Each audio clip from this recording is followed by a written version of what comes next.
All right, good morning, everyone. I would like to call this meeting to order. At this time, I would like to acknowledge that we meet on the traditional land of Treaty 6 territory and acknowledge the diverse indigenous peoples whose ancestors' footsteps have marked this territory for centuries, such as Cree, Dene, Saulteaux, Blackfoot, Nakota Sioux, as well as Métis and Inuit, and now settlers from around the world. I will do a roll call of council members. Councillor Wright. Good morning. Councillor Knack. Good morning. Councillor Principe. Good morning. Councillor Stevenson. Good morning. Councillor Paquette. Morning. Councillor Tang. Good morning. Councillor Hamilton. Good morning. Councillor Rutherford. Good morning. Councillor Salvador. Good morning. Councillor Cartmel. Good morning. Councillor Rice. Good morning. Councillor Jans. Councillor Jans? Good morning. Thank you. All right, so we all are here. All right, let me quickly scan through the selection sheet, please. And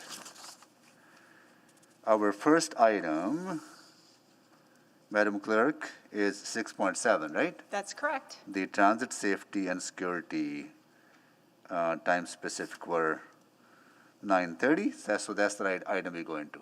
That's correct, Mr. Mayor. All right, and I'll go over to our city manager and understand that we have a delegation participating on behalf, along with the administration, right? Yes, correct. Okay, cool. All right. Thank you. Over. Yeah. Thank you, Your Worship and Council. Good morning, everyone. This morning we're focused on the Transit Safety and Security Report.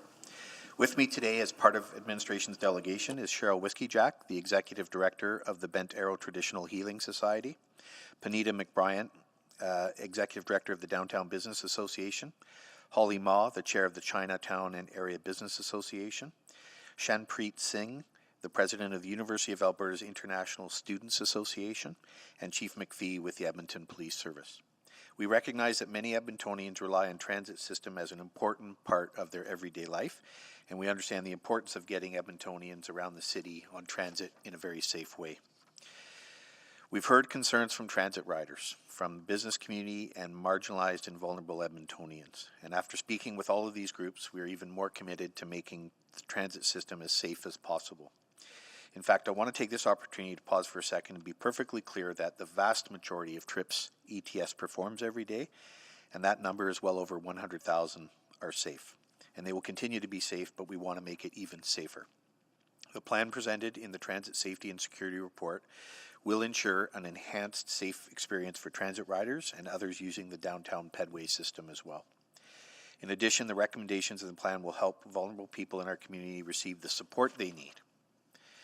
I want to anchor our discussion today in the goals related to the public transit and active modes of transportation in our city plan.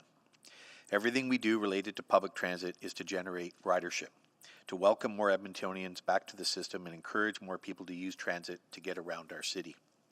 In our research over the last few years, we've confirmed that transit is key to achieving health, climate adaptation, social and economic outcomes. It's also an essential service. I'm also very pleased to report that transit ridership is at the highest level of recovery since the start of the pandemic, and it is about 60% of normal levels today. We are very confident that we will continue to see these numbers increase and are looking forward to seeing more students attend post-secondary, learning in person, more office workers returning to the workplace, and more visitors coming to Edmonton this summer. We also found through our research that in order to create a convenient, reliable, safe, and fast transit experience, there are key levers that impact ridership decisions. Safety and security is one of these critical areas, and over the last few years, we've been making critical investments with Council to keep everyone safe as they use transit, our riders, our employees, and contractors. As we've discussed before, the pandemic has not affected everyone equally. It has had a profound impact on transit ridership, on Edmontonians who lack proper housing and related supports, those who are experiencing addictions and mental health challenges, as well as those who are working the front lines of the COVID-19 response. We've heard concerns from our business community, BIAs, caregivers and parents, seniors, essential workers, and students that feel uneasy and at times unsafe in our LRT stations and adjacent public spaces like our pedway. I've been using LRT myself, have visited our stations and walked through pedways, and these are complex issues and we cannot effectively address them alone. We're here today to talk about further enhancements we'd like to implement with our key partners together. This work is ongoing, and we have a plan for your consideration today. I want to briefly highlight our framework for transit safety and security before discussing further enhancements. The framework includes the 6 key elements you see on this slide and has led to the following investments. We have almost 4,000 security cameras located throughout transit, including in our facilities, on our trains, and on our buses. They are monitored 24/7 by staff in our transit control center.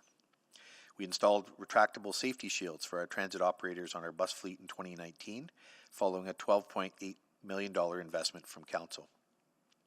We follow crime prevention through environmental design principles when designing new facilities or upgrading our existing ones. This leads to purposeful design to prevent crime and security disorders, such as strategically using landscape design and brighter lighting to allow for better surveillance. Our revised bus network redesign included creating a high-frequency corridor for buses. This means buses come more frequently, leading to more people being at street level to access bus service, resulting in more street-level activity in that corridor. We ensure our employees and our contractors are trained about how to safely perform their role and ensure a safe rider experience for Edmontonians.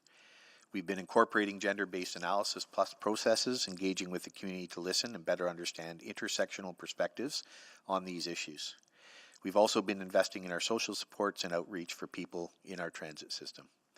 And we're in the process over the next couple of weeks and months of holding operator focus sessions where we have frontline transit operators meeting with management and supervisors to discuss their concerns about how transit is operated and what they need to provide a safe transit system.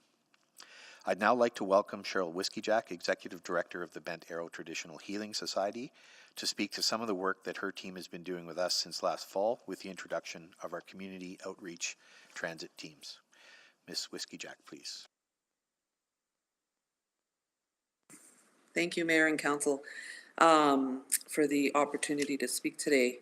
The Community Outreach Transit Team is a partnership between the City of Edmonton and the Bent Arrow Traditional Healing Society and our New in Town program. Our goal is to build relationships and connect individuals within the transit system to community supports and resources to increase safety and reduce harm. The team has been operating since September 2021 to jointly help Edmontonians who require specialized support on transit. Guided by the values of dignity and respect, they will assist individuals and help them access support and services such as housing, mental health care, substance use resources, and financial assistance. Since its inception, COT has had over 800 interactions, and let me remind you, this has only been since September, ranging from transit riders to community members requesting and needing support.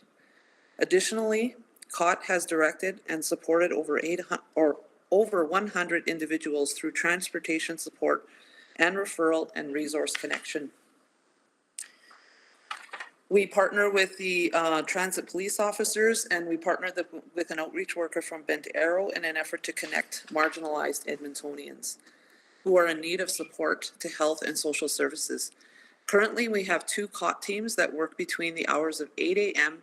and from Monday to Friday, There is merit to working beyond these hours, especially on weekends, as many supports are more difficult to access during those times.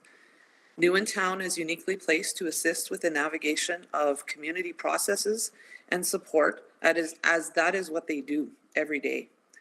They also can be inward-facing to the many supports we offer as an organization, and we are uniquely connected to a collaboration called C5, as well as the partner agencies from last year's winter shelter at Tupinawao. Our New in Town leader has experience with shelter systems and also supports available through Housing First, as she has spent time working in these systems. People are beginning to recognize these teams as accessible and safe. COT is committed to gathering data that will tell the story of who we are serving and what interventions and supports are being offered and delivered. It's early days, but we're already seeing some really good things.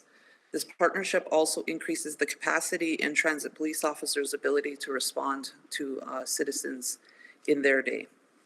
Thank you. Thank you very much, Cheryl. We monitor transit security on a monthly and annual basis, and a key performance measure that is standard for public transit is the security disorder rate per 100,000 rides. In 2021, we can see that it fluctuated throughout most of the year.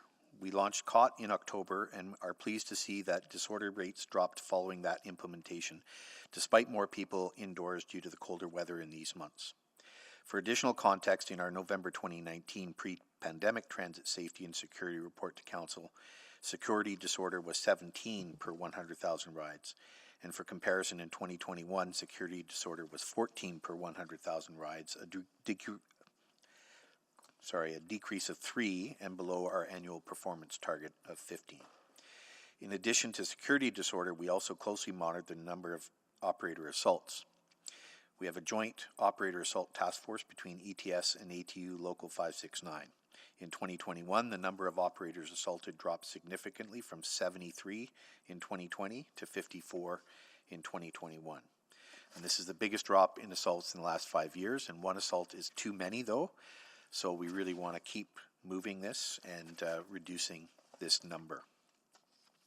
In addition to measuring and tracking security disorder rates, we also monitor perceptions of safety on transit very closely through our research and transit riders. A transit rider is defined as someone who used transit in the last 3 months. As we can see, since 2015, we have seen a decline in the percent of those who are satisfied with safety, from 83% to 78%. This is an overall measure related to all aspects of transit, buses, trains, stops, stations, etc. In the fall of 2018, there was a very serious incident involving a transit operator who was assaulted at the end of their shift. It led to the framework that I discussed earlier and some key investments such as more transit peace officers, retractable safety shields on our buses, as well as security cameras installed on all of our buses. We'll hear from the Edmonton Police Service in a minute, but we know our transit peace officers are busy on the transit system. In 2021, they were dispatched to over 52,000 incidents. Of those, they had to request further support from EPS service in just under 800 incidents, which translates to just over 1% of their overall calls.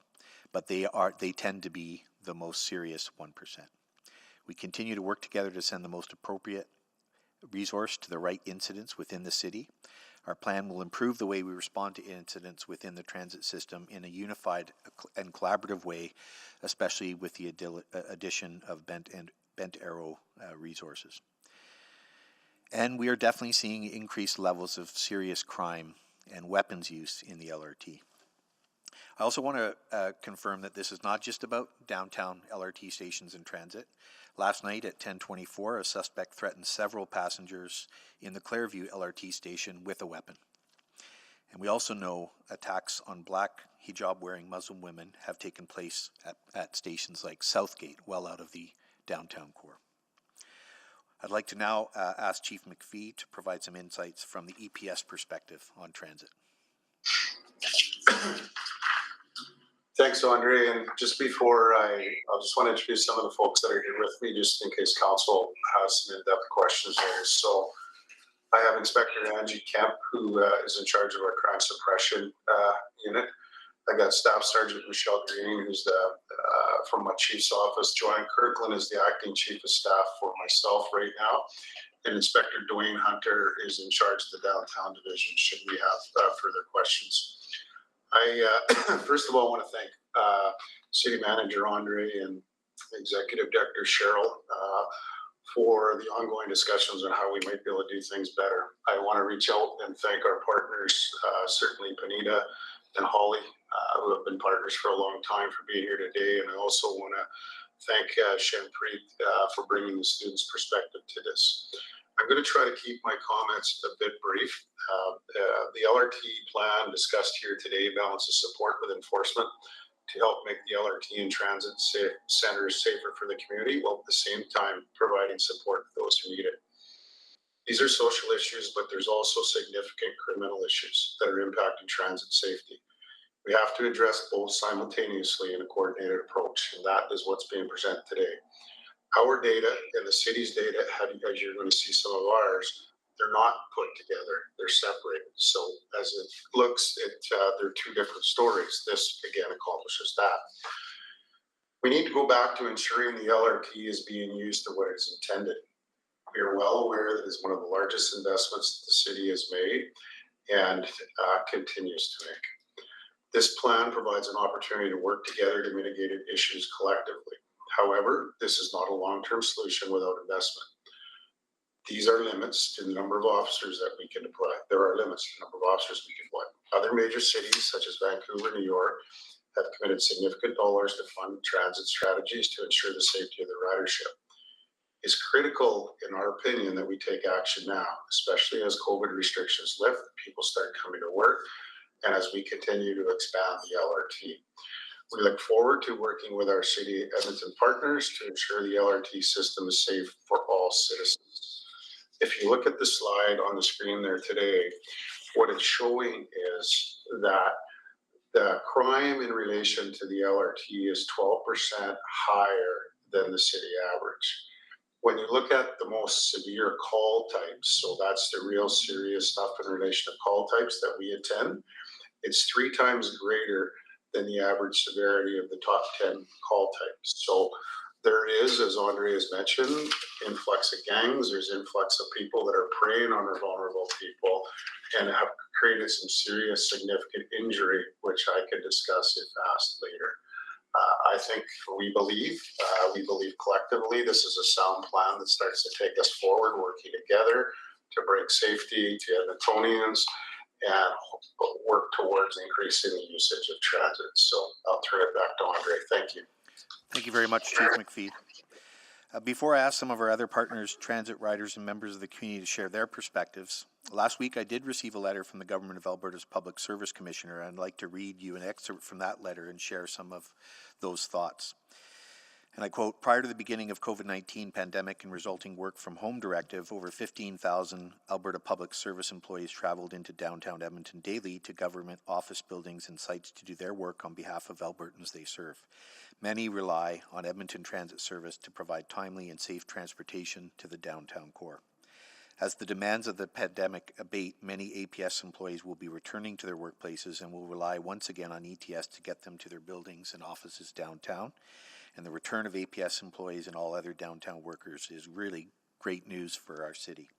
Unfortunately, they have seen cases of violence directed toward government workers during the pandemic. Anything that can be done to enhance the safety of everyone as workers return to the downtown core in the coming weeks would be seen as positive and would be well received. So I think this is just another example of a significant group of workers who want to come back downtown and are worried about transit safety based on some of the incidents they've seen even very recently.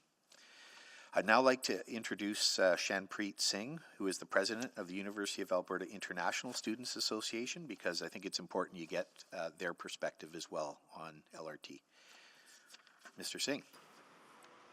Sure. Good morning, City Council. Our city is a home to 12,900 plus international students from around the world. And yet I have to say that many of us have faced incidents during our time in Edmonton that made us feel unsafe, including me. In 2018, when I came to Edmonton from Dubai to study at U of A, within first 2 weeks, I witnessed a stabbing incident at the LRT station right in front of me. I was scared.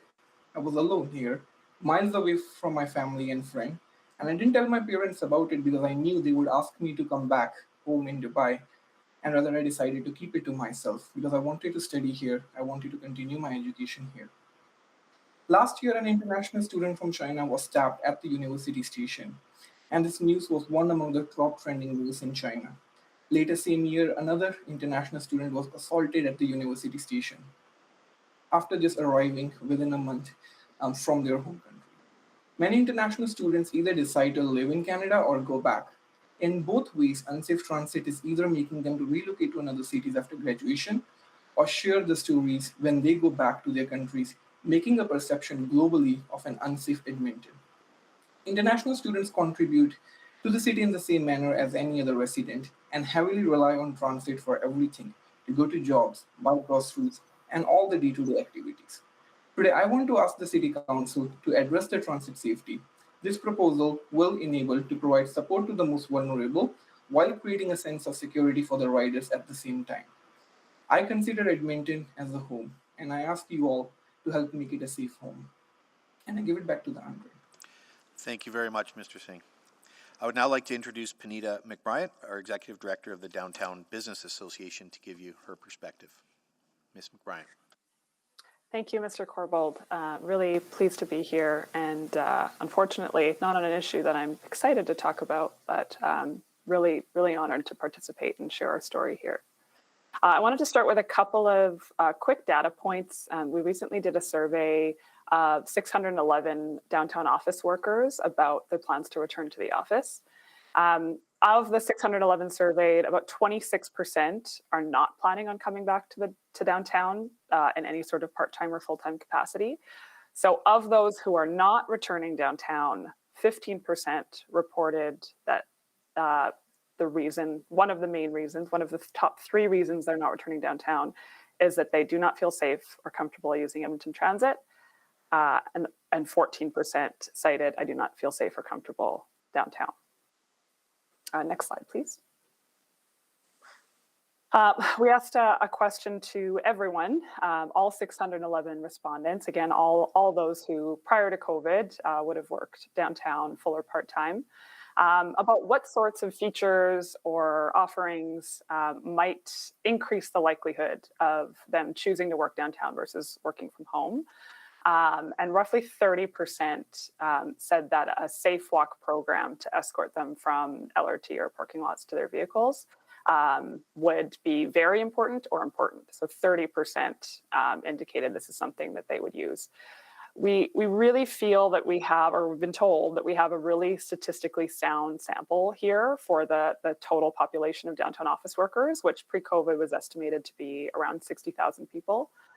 So if we extrapolate some of these numbers, we look at the number of those who aren't coming downtown because they don't feel safe on transit. That's roughly 2,000 to 3,000 Edmontonians who gave us that response, who would be represented by those who gave us our response. And then roughly 18,000 Edmontonians who would be interested in a safe walk program to increase their feelings of safety and make them more willing to come to work downtown. Obviously, you know, there's a lot of different data points here. I think the data that administration previously shared around perceptions of safety on transit is important. So are the incidents of social and disorder or disorder incidents, whatever that term was. But I think there's some key missing pieces from those data points. One being, you know, that 70% of transit users who feel safe, those are only those who are currently using transit. So I think it's an important metric is, you know, knowing that transit ridership is only at 60% of what it was pre-COVID, how many Edmontonians are not taking transit today because they wouldn't feel safe doing so? And I don't know that that's a number that we have today. And then as far as the incident numbers, I'm not going to get into any details of the reports that we've received from downtown workers or property owners unless asked. I do have a bit of a log here of some of the specific incidents and complaints that we've received. But just in general, most of these things that are being witnessed or experienced are violations of public places and public behaviors bylaws, and they're not being reported for the most part. You know, usually if we get a complaint, one of the first questions I ask is, did you call? Did you use 311? And most often the answer is no, which is disappointing, but also worth noting that there could and likely is a lot of incidents that are not being tracked in those numbers that were shared today. In closing, the last thing I want to say is that my board and I, for those of you who know us well, we did not take the decision to participate in this delegation lightly. I personally am extremely sensitive to the issues of fear-mongering and exaggerations around issues of disorder and safety in our downtown, as many of you well know. So I sincerely hope that council will take the decision to have me here today as an indication of the level, scale, and severity of the issues that we're facing today in the transit system, particularly within downtown LRT stations. Thank you. Thank you, Ms. McBrien. I'd now like to introduce Holly Ma, the chair of the Chinatown and Area Business Association. Ms. Ma. Thank you, Mr. Corboard, and good morning, Mayor Sohi and Council. Violence on the LRT has affected the Asian community. One morning in 2018, a 19-year-old Asian male was stabbed several times in the chest waiting for an LRT at the South Campus by an individual under the influence of meth. And as Mr. Singh mentions, in April of 2021, an international student from China was stabbed at the University LRT. When the Valley Line LRT opens up in the fall, the first stop over the river north is the quarters, right in front of our Chinese Seniors Lodge. A horrific crime from years past has traumatized our community here. An 84-year-old senior was violently raped and brutalized to horrific extent at this Seniors Lodge by a man suffering mental health issues. He had broken into her ground level unit, and she died 8 days later. We want to safeguard and protect our most vulnerable seniors when the LRT opens up at this location to prevent this type of tragedy from ever happening again. People of color, people who cannot afford other means of transportation, students, seniors, those unable to drive are vulnerable when safety is compromised on the LRT. The crime severity seen on the LRT, cited by Chief McPhee, is also seen downtown and in Chinatown. In Macaulay, 2021 is a 10-year high for violent criminal incidents. Alarmingly, sexual assaults are up 150%, personal robberies with weapons 175%, commercial robberies 150%, assaults with weapons all up respectively 49%, 48%, arson up 41%. Our community includes the vulnerable and the houseless, and we do not feel safe with just cause. Vulnerable people on the street suffer sexual assault and violence the most from criminal elements. Our businesses are closing and moving away. Chinatown BIA has lost 30%, or approximately 100 of our businesses, not just to COVID, but more so due to safety issues in our neighborhood. And we will continue to lose more if safety is not addressed. A recent survey of our businesses reveals 80% of our shopkeepers do not feel safe at some point in the day. Some businesses have had to lock their doors during operating hours. Social disorder has skyrocketed. The transit safety and security plan presented today is vital to keep Edmontonians moving safely. We need these types of plans and initiatives expanded into downtown and Chinatown to ensure our communities are healthy and safe and our businesses are bustling. Investment and business confidence declines with safety issues, particularly with small businesses that invest their life savings. Chinatown in particular has not been privileged to the safety and security enjoyed by other communities. We are excluded. The survival of Chinatown in Edmonton over the next couple of years will depend on how the City of Edmonton addresses safety. Our community, our businesses are suffering, and we are requesting support. Thank you for this opportunity to speak. Thank you, Ms. Ma. So as you've seen in the report, we have a plan. We've been trying to listen, learn, and adapt strategies to safety. And we know we can do more, and we have a plan in front of council to do that.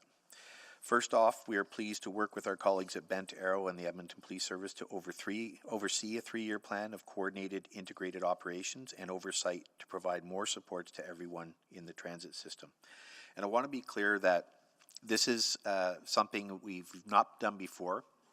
The joint command structure for this group will not just be administration and EPS, but it will include Miss Whiskey Jack as kind of a tripartite, if you will, in terms of making decisions in terms of how we proceed with this plan. And together we'll focus on coordinated strategies and responses as well as immediate support for marginalized and vulnerable Edmontonians using the transit system. We will implement a joint safety operations team under a unified command system that includes transit peace officers, police officers, community standards peace officers, and community outreach and transit teams, or COT, which includes Bentero. As part of this, we will ensure that established protocols around increased awareness and education are explicit, and that enforcement officers will collaboratively work on this plan to achieve safety for all. We will also look to expand the COT program, which has been very successful, to include more teams and extend their hours of operation behind those we've described already. Beyond those we've described already. We are working closely with other agencies and partners to align our efforts and coordinate with provincial support, such as the Opioid Dependency Program teams from Alberta Health Services. We are implementing more frequent cleaning of our LRT stations and high-volume transit centres, especially in the downtown and some of the key stations around the city. We are excited to welcome people back to transit. We want to show them that we care about their safety and the people in these public spaces and about our public facilities. Lastly, we also want to highlight that we will be resuming our station activation plans, partnering with the arts and culture community as an example to bring activities in these spaces as we welcome people back to transit. This could include live musical performances, art installations, and other collaborative activities within the transit system.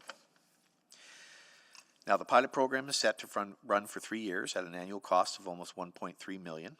The proposed funding of the plan would be as follows: $1.1 million in COVID-19 funds with the appropriated financial stabilization reserve, $1.7 million in Edmonton Police Services funds held corporately within financial strategies, and $1.1 million from the base financial stabilization reserve. Now, I want to be clear that the EPS participation in this plan will currently contribute to this plan within their existing resources. This will be a challenge and will not be sustainable for long term, depending on other priorities and the fact that they cannot backfill from where they are drawing these resources to do this task. But I want to be clear that currently the plan is that it's within their existing resources. Now, additionally, Council could direct administration to consider amendments to the conduct of the transit passenger bylaw. With direction from City Council, an amended bylaw could be brought forward that could address potential issues with respect to direction and responsibility of peace officers and how to address concerns involving marginalized Edmontonians.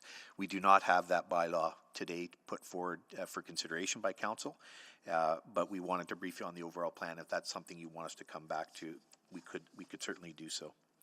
So in general, your options are accept the approved funding and the plan that we've put in front of you. You could choose to reinforce the plan by considering an additional transit safety bylaw. You could expand the plan to the rest of the downtown core, as Ms. Ma mentioned, or you could reject the proposal altogether, and we'll keep on doing our best to keep the transit system safe as best we can. Clearly, this work is not done. We've made some progress with this report, but we have to do more work as we go forward.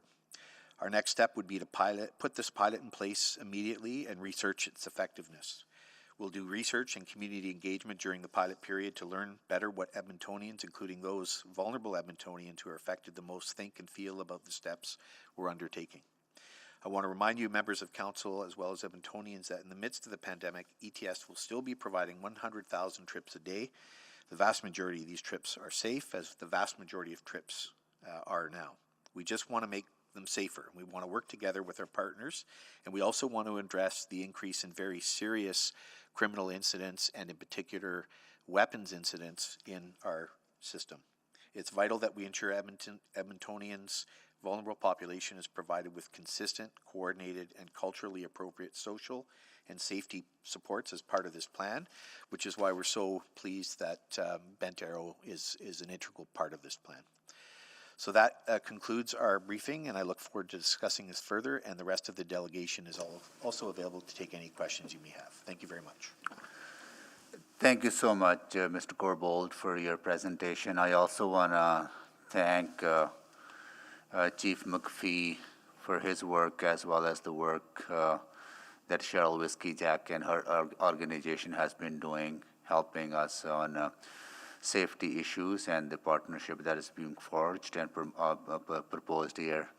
And also want to thank Bonita McBrien from the Downtown Business Association for being part of this delegation, and also the engaging with our city on that, as well as Janpreet from the University of Alberta, international students, and Holly Ma from the chair of the China Downtown and Area Business Association. This is really speaks to the true collaboration that our city is building with partners to tackle this very important safety concern on LRT, which is real, and we need to find solutions to this. So with that, I once again thank you everyone for your contribution, and I'll go to council members for questions. This item was selected by Councillor Stevenson, so I'll go to Councillor Stevenson first.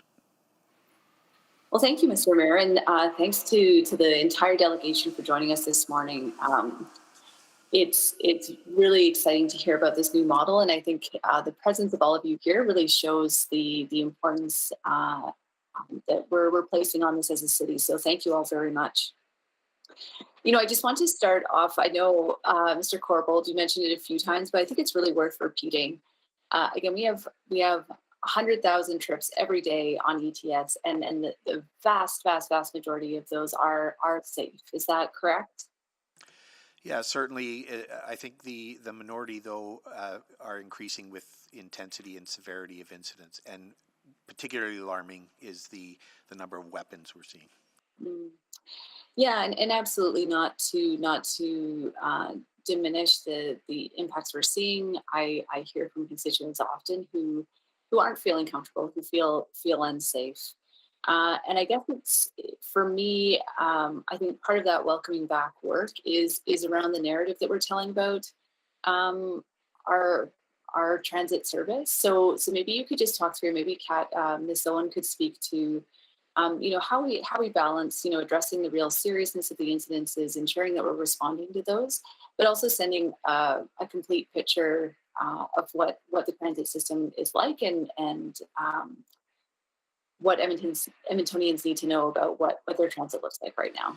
Yeah, thanks, Councillor. I'll start by just saying that, you know, I think with the approval of this plan, we'll have a good basis on dealing with the serious incidents, and then we can spend a lot of attention towards the positives.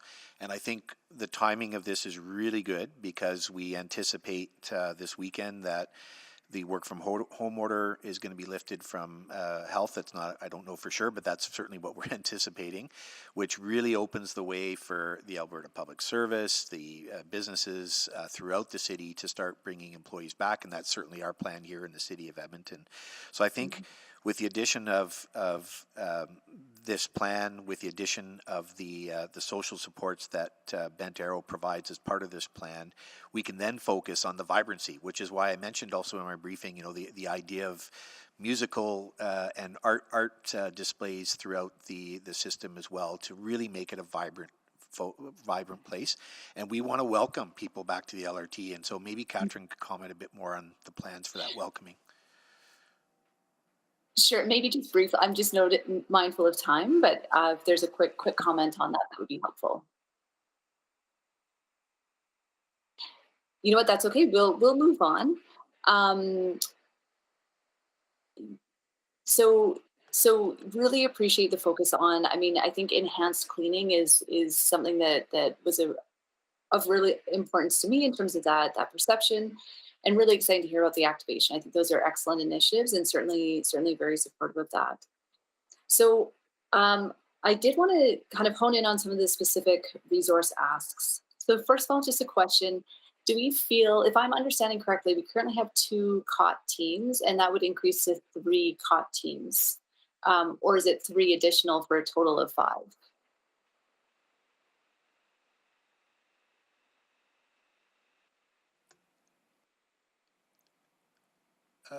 That question is to Cheryl Whiskey-Jack or to Andre? Andre, you, or whoever. Andre? I think it's probably to me, but I don't know the answer, so I'm going to see if I'm going to see if one of our folks has the specific answer on that. Andre's Jackie Ford here. I can help with that answer. So currently we have 2 teams working, and our original plan was to increase that by 2 in July. And those teams are being funded by the COVID money. So This particular proposal would add another 3 teams over time. For a total of 7? Yes. Oh, that's excellent. Okay, that's great news, because my only question was why are we not doing more? But that's wonderful to hear that there will be a total of 7 if this is approved. Great. And just to confirm where the positions will sit. So I know I'm running out of time, and maybe I'll come around, but just to plant the seed of the line of questioning I want to pursue is I'm just wondering where each of these positions sit, particularly as we talk about the Joint Command Center. And I'm wondering if there's opportunities for this to be a pilot or the first phase of sort of the independent integrated dispatch model that was outlined in the Safer for All report. So I'll come back for a round, but just wanted to let you know I'll be asking about that.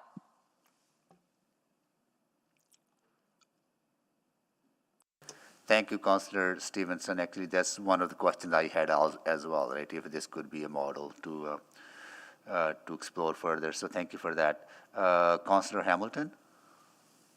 Thank you. I've heard from a lot of stakeholders along the transit, I'll say the sort of denser transit lines, whether within the downtown or as we move further west, about their challenges, their immediate challenges with safety and security as it relates to our transit system and the impacts that it's having on staff, ranging from security guards to folks at the libraries to patrons of the arts. And so I'm wondering what if this is approved, what will the immediate difference that those stakeholders and Edmontonians see from this action?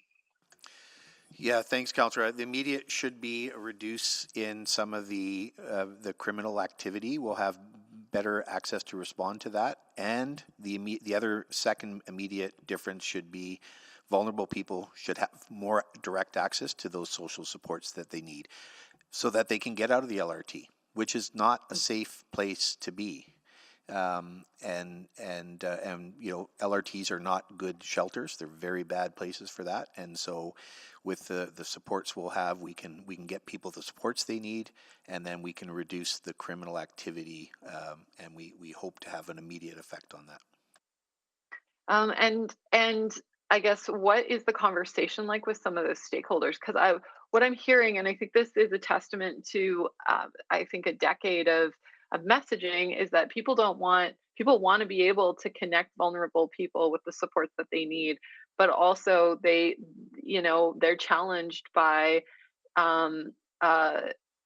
whether it's assaults that are happening on staff. They're challenged by they're not resourced to have the skills to know how to connect people with those services, and it's not their core business. So are you going to be doing a sort of additional, I'm not going to say work, but outreach to some of those stakeholders as well? Yeah, I think we definitely have to, and that's really part of the analysis part of this. As we start this pilot, we need to analyze it and see what impacts it is. One of the things that Cheryl and the Chief and I have discussed is that with an increased focus on this aspect in the transit system, that could mean there's some spillover into other areas in town that have an impact. So we're going to have to really watch for that and see what how we address that. And I see Miss Whiskey Jack has some comments as well. Yeah, I just wanted to add that even though it's early days, one of the things that we're seeing with the TPOs that we are working with is that we're building their capacity and awareness of the support systems that are available. And there's also a really good uptake from the other TPOs to be relief, so for when people are sick or taking holidays or training or what have you.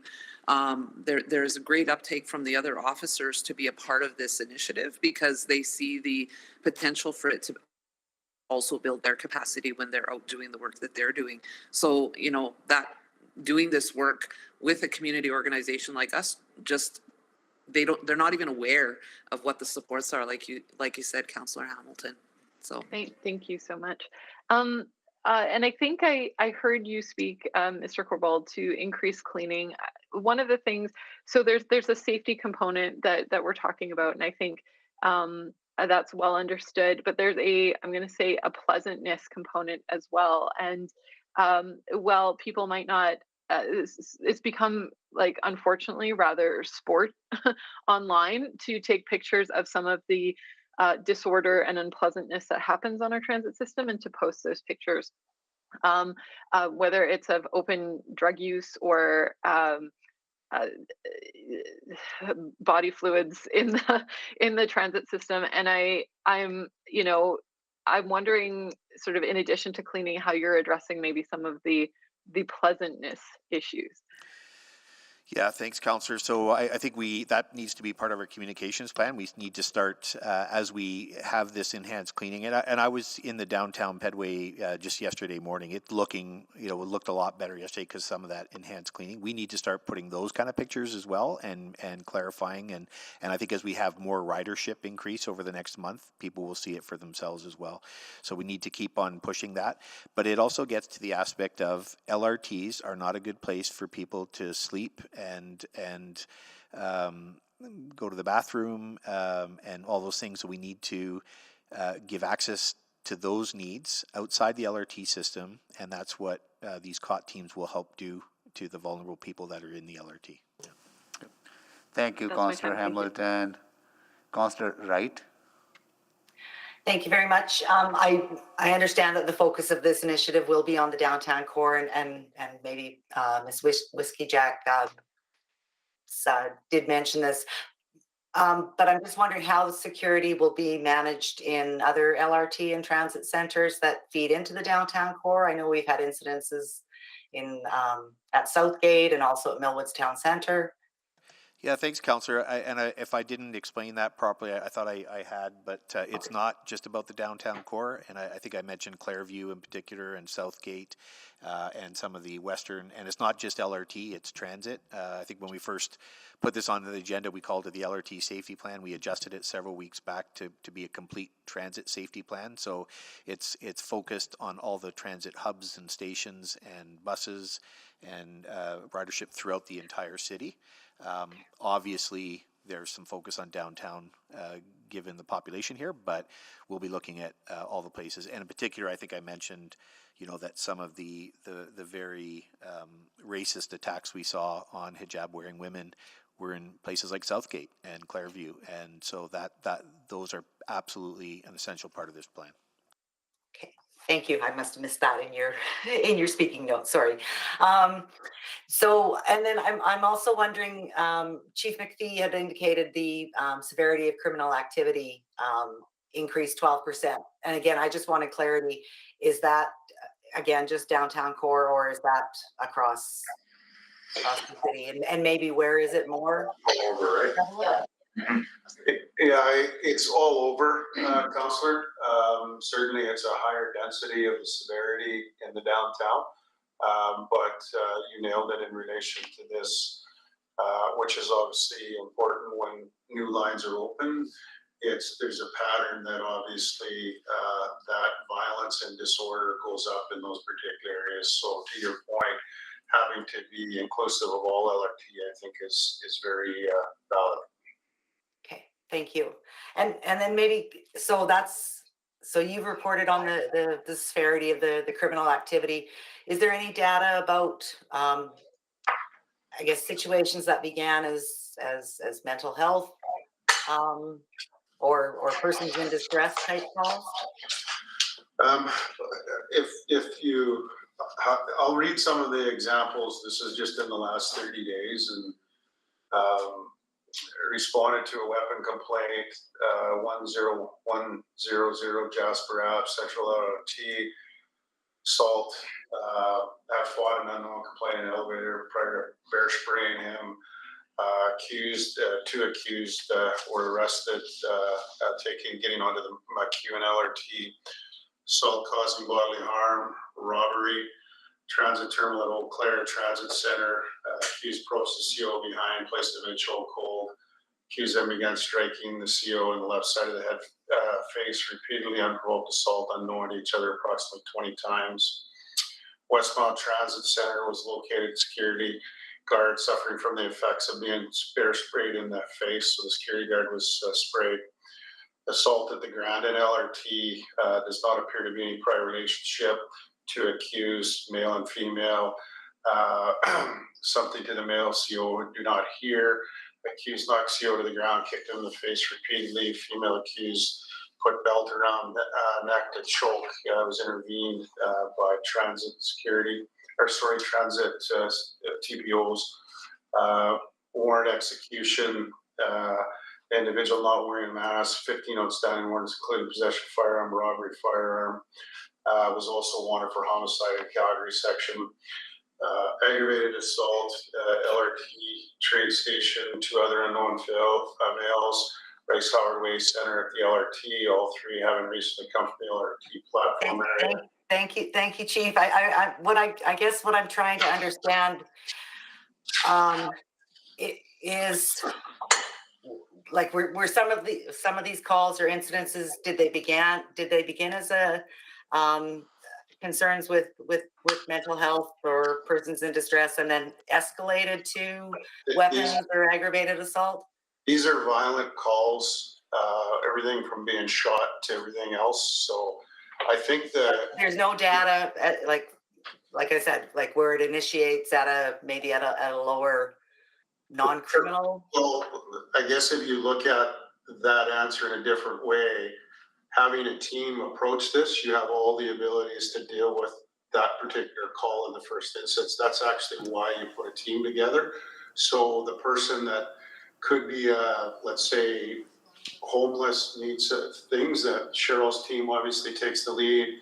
The violence, there's a good example just 2 days ago where a serious violent one that the transit staff actually handled, and they handed it right over to the police. So the point about putting a team in, it shouldn't matter how the call comes in. You should be able to handle it any which way it does, and everybody gets the service it needs. Obviously, keeping the vulnerable out of the justice system, but holding those violent folks that are preying on the vulnerable can be held accountable in the justice system. And I think, and I won't speak for Andre or Cheryl, but that's why we put this team together, because it's extremely important to all of us. Thank you, Chief. All right, I'm out of time. Thank you very much. Thank you, Councillor Wright. Councillor Principe? Thank you, Mr. Mayor. So today I've heard that there's been the EPS has been involved in this plan as a partner, as well as Bent Arrow. So that's great to hear. But were you actually involved in the formulating of this plan? Have you had input on how this plan has been formulated? I guess this is to EPS or Chief McPhee. Yeah, absolutely. The plan is very similar. How do we deal with other things? If you use the alert model where you put all the folks together and you have a governance model that operates, the difference is, and as Andre articulated at the start, for us to participate, unlike the city, we're going to have to pull resources from other areas. So it's going to be an interim because we have to look at our other priorities as well. So that means that we can't commit to being there full time, but we absolutely believe it's the right way to go. And we believe this is a smart investment by the city in all venues going forward that has a high chance of success for all areas. But again, that will transpire over time. So right now it's going to be one of those things that we believe in the plan and try to move some people into it. But those people, as you've heard from both Holly and Panita, will be moving out on other issues at times too. And again, talks about the whole downtown piece. But transit, downtown, Chinese business community, and 118th Ave are absolutely the areas of our next focus, or was our areas of our next focus, that we're trying ways to deal with some of the things that relate to what we're talking about today. Okay, well, that sounds great. Is there anything else you would add to the plan? I mean, is it just about resources at this point?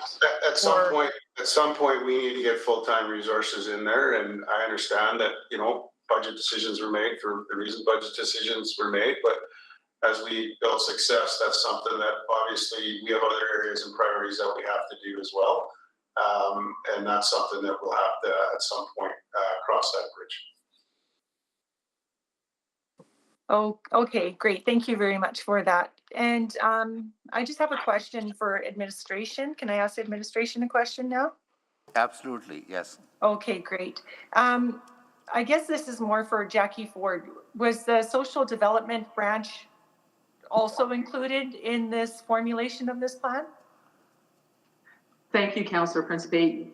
Yes, our team, folks on my team, work very closely with Cheryl and her team at in the development and the deployment and the governance of the COT team. Okay, okay, good, good. And also on one of the slides, it said, and maybe Andre or Mr. Corbel, this is for you, 78%, of the people that are not satisfied with safety on transit? Yeah, that's a perception of safety in transit, Councillor, that went from, I think, 84 to 78%. So it has decreased the perception, and that's essentially questions we ask our riders as part of a set. And it's really kind of an open-ended, do you feel safe question. And Okay, so that is for riders, not people that are not using transit. Correct, riders. Because there are likely a lot of people that are not using transit because they don't feel safe. And really, perception is reality. To that person, their perception is reality. So no matter how you look at it. I would agree, and I think Ms. McBrien spoke about that. We're showing you the data we have from the people who are riding. You're right, there are some who are worried, and I think that came through too with the letter we got from the government of Alberta, because they're getting a lot of concern from employees who are about to start using transit again and asking questions, are it safe? So I think as part of our revitalization, return to work, we want to be able to say we've got a plan for the safety issues and we welcome you back and we animate those spaces in a positive way. And in that plan, I would like to see better resources for our vulnerable. I don't think that having them staying in transit shelters where they have no access to washrooms, I don't think that's fair. We need a better plan on how to have a safety plan for them as well.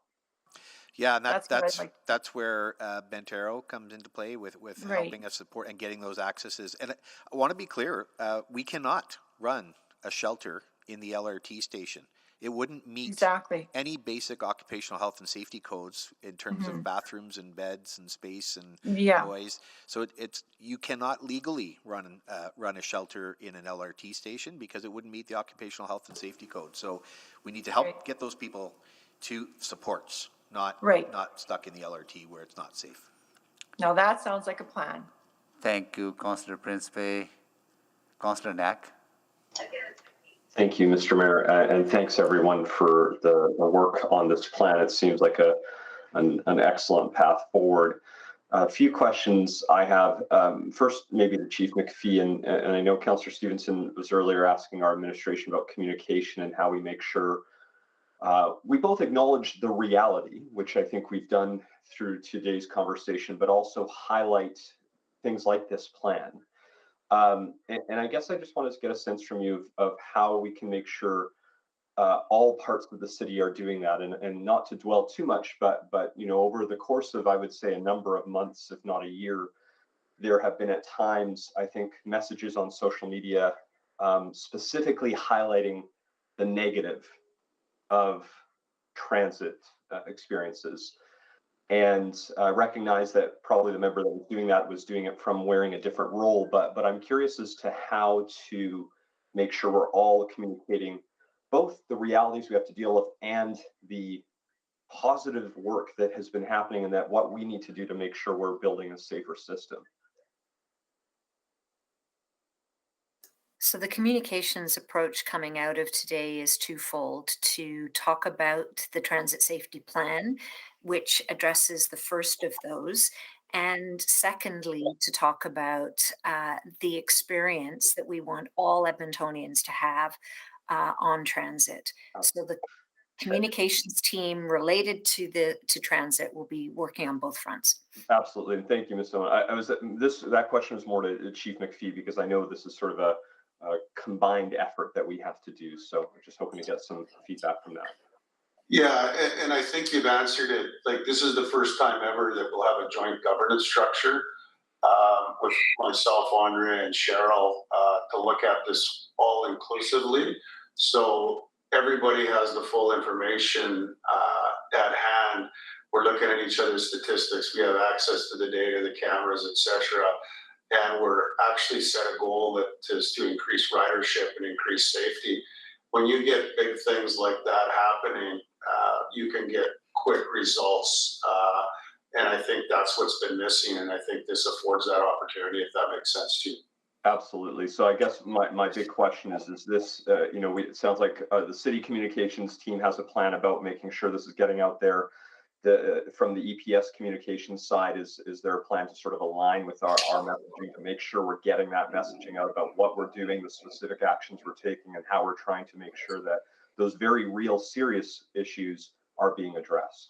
Yeah, and I think it even goes beyond that. Even Cheryl's media team, I think there's 3 different areas that we hit, and then we expand into other areas. When you start sending notes and you actually look like you're going in the same direction, it actually, as you're aware, gains some momentum. So having 3 particular individuals operating in a governance structure of all the resources, so that actually gets to a more combined effective ability to solve problems that have been plaguing our city for quite some years.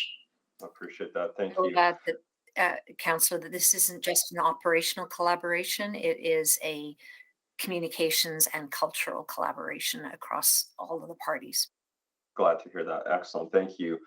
The last question, and maybe more to Mr. Corbould or anyone for that matter, I guess, while I think this is absolutely a good plan, it does still somewhat feel like the best of the most proactive reactive solution we can be doing right now. While we have a broader issue around what the right supports are, making sure there's access to housing. And I appreciate that maybe at 3:15 we'll have a better sense as to whether those larger issues are going to be dealt with. But I just wanted to get a sense of how we sort of layer this into those broader issues that I think was just being asked about by Councilman Principe. Yeah, thanks very much, Councillor. I totally agree with you. We felt it urgent to bring this to council now. It's why we didn't go to committee. We went straight to council, but we enhanced the delegation just because of the severity and the timing, especially with the return to work. So we just felt it was really important to bring this. We've called it a pilot. We're going to do a bunch of evaluation. And I think what we learn over the coming weeks and months, we can include as part of our greater community safety and wellness strategy and plans, which, as you know, we're bringing to council in a couple of months as well. So that'll be part of this. This would be integrated in that greater strategy. And but we couldn't wait. Was our opinion. We needed to get going on this. So yeah, makes sense. Thank you very much. That's it, Mr. Mayor. Thank you, Councillor Knack. Councillor Salvador. Thank you, Mayor Sohi, and yeah, thank you so much for this presentation, and really, really encouraging to see the direction we're moving in here. So I have a number of questions. I'll start with Cheryl Whiskey Jack first. I'm just wondering, at this point, recognizing COD is of course relatively new, do we have any data on the types of supports and services that are being accessed? We do. We have been working collectively with TPOs and our folks here at Bentero with collecting all kinds of data about what kinds of supports we're connecting to people. And we're putting out a report. We are preparing a report once a month. So every month we're trying to really keep an eye on who we're serving and what services and supports we're connecting them to. And also some anecdotal stories of just some of the experiences we've had each month. Okay, that's great to hear. And I guess just high level, what are kind of the top supports that folks are needing to access? Oh, sorry. Shelter, obviously, and supports for mental health and addictions. Those are the things. The breakdown is right now what our data is showing us is that about half of the people we're connecting with in our work are Indigenous and half are not Indigenous. Also, it's a pretty even split between male and female who we're serving out in the community. So that's interesting to me. Yeah, but those are sort of the highlights, and there's certainly reports we can make available to you guys. Okay, well, I really appreciate that, and I guess ties into a second question, maybe for Mr. Corbold, recognizing that, of course, there's huge value in being able to connect folks to those supports and services, but of course, kind of getting to Councillor Knack's point, there's still that gap in the actual provision and capacity when it comes to things like permanent supportive housing, things like safe consumption sites, mental health supports. I guess what role or what conversations are happening on the intergovernmental side? Because I mean, I think that transit in and of itself is just a huge part of having a healthy, thriving city, but also a thriving economy. So it just seems like a larger picture here that we're talking about on the intergov side. Can you speak a little bit about that? Yeah, I certainly can. We've recently, in the last 7 days, held discussions with the deputy ministers of CSS, of housing yesterday, of health yesterday as well, and municipal affairs.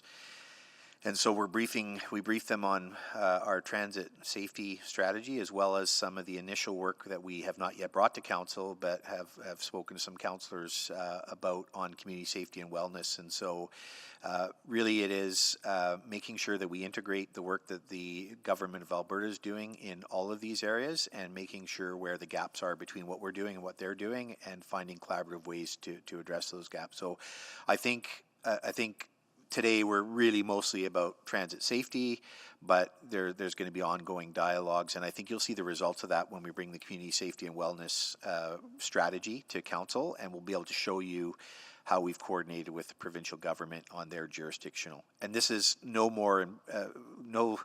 the greatest importance, I think, is when it comes to pathways into poverty, which is all about mental health and addictions and financial stability and those kinds of things. And that's a real key piece for the provincial government. Okay, great. And just mindful of my time here, I also had a question, just looping back to where some of these positions will sit.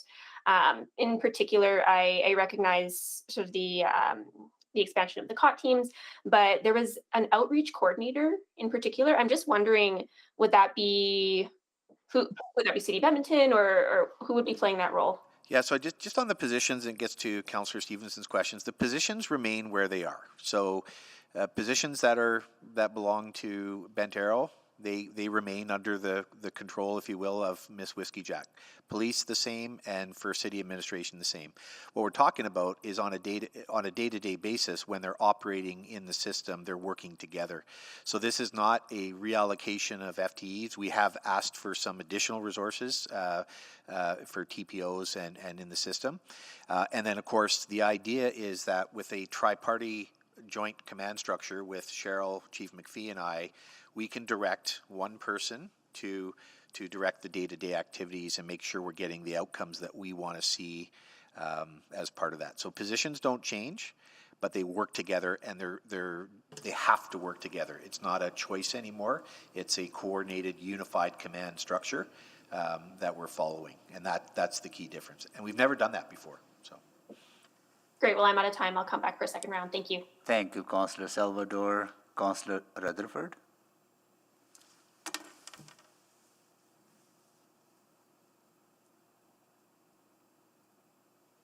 Councillor Rutherford.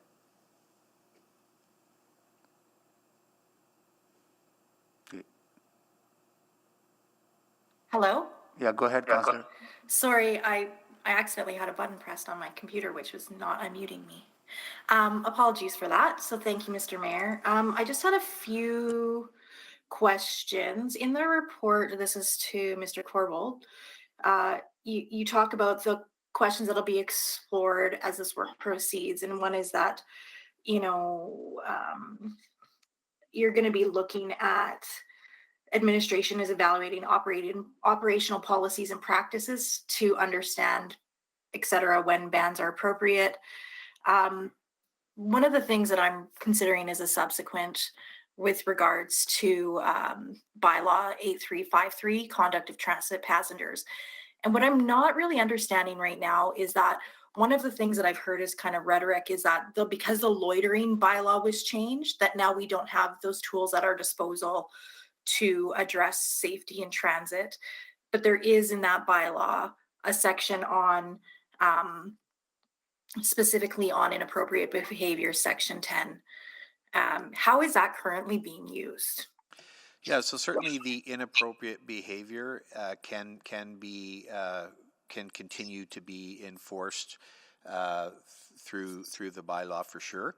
I think the challenge is, what might be appropriate 1 second can quickly go to inappropriate within a matter of seconds, right? So depending on how things escalate. So we can certainly use some of that. There was and is consideration for doing another bylaw approach that would allow us to move people out of the space that are not part of the transit or ridership, provided there was access to supports, kind of similar in the same way that we do when we close the transit stations at night when the transit system stops. But we didn't bring that bylaw forward, but it's something that could be done.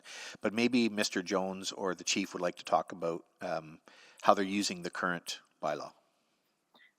Yeah, because when I read, just before those answers, when I read subsection, it says, basically inappropriate behavior is behavior that reasonably affects the perception or actual safety on transit. And so some of the things that I have seen, within the LRT would absolutely fall in that, but it is very right now generalized. There's no real clarity and specificity to that. Yeah, I think. Yeah, So maybe the chief could reply. Like certainly, open drug use, for example, is and smoking and those kinds of things, and drinking alcohol, I think would be inappropriate. But maybe the chief could reply to how they can be.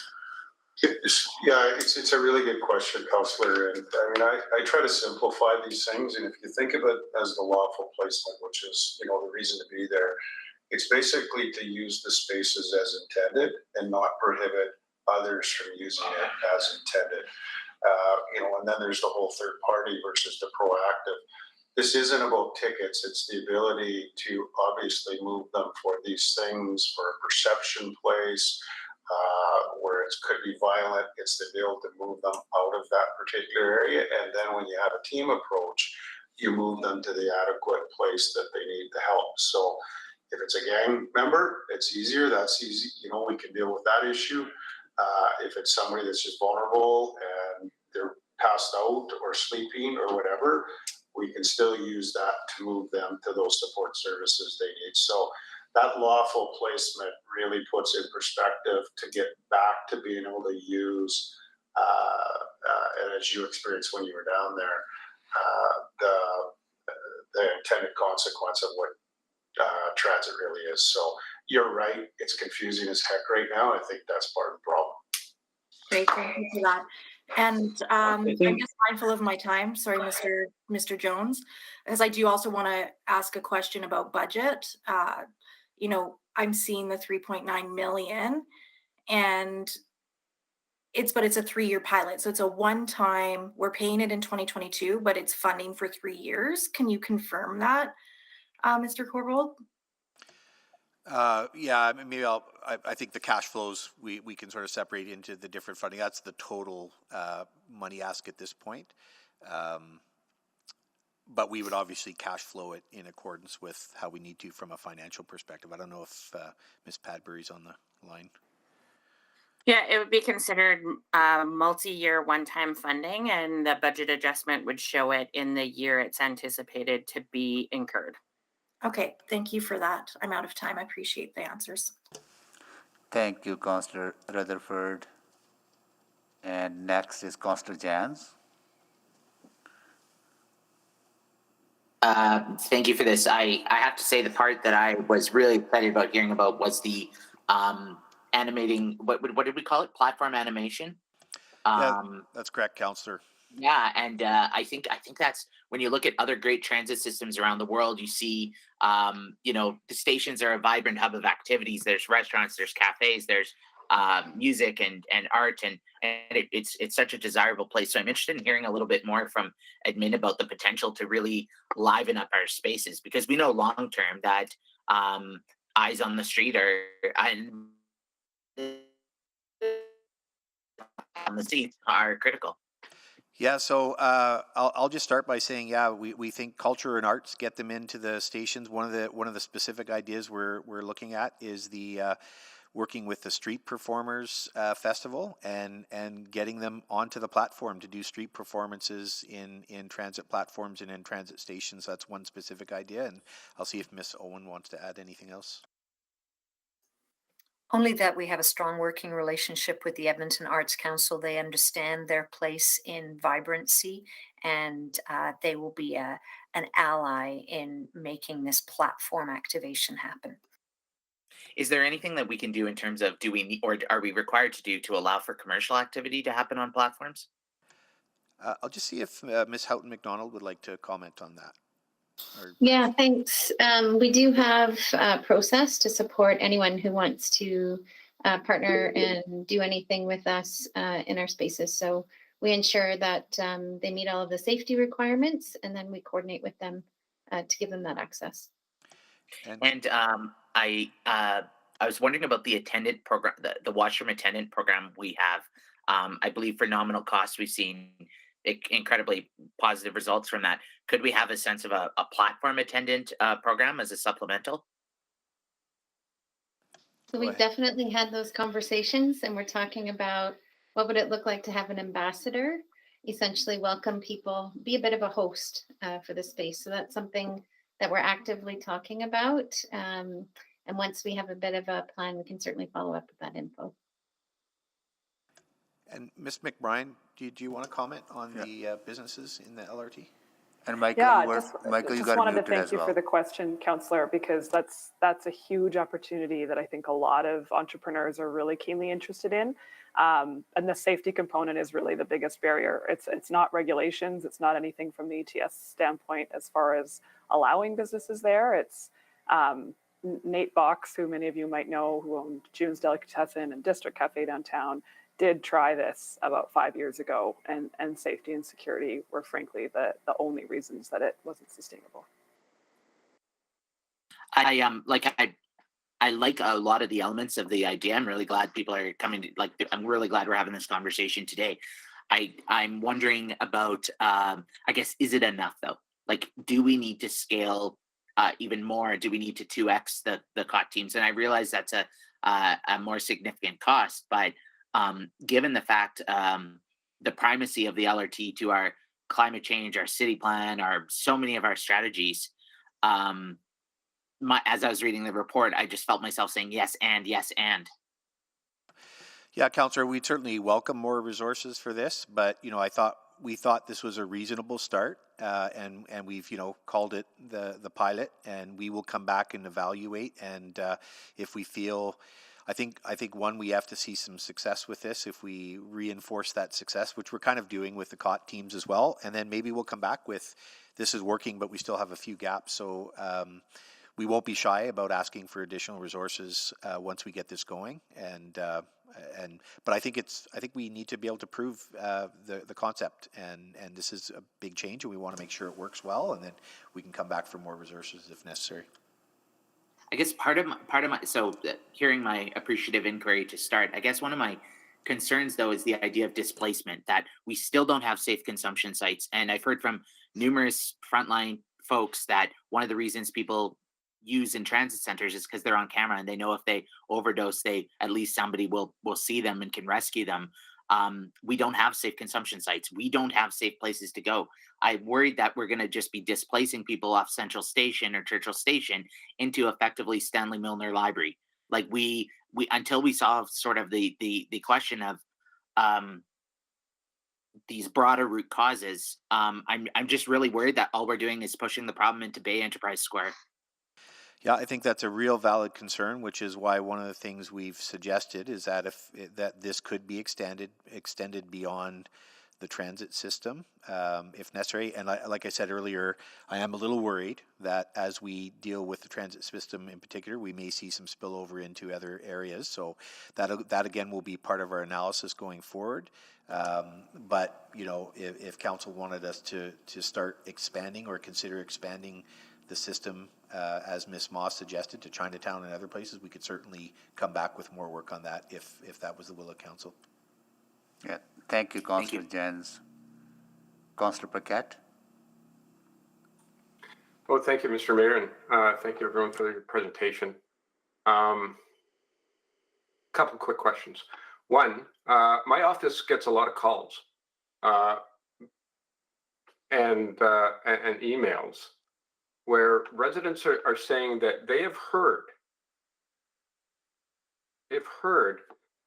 from EPS, from our peace officers, from our drivers, that the reason for this disorder is because of the lifting of the loitering bylaw. A bylaw that we got rid of because it was inequitable and frankly targeted people often based on race. And we have the stats to back that up. So I would love to get on the record a statement. And I'm wondering if you're capable of making the statement that we absolutely already, as Councillor Rutherford mentioned, have laws to deal with social disorder that don't require us to engage in pre-crime. Sorry, Councillor, is that to myself or Chief? Or sure. Maybe it's worthwhile hearing from a few of us. So we're certainly aware of what happened and why that bylaw was rescinded, which is why we are not before you today with adding a bylaw. I think there could be things that could be done to tie moving out of the LRT to social supports, but I'll just see if Mr. Jones first wants to reply to what the potential impact of that bylaw change was. Sure, and thanks for the question.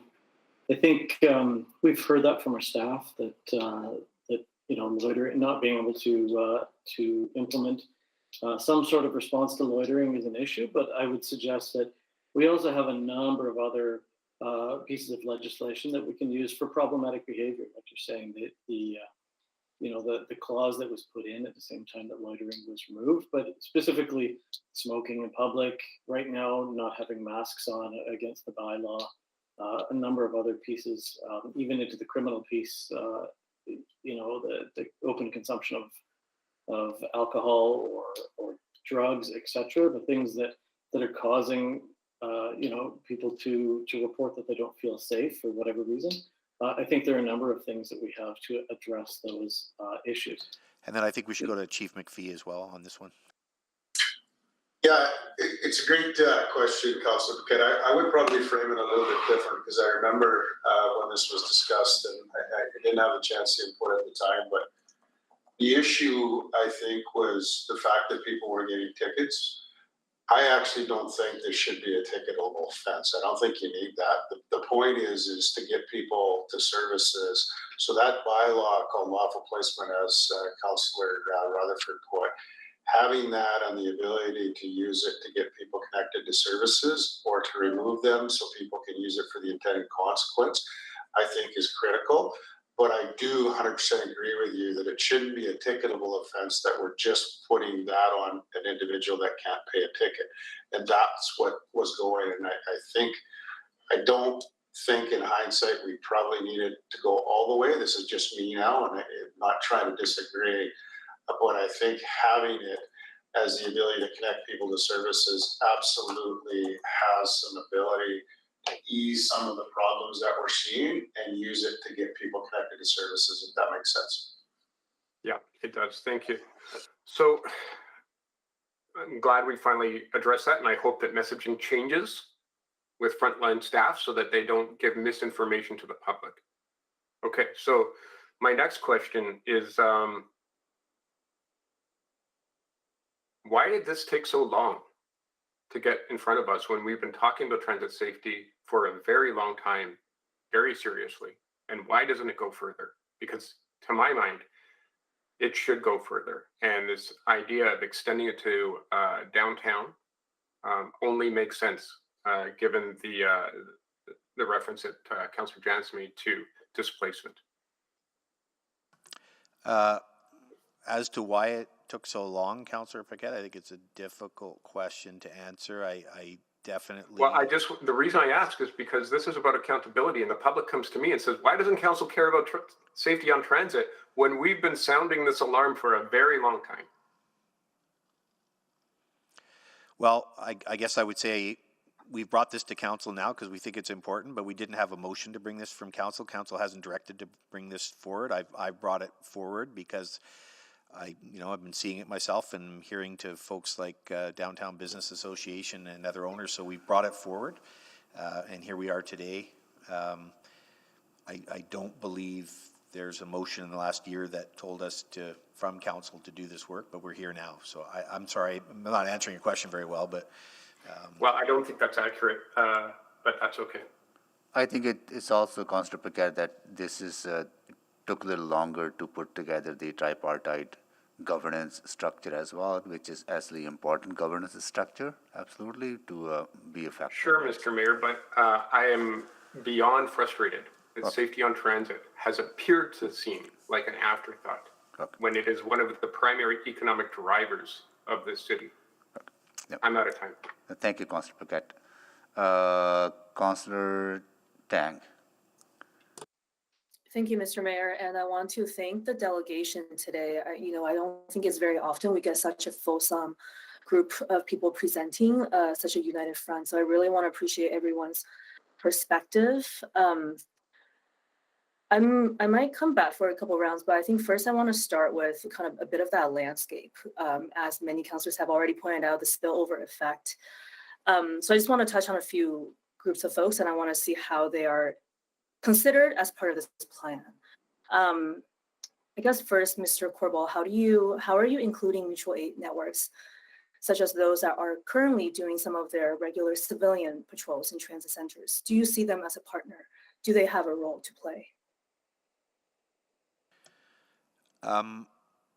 I don't think I know the answer to that question yet. I think we've started with a very positive partner that we've had some excellent results with. I'm always willing to consider other partners as we go forward.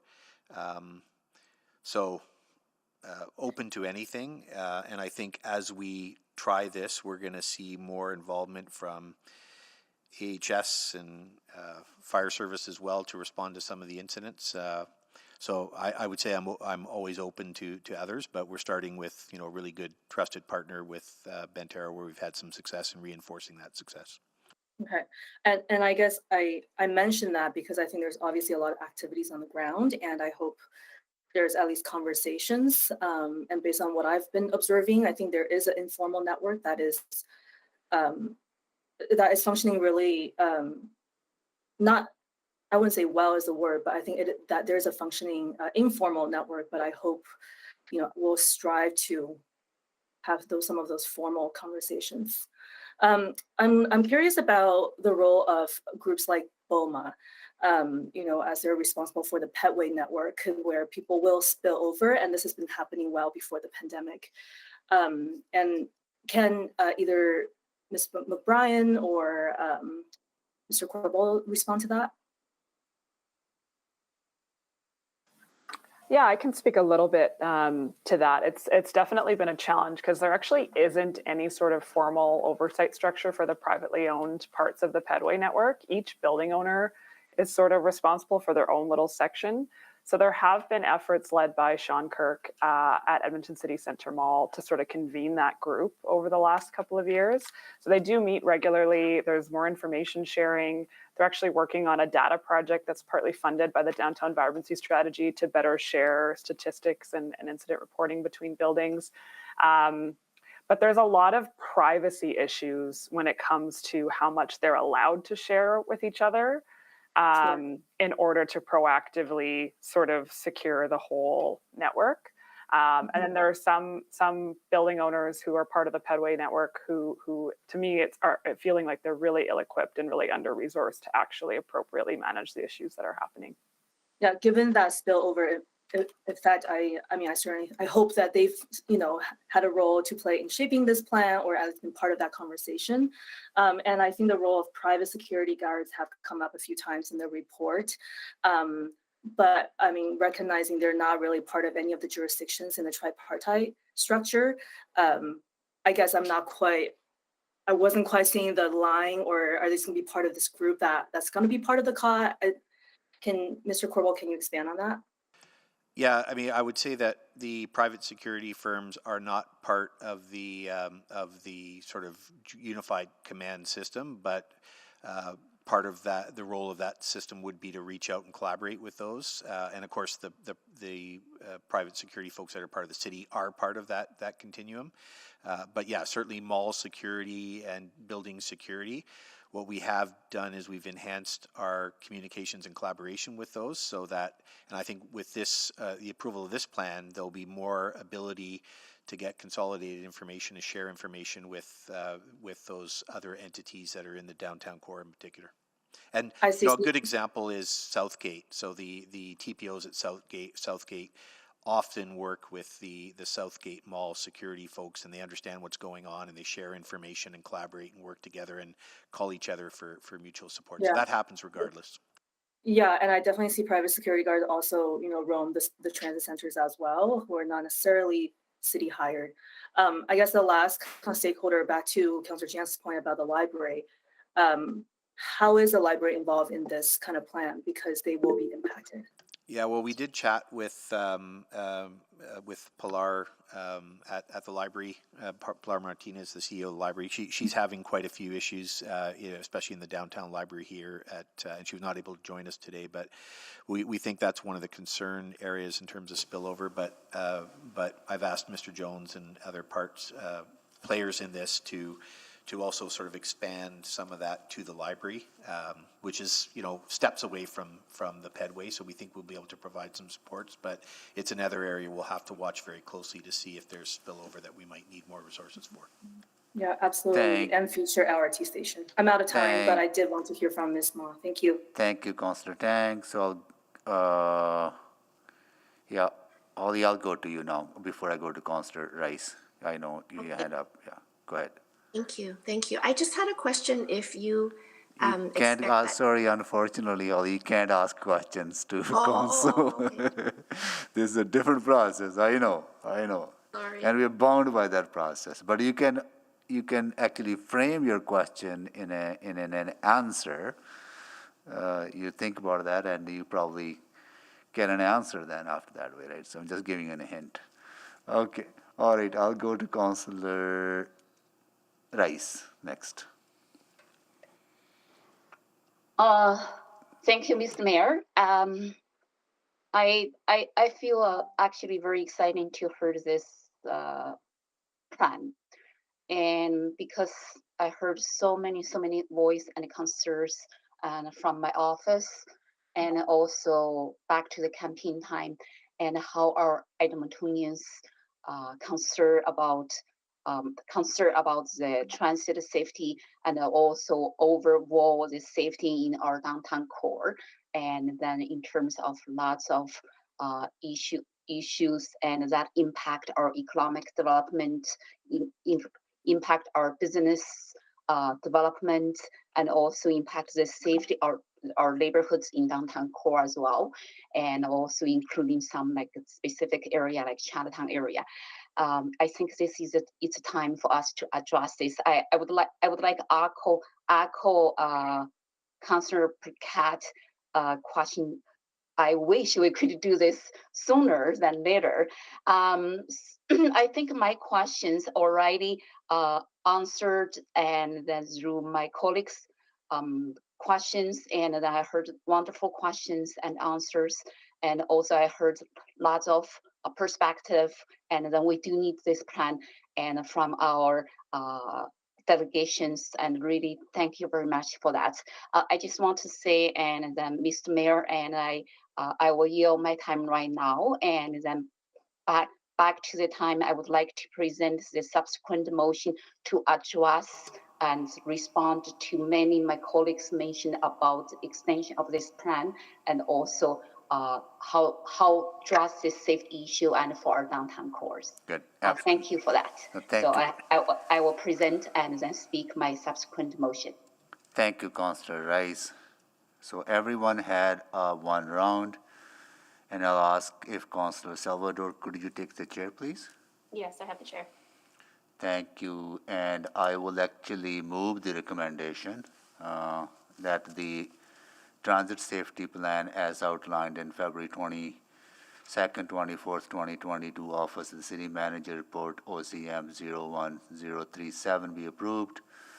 Number 2, that the City Standards and Neighborhoods Branch 2022 operating expenditure budget be increased by $3.9 million on a one-time basis to fund the transit safety plan with funding as follow: $1.1 million from COVID-19 funds with the appropriate financial stabilization reserve, $1.7 million from the Edmonton Police Services funds held corporately within financial strategies, and $1.1 million from the financial stabilization reserve. Second. Thank you. And I do have some questions. And I just want to follow up on the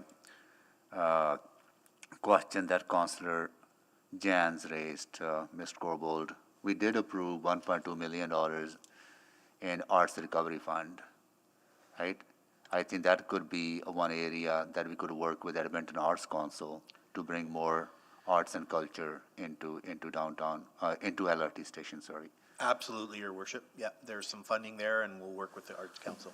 Yeah, I want to use the word that I think Councillor Paquette used in one of our meetings, not today, and that was, how do we bring delight to our services in our city, right? And I think I know we have a lot of social challenges. I think if we start applying that kind of lens to the change we want to bring, more delight on transit, more delight in downtown, more delight in our Chinatown and other business districts, right? I think we can do that. On the funding, I understand the funding component. I just want to pick up a little bit on the tripartite leadership committee model and the thinking behind it, Andre, as well as the potential. This is new thinking, right? And what could this provide as a model for some of the other areas where we are struggling to bring coordination? Yeah, thanks, Your Worship. It's new thinking in that we're adopting a unified command structure, which is not done before. What happened before is EPS did their thing, we did our thing with our TPOs and CSOs, and of course our partners did their thing in the social sector. What is different about this is now we're bringing it all together, and there's a requirement before direction goes out that it have the consent and the willingness of now that tripartite that is the Chief of Police, myself, and Miss Whiskey Jack. So we think that's just it. Quite frankly, it's following a tried and true process for emergency management, where unified command gets you the right decisions. And I think we're going to use this as a bit of a trial. It's going to be a trial for joint dispatch, as Councillor Stevenson alluded to, for sure. Then we're going to slowly tag things on, like AHS and EFRS. And so this will be a pre-trial, if you will, and when we come back with more details on community safety and wellness, we're going to use the lessons learned on this to truly get that integrated joint dispatch going that is connected to the system and is accountable to the system. Yeah, and some of the root causes, what is happening on our transit system, are related to the experiences of our own citizens related to houselessness, addictions, and mental health, right? And those are other crises that we're facing. And until we tackle those crises, we will not be able to fully tackle the safety issues, even though we can have programs in place, but we need to look at the root causes as well. Right? Yeah. So, And the other thing, yes, on that for sure. The other thing I would add is some of it's just pure efficiency logistics. Right now, TPOs don't have the same access to the information that EPS does, and we don't have the same access to the information that Miss Whiskey Jack has. By putting those teams together, forcing them to work, and they want to do this, but getting them to work hand in glove, that ensures a greater amount of information is shared. It ensures that the authorities of an EPS officer can be used as part of the joint team, and we get that social support embedded into the joint team as well. It's some of it's just pure simple logistics. Yeah. Being on different radio nets, for example, can be complicated when you're trying to respond to an incident. So. Yeah.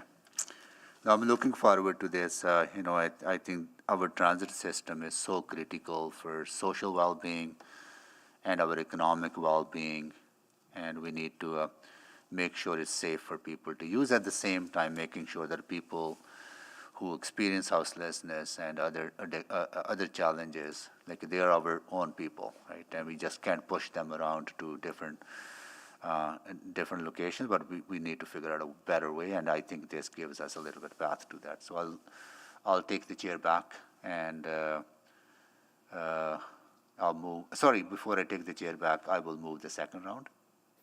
Second. Right, moved by Mayor Sohi, seconded by Councillor Tang. We can vote on a second round. I didn't.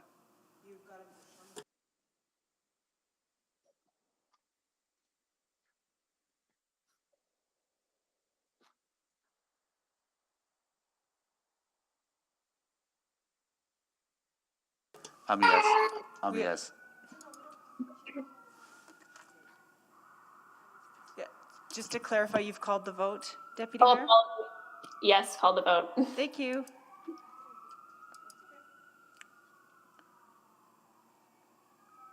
We have all the votes, Deputy Mayor. Great, please display the vote.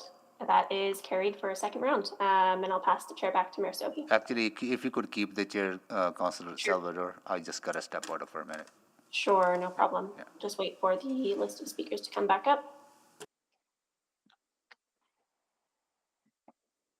All right, go to Councillor Stevenson.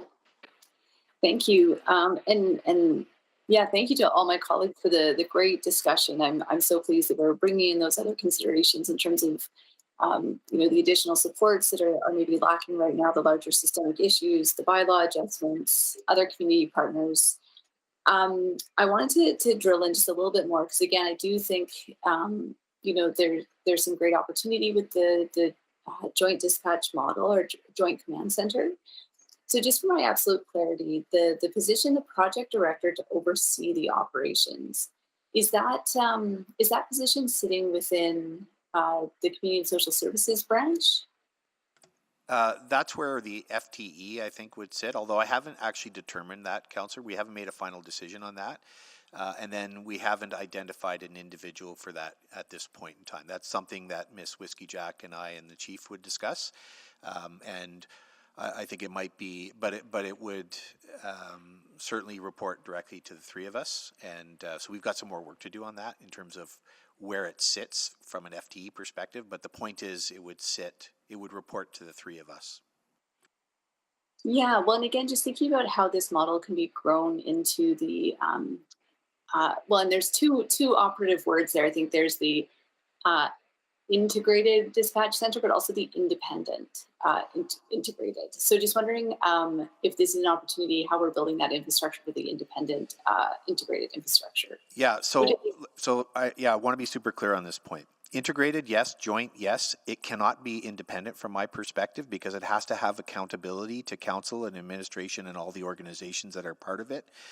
Nobody is going to be dispatched by somebody that is completely independent. It has no ability to be accountable for where they're being dispatched to. So we strongly appreciate the joint dispatching concept and the fact that there is lots of people in that joint dispatching center that have multiple expertises, but there has to be some accountability, and so I don't yet see how it could be independent. To interject, I guess when I'm talking about independence, I'm thinking of the Calgary model where it's a municipal the 911 call center, for example, is municipal? Yeah, absolutely. It will be municipal, but that's not independent. And so much like it'll be, I mean, I think the old model is dispatch was with police or with fire. When we bring these together, they will be a municipal entity. And I think it's just a perspective of how people see that word. Some people see that word as completely independent, as in not reportable to city administration or anybody. And I don't think that would work because the resources have to be sent out. But yes, it's not the police running the dispatch center or the fire running the dispatch center. It's a joint group, and then we would have very similar joint governance models like we're testing with this, where we would have social sector folks inside, AHS inside, fire, police, all the right team members, including the social sector support. Great. Thank you so much for that clarity. I really appreciate it. Just want to touch on the recommendation to close washrooms throughout the LRT system. And, you know, I'm really appreciating the reasons that have led to that. Just wondering what range of options have been explored. So, for example, could the security guards in those stations serve as attendants, for example? I know that there's another conversation about how they potentially become ambassadors. I really like the idea of evolving that model, but just wondering if that's been explored, even different design measures that could be introduced to address concerns with drug poisonings in those spaces. Just have we exhausted every other opportunity that we have to safely keep those facilities open? I would say for now we have. And I would see this as a very temporary measure until we get a bit of a grip on things within these spaces and make them safer. So it's not a permanent closure of these sites, but the reality is no typical rider is using some of those bathrooms, because the only people that are really using some of those facilities are people who are going in there to use drugs and things like that. So we don't want those bathrooms to be very bad safe injection sites or very bad locations to do those kinds of activities. So I see this as quite a temporary measure until we can sort of get overall hazard, and we could slowly open them back up. I wouldn't be thinking about using security guards as attendants for bathrooms, but that's not to say that we can't employ attendants to work some of those as we reopen them. Thanks. I'll come back for a few more questions. Thank you. Thank you, Councillor Stevenson. We'll go to Councillor Hamilton. Thank you. I just want to pick up on something that I think Councillor Wright addressed in her first round of questions, which is that the issues with the transit system are not just seen in the downtown or just the LRT, but really across the entire system. And I think of the neighborhoods around hubs like West Edmonton Mall that do see an uptick in, I'll say, social disorder and crime. And don't feel that they have the resources to address this. So I'm sort of wondering how this plan will continue to, or will sort of look to address some of those broader issues within the system itself, the transit system, and what resources are available to communities and residents who are struggling with this on an individual or sort of small basis. Yeah, thanks, Councillor.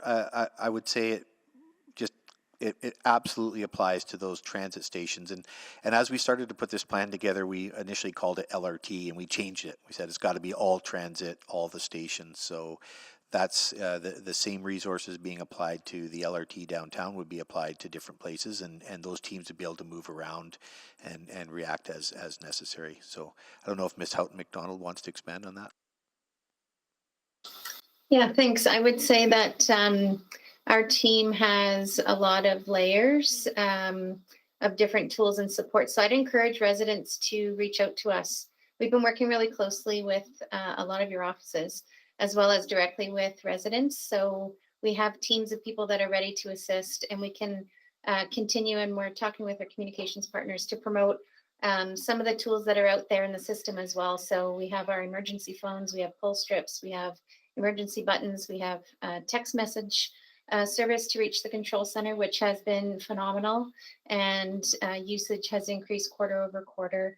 You know, we have 211 obviously for providing more of the social supports, and then obviously 911 for emergencies. But we're happy to do that work. So please, you know, if you have the opportunity, just encourage them to work with us on that, and we can provide support. Great, thank you. And those are my questions. So I don't want to come back on. I'm happy to support the motion. Chief McPhee, did you just want to add to that last one from a police perspective? Because I think you might have something. Sure. No, it's a great question, Councillor Hamilton. I mean, part of the reason that we're looking at this is because we see different data sets, and there's no question that certain criminal types are using the transit to obviously influence other neighborhoods. So looking at this inclusively is a large part of why we're actually doing this collectively, and why I think there's some significant synergy. Because for sure, and if it follows this trend, and not that you can predict it, but there's a reasonable probability and predictability that when we put a new line in, it's going to be similar trends. So hopefully this particular thing, which I think we're all reasonably optimistic about, starts to bring this in line and remove some of the criminal activity as well, and gets the people the right help they need. So I think it's a great point that you made. Great, thank you. Thank you, Councillor Hamilton. We'll go to Councillor Wright, please. Thank you very much. I just wanted to get back to Ms. Padbury, just clarifying the funding. Just the wording that was used, it was multi-year one-time funding. So does that mean in each of the 3 years we need the 3.9 million, or is the 3.9 enough to cover the 3 years of this full pilot? So my understanding is the 3.9 covers the full pilot. And then when I say multi-year one-time funding, we'll take that and we will apply it to the budget in each of the years where it will match when the spending will occur. Okay, thank you. I just wanted to make sure it wasn't ballooning to 11.7 over 3 years. The 3.9 times 3. Okay, thank you very much. Appreciate that. And Mr. Corbould, you indicated that the positions outlined in the pilot won't change. So I'm just wondering sort of who's considered now to be maybe the lead or the project or sort of in the role of project director? Yeah, so that's a great question, because one of the issues that some of us are having is that it's a committee. It's a group of people that share that space, and they've done some excellent work. But that's been a combination of Mr. Jones and Miss Carrie Houghton McDonald and partners on the EPS side as well. And we felt when the chief and Miss Whiskey Jack and I chatted about this, we felt it would be really important to get a bit of a consolidated leader to drive this system, at least temporarily, until we can go back to more of a committee model. So that's the idea there. Right now, it's a group of people that do it together. Okay, so I'll just ask pointedly, it will be a city employee, it won't be the police? No offense, but... I believe the idea is that it would be a city employee, yes, with the right expertise, but we have not identified an individual, and I don't know, Chief McPhee, if you want to answer that as well, but... I think we're missing the point a little bit here. I think it's the three of us have to find the right person, and whether that's one of our employees that becomes a city employee, or one of Cheryl's, or one of Andre's, it's got to be answered to the governance committee. So I don't think we're there yet in my perspective. It's very similar to other things that we're involved in. There's a process to get that, to make this actually work, so everybody participates. Okay. All right, and I just want to state that I am supportive of this, and I'm also happy to hear that further engagement of city and ETS staff will also be incorporated into this pilot, because I think that's a perspective that we can't miss out on. So thank you, that's all I have. I'll yield the rest of my time. Great, thank you, Councillor Wright. Councillor Prince-Pay. Thank you very much, Deputy Mayor. So I'm concerned because today, it's from what I hear, it sounds like we're trying to make the transit areas more usable for the vulnerable, as opposed to actually, I just feel that that's a disservice to them. I feel we need to have permanent, safe housing for them, temporary shelter, I should say, for them, as opposed to them having to use the transit areas for safety. I just feel that's a disservice. And I agree, I would love to make it more delightful with artwork and with restaurants and make it more friendly. But I have to say, if you see a group of people sitting there in that area doing drugs, or there's abuse going on or crime, no amount of artwork will make someone feel delightful there. And is Miss Whiskey Jack still on the line, or is she off now? She's gone? She's had to step off of the call, but if you Okay. have questions for her, they are being captured and they're going to follow up with Ms. Whiskey. Oh, okay. All right. So Councillor yeah, Principe, could I just respond to the first question? Sure. I just want to be clear. The aim of this is we're not talking about bringing social sector supports into the LRT to deliver those sector supports within the transit system. What we're saying is that we're going to have those resources available to entice people out of the transit system who need social supports so that they're not in the transit system. And that's why I've been very clear, you can't even meet basic operational health and safety code, occupational health and safety code abilities Right. in a station for it to be a shelter. We do not want shelters, but we want to get the people out of the LRT system and give them opportunity. I can't force them to go to a shelter, but much like we do when we close the LRT stations at night, they have an opportunity to get on a bus to go to a shelter if they so choose, but they can't be in the LRT the whole time. This plan does stop short of a specific bylaw, which would allow people to be removed out of the LRT that are not using the LRT, but that could be considered. Okay. All right. Yeah, like I said, I would like to see permanent daytime shelter for the vulnerable. That's what I would like to see happen. So thank you for that. And I just wanted to ask Chief McPhee, is there anything else that you can add, that you think that we can add to this plan, or anything we can do different? I think obviously we got to get it going. Pick the right leader to lead it, report to the three of us, deliver outcomes that meet the needs of everybody involved. I mean, for us, obviously at some point it's going to become sustainability, but I just want to speak to that point that you had asked earlier and that Councillor Johns had made. When you actually get the right things in place to take back a space, it's important that you do that progressively by connecting people to services, obviously get the criminal element, and then of course you lead with the art and the beautification process so you keep it sustainable. So I think all of these things right now are on the right track. I think it's to get going, long term for us, and that's just being open and upfront.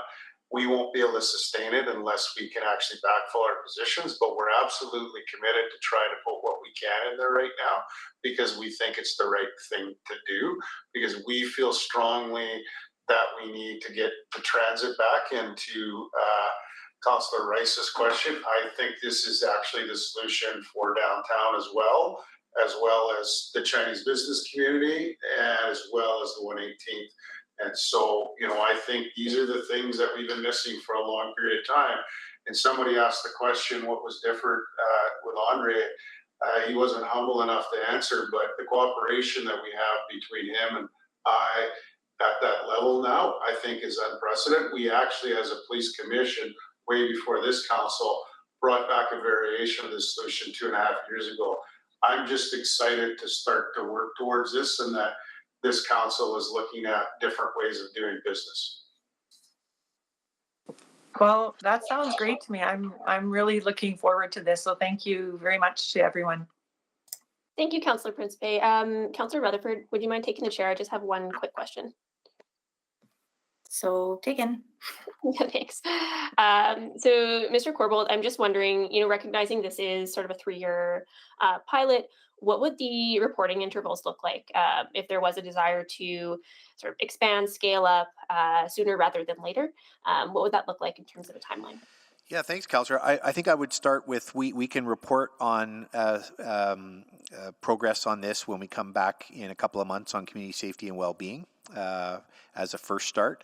And then I believe Ms. Houghton McDonald does come back and report to council on a routine basis, and so just to let her add to that as well. But the first step would be when we come back with community safety and wellness, we can give you an initial update on how this is going. And that's only a month and a half away, I would say. And I would just add, following that, probably more likely in Q3, we'll have our annual update coming forward where we talk about all of the measures in totality and give a bigger picture perspective. We also are completing a gender-based analysis process, which I'm really excited about. Lots of community involvement, and we'd love to share that story of what we heard and what further enhancements would be helpful, which can weave into both of the elements that Andre just outlined as well. So this is all going to be integrated and I think woven together to really help lead us forward on a really strong path.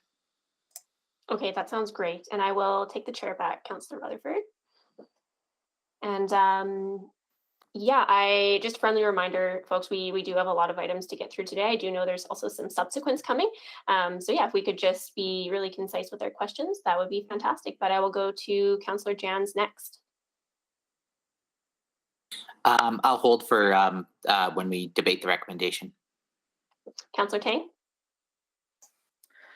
Thank you so much, Ms. Chair. I want to ask about, you share a lot of quantitative data points. I'm very curious about your qualitative learning.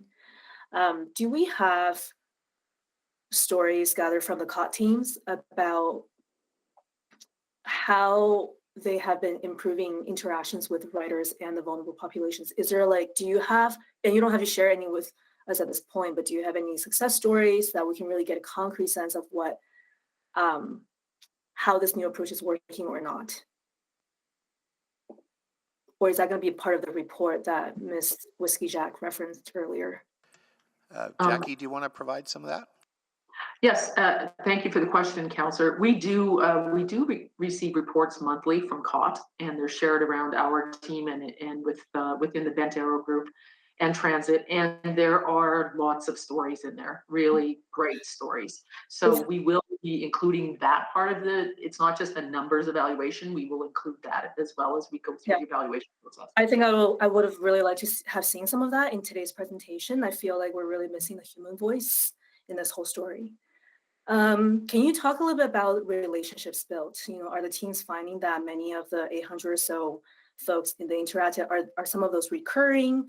Are you finding that, the more interaction you have with people, more likely you're able to de-escalate and successfully redirect people? And are there follow-ups happening to ensure that those folks are actually accessing those services that you're redirecting them to and not just hanging outside of transit center? I'm not so sure if Miss Whiskey Jack is back on the call. Her team, like the frontline team, would have the answer to that, but I don't at this point.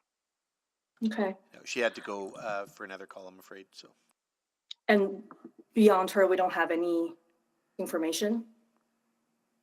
Well, we could get that information, but I don't have it on hand right now, unless Mr. Jones, I saw him just click on. Yeah, and I'm curious, how are you applying the urban well-being framework that centers around connection, that centers around levers, various levers, including policy levers, narratives, etc., to change interactions? And if it's not applied, you can just say it's not applied.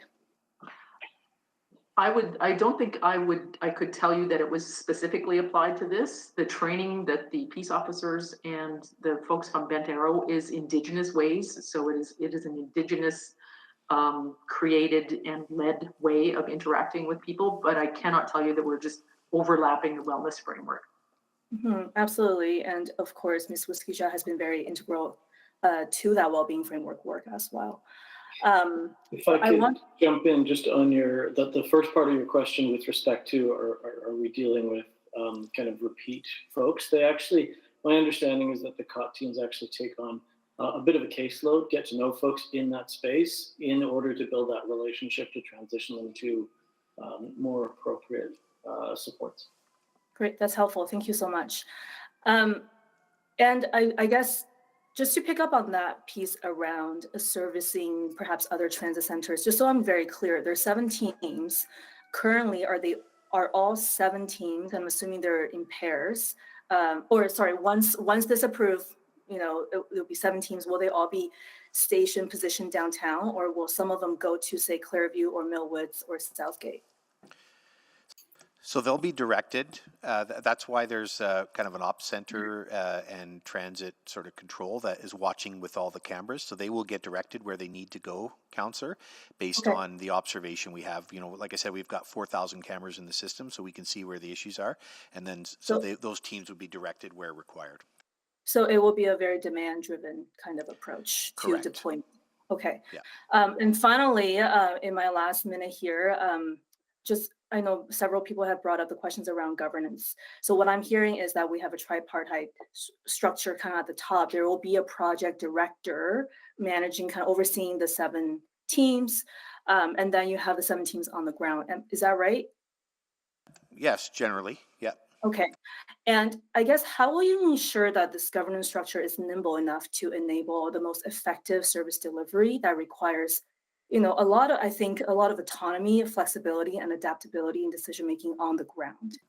Yeah, so I'd start by saying clarity of intent, which we think is super clear in terms of what we're trying to do here. And then that is the key reason we decided to go to the tripartite, so that there's a direct. We are essentially bypassing lots of levels of the chain of command with this executive director that reports right to the top and can deploy the teams. So you go from 5 or 6 levels to 3 levels, and that's where the agility comes in this program, and then we'll evaluate it as it goes, I would say. Okay, great. Thank you. Thank you, Councillor Tang. I see Councillor Rice. Thank you, Deputy Mayor. I only have one question and very quick. I do appreciate this tripart governance structure, and also to see our community partners and also social services in place to provide that additional support and for the people, and when we implement this safety plan and for the LRT, for the public transit. So the question is about around the downtown core, including Chinatown, the community, and when this pilot become effective, and so what type of impact and could for those communities around those areas, and specifically in downtown core, and then do we have any specific support or plan and in place and to support the unintended consequence or other type of encampments, and just to administration? Yeah, so Councillor, the plan we have in front of you for approval right now deals directly and only with the transit system. It does not reinforce Chinatown or 118th Avenue or some of those other places at this point. That we are doing things there, but this does not address additional resources for those locations at this time. In terms of the speed at which this will be activated, we're talking within a matter of days and weeks. We've already, in fact, started doing some of this with some of the beat teams and EPS working with our folks closely. But we just need to formalize it and get it moving. So we hope to be, adjusting this in time. Some people have to be hired, so it might take a bit more time to get all the teams together. But we're going to start as soon as we can. Okay, thank you for that clarification. I think that is why it's so important, and I heard, and then we have this type of support and for the broader safety issue addressed in our downtown core and including our business area or some specific areas. So I will speak to that, and then when I bring my subsequent motion. Thank you. Thank you, Councillor Rice. Councillor Paquette. Thank you, Madam Chair. So as we're talking about mental health and wellness as a big component of this, I do get concerned about frontline staff. This can be very taxing work, very frustrating work, and sometimes they may even feel unsafe themselves. So I'm wondering, how do we manage that? How do we manage that mental health and the potential burnout and turnover, so that we can get consistency and so that we're also taking care of our frontline staff? Yeah, Councillor, it's a great question, and one of my deep concerns about this So a variety of things that I'll start with, and then I'll hand over to Ms. Houghton McDonald to expand. But we do have peer support programs. We do have a requirement when people go through a traumatic incident that there be a debriefing of that incident. We are able, because of the vastness of the transit system, to move people around, so they're doing different shifts in terms of transit operators. The TPOs, of course, are going to be always sort of feeling the brunt of it. So they too have some support systems in place.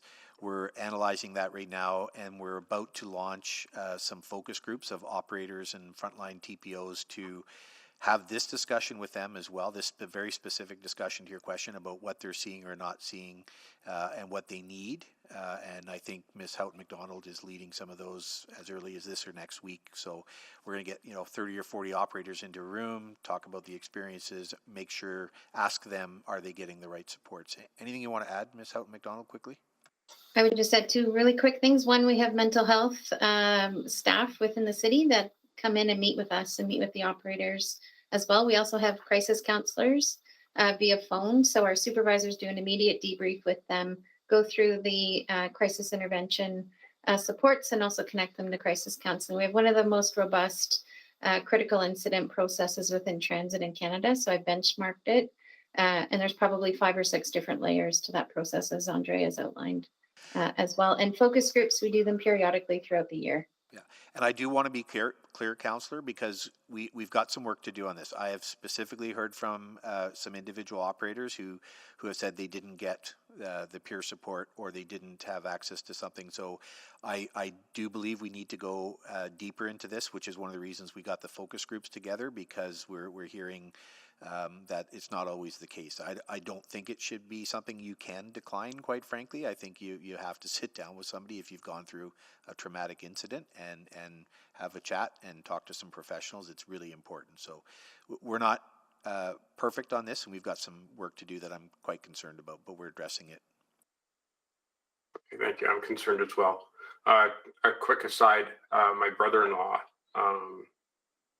gathered stories of residential school survivors during the TRC, and definitely required some mental health and wellness and spiritual wellness, and was denied being able to go see an elder or to a sweat lodge, and had to go to a psychiatrist or a psychologist. And I'm hoping that we take those kinds of cultural aspects into account for our frontline staff. Yeah, okay, we certainly need to, and I will check in on that. Okay, thank you. Of course, just thank you so much for all the work that you've done. I know I've expressed frustration because this can be a very frustrating and volatile conversation, but I just want to ensure that I get it on the record that I'm really appreciative of everyone's efforts. My next question actually follows up on Councillor Wright's questions and ties to what I was talking about. I'm just wondering if there's contemplation, if we're talking about a project lead, of someone who's actually very much aware of and maybe immersed and maybe works in this field of maintaining mental health as a project lead. That might be key to the success of all of this. Yeah, we haven't sort of finalized the job description yet. I do want to make sure we get somebody who can get the outcomes that we're looking for. I think part of the issue is how do we involve some mental health experts in that, whether a mental health expert should lead the group or whether they should just be an integral part of it, I think is yet to be determined. So yeah, because it sounds to me like most of the work here is about diversion. I would say diversion to those who need help and can get help. I'd say another key aspect of the work is dealing swiftly with some serious criminal activity in a way that is fair and empathetic and right. Yeah. Okay, I'm out of time, but I would submit that most criminal activity stems from some of these root causes that we've been talking about. Thank you. I would agree with that. But, for example, the incident I mentioned last night where, riders are being confronted by a person with a weapon pointing it at it. We need to deal with that swiftly to get them help, and then get the person who had the weapon to the help that person needs as well. Great, Yeah, thank no, you. I mean, it's, we've got a long way to go. Thanks. Thanks, Councillor Paquette, and thank you for those answers. I see, so I know Councillor Jans is on the board for speaking to. Councillor Stevenson, do you have questions? Yes, and I apologize. It will mean a third round. Yeah, would someone like to move third round? So moved. So moved, Jans. Moved by Councillor Jans, seconded by Councillor Rice. By Councillor Rice. Let's call the vote.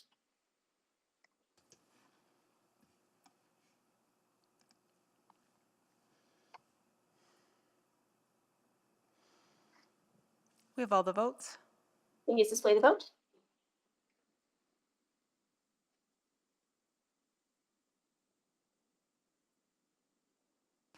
We're just displaying it. It passed unanimously. Thank you, Deputy Mayor. Great, thank you. Go ahead, Councillor Stevenson.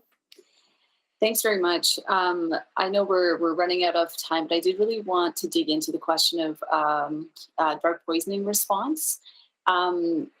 Maybe just as a very specific question, my understanding is that the security guards that are currently in our transit centers and LRT stations don't currently carry naloxone. Is that something that is changing? Yes, it is changing, Councillor. That was true and is true. We have approved that with the contract, and we are now doing the training required to get that up and running. So do you know, how, Ms. Houghton McDonald, how long it will be before that training's done? So they've actually already started using it. So they've completed training, they're using it. We've got reports of it, being used multiple times. It's been super effective, and we're really pleased to work with them on that.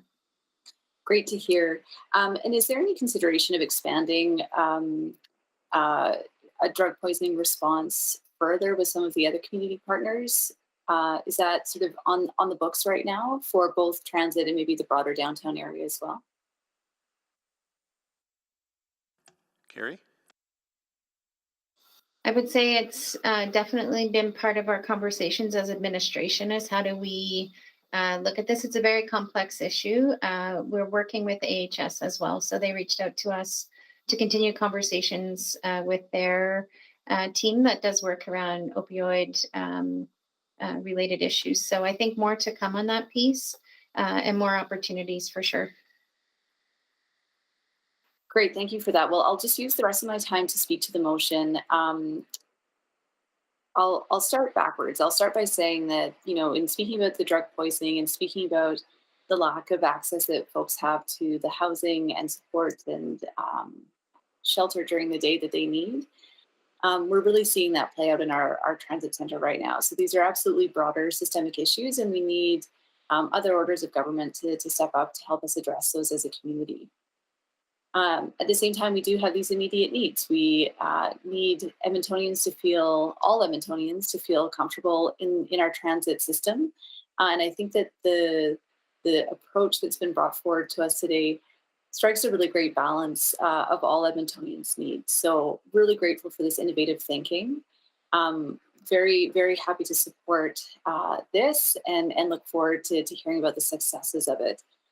I'm also really pleased to hear about some of the additional initiatives in terms of station cleanliness, station animation. I think it will have a huge and positive impact on the transit user experience moving forward. I know that colleagues of mine are bringing forward subsequent motions, which I'm equally excited to support in terms of expanding these services even further throughout our downtown. And I hope it's a model for community safety that continues to expand. So thank you to all the partners who've been a part of this, and very happy to support this motion. Thanks to admin for all the great work. Thank you, Councillor Stevenson. We'll go to Councillor Jans. I know you've been on the board to speak to. Okay, we're in debate now. Is that correct? I believe you were on the board to speak. You didn't have questions? Yeah, no. Are we done questions? I see 3 other speakers. Yes. Yeah, we were done questions. If you have a question, that's fine. Yeah. Well, I'll speak in support of it, but I have to admit I'm struggling a little bit here, because when I hear from the administration that there's 2 parts of this, there's both the dealing with the sort of the disorder pieces and helping find people who need services get to services. And, that makes sense. That seems like a reasonable city expenditure. But I'm having trouble separating some of this from the debate we had about the police budget back in November when we were first elected. And we were told by the chief and by the police that if, and I'll quote here from the meeting, the chief said, we'd have to choose what those reductions in services and would be, and the first we'd have to look at would be the ones that have redundancies. So transit has a lot of security already, so we do leave that space. Do we move away from traffic safety and let photo enforcement take over? And that sort of remark was shared a couple of times about the idea that if council didn't pony up more money for the police service, that the police would then be reducing service to transit.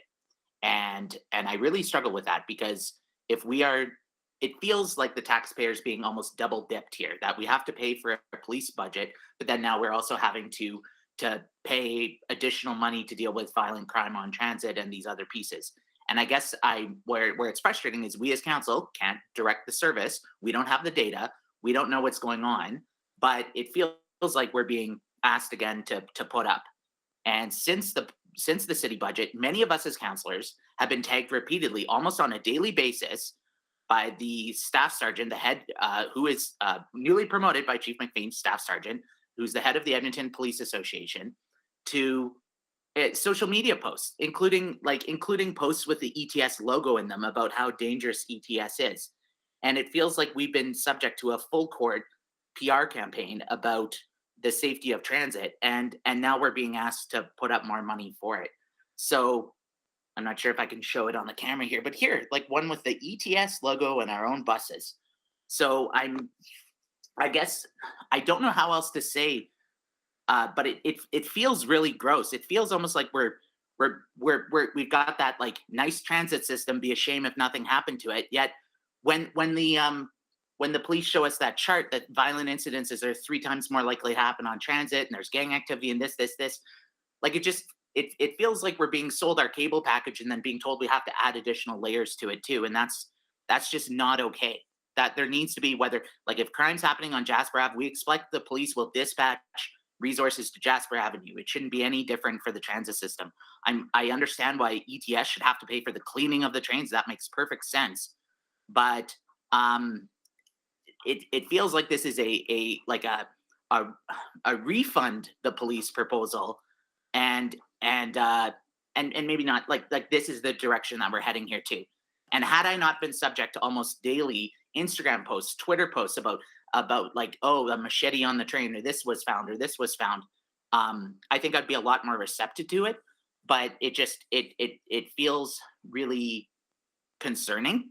And it just highlights for me, again, a governance gap in policing in this city where we don't have the data. We can't direct the police. The commission can't direct the police, yet we're being asked for money at every turn. This is the second time in our term so far that we're being asked to pay up. And it doesn't make sense. And it's really concerning. And what's also really concerning is that tweet I showed you with the ETS logo. It was liked by then vice chair of the commission, John McDougall. So we're getting it from all sides, it feels like. And do we have a problem with safety on the LRT? Yes. Is it one we need partners to work on? Yes. But do I like how this is being, how council I feel boxed in, and I feel like I have no choice here, and my options are limited? I strongly resent that. So I'm going to support the proposal here, but I'm looking forward to the subsequents. And this has to be part of a bigger ongoing conversation about what true public safety looks like in Edmonton. Thank you, Councillor Jans. Councillor Tang, please go ahead. Thank you, Ms. Chair. So I'm going to come at this a little bit different angle. As a former city employee who has directly been involved in a lot of the first-hand conversations about downtown safety, and prior to the pandemic and prior to all the massive escalations during the pandemic. I think there's a lot of excitement to this direction and way of working together. I think the relational element, the intent to do more culturally aware work, And the partnership with Bent Arrow is probably, to me, the most exciting part of it all. And I'm glad to see non-traditional players outside of a law enforcement narrative and framing be involved in this way. But I would challenge administration and the team to think even more beyond this box, to include mutual aid networks and the private sector, and not just simply hope that the existing informal networks, like those between private security guards and our peace officers, will simply build those bridges. And coming back to the motion I had put forward in the fall about the community wellbeing and safety methodology and logic for allocating the divested police funding, I actually think what we're talking about today is a kind of example that has a direct line of sight to funding that will alleviate the burden on policing. However, I continue to be extremely worried about the various pieces of this community wellbeing and safety work, including this transit plan, that will remain siloed and disparate. I don't think that's the intent, but beyond the tripartite, structure, I didn't really see any signs of that changing. And so I remain cautiously optimistic in my support for this motion. I think the rhetoric of systems efficiency, service coordination, and better business management practices remain the same rhetoric we hear over and over again, pandemic or not. And I'm not clear how they will address root causes and support healing. And so I want to see more qualitative learning, firsthand stories and testimonials from the COT teams and from the end users that demonstrate relationship building and impact. We talk a lot about scaling in this report, but scaling is not always about adding more money and more boots on the ground.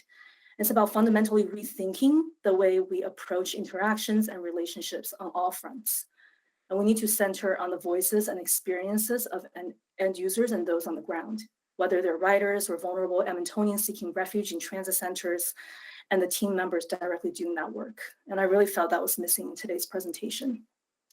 I'm not going to put any subsequent on this or anything. I am ready to support my colleagues because I think there's a lot happening in this transit plan, but I wanted to outline my expectations, which are really just base considerations for transformative innovation, if that is the direction that we're indeed going in. Thank you.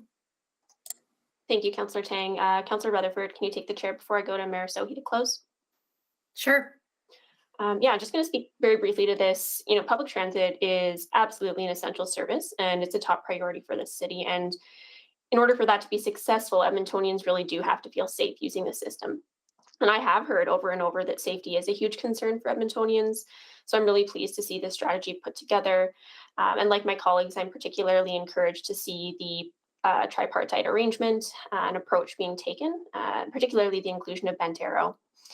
This is certainly as much an initiative for transit safety as it is for community and social well-being, as well as economic well-being and stability, especially as we work towards recovery. There are absolutely systemic challenges at play here related to houselessness, mental health, and drug poisoning, and these ultimately need to be addressed as well. Having a safe, accessible, and functional transit system is an integral part of achieving our climate goals, our goals around talent attraction and retention, as well as our goals related to equitable access and mobility. So I'm looking forward to further opportunities to support this work going forward and supporting this first step today. Thanks very much. And I'll take the chair back. And I'll go to, I see Councillor Paquette on the board, and then we'll go to Mayor Sohi to close. Yeah, thank you, Madam Chair. Just briefly, we've been talking about transit safety for years. And I think the public wants to see some practical application to this from the folks who are tasked with safety. They basically just want people to do their jobs. And hopefully this is the thing that gets us there. A few years ago, we implemented the transit security for, I can't recall, something like $20 million. And what the public saw was folks who observed and reported, which is great, but it didn't increase their perception of safety because no action could be taken at that, by those peace officers or those transit security officers, pardon me. And I know that it's led to a bunch of frustration. the idea that it looks like something is being done, but on a practical level, they don't experience it. So I am just hoping that this is not that. I don't think it is, but this is an issue that the city takes seriously. Transit represents well over $1 billion a year, and actually much more than that, in economic activity for the city of Edmonton. That is the economic return. Any other thing that delivered us over $1 billion in economic return, we would be on it immediately. So what I'm concerned about is perceptions, and I think that this administration takes that seriously. So I want to thank you for your concern and your effort on this. I know that there have been roadblocks in the past, and my hope is that those roadblocks are now removed. The people of Edmonton expect this, and they're right to expect it. They're right to expect that when they take a trip on transit, that they have the perception of safety. I mean, we can talk all day about how the fact that the vast majority, to the extent where it's almost a blip in the percentage where folks are actually in danger, is present. But that is not the feeling people have. And of course, this could have been exacerbated by social media from people who are using fear in order to achieve leverage.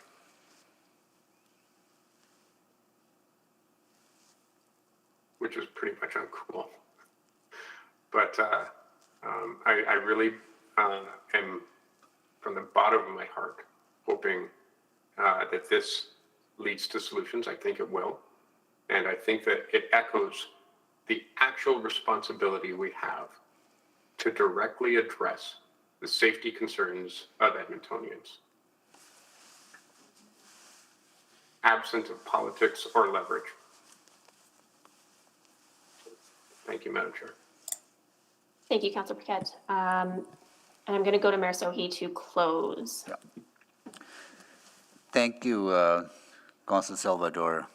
You know, those of us who sit in these 13 chairs, we speak from a point of privilege. And every word we utter has a meaning. And every message we convey to the people who work behind the scenes of our administration, who've been working on this plan for a while, they pay attention to what we say. And they need to be deeply appreciated for the work they do. Nothing we deal with is perfect. Sometimes incremental change is necessary, and that incremental change is for the betterment. This is a very, very complex problem. Security and safety on public transit, it is just not a crime issue or a gang issue or violence. Yes, those are absolutely part of it. They're root causes to these problems. These root causes go to houselessness, people who experience that trauma, people who are experiencing drug poisoning in our streets, our fellow Edmontonians who are struggling with mental health. Looking for perfect solutions to these complicated social issues in everything that we do, and then saying that our administration is not working hard, I think is unrealistic. And we need to support them for the work they do. And this is a good plan. It's not a perfect plan, it's a good plan. And I want to convey to everyone who worked on this, I deeply appreciate the work you're doing.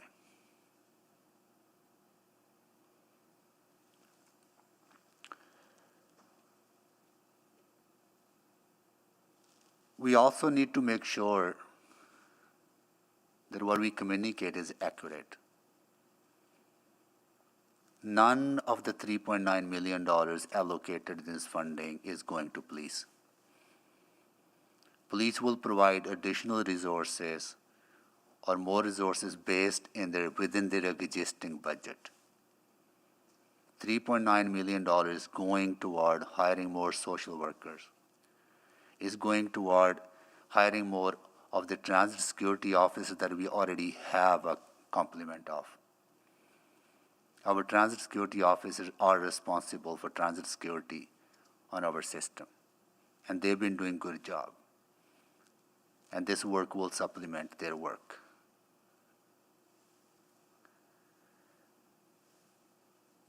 Safety on LRT and our transit system is a real issue.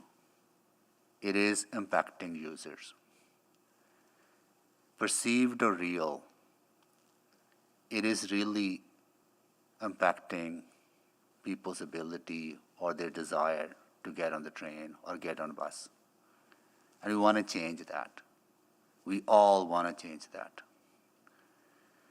That is why I'm hoping today that this afternoon, then budget is tabled from this provincial government, that they will step up for us so we can tackle these systemic challenges that are giving rise to disorder, that are giving rise to the pain that causes that disorder, that we can have a more comprehensive plan in place. But in the meantime, we got to do what we need to do, and that plan, today's plan allows us to make impact, make some change, and give people a sense of safety and security that they need to continue to rely on public transit. This is so essential for well-being of Edmontonians and also the economic well-being of our city. I'm done. Thank you. Thank you, Mayor Sohi, for those closing words. And before we go to break, I would like to call the vote. I don't see anybody else, so let's vote. And this, oh, there we go.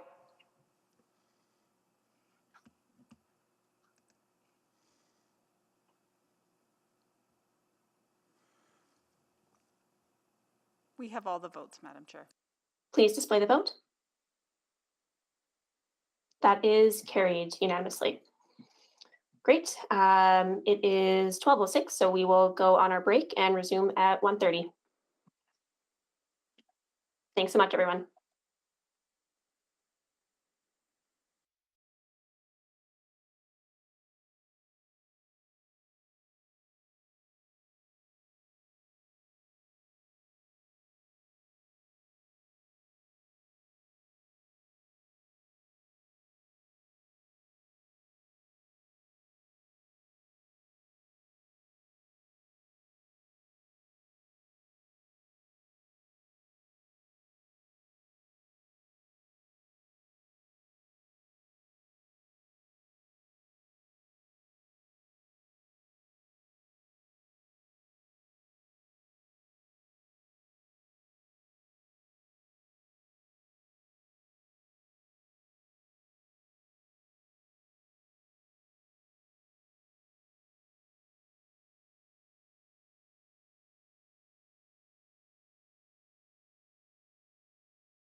We're good to go, Mr. Mayor.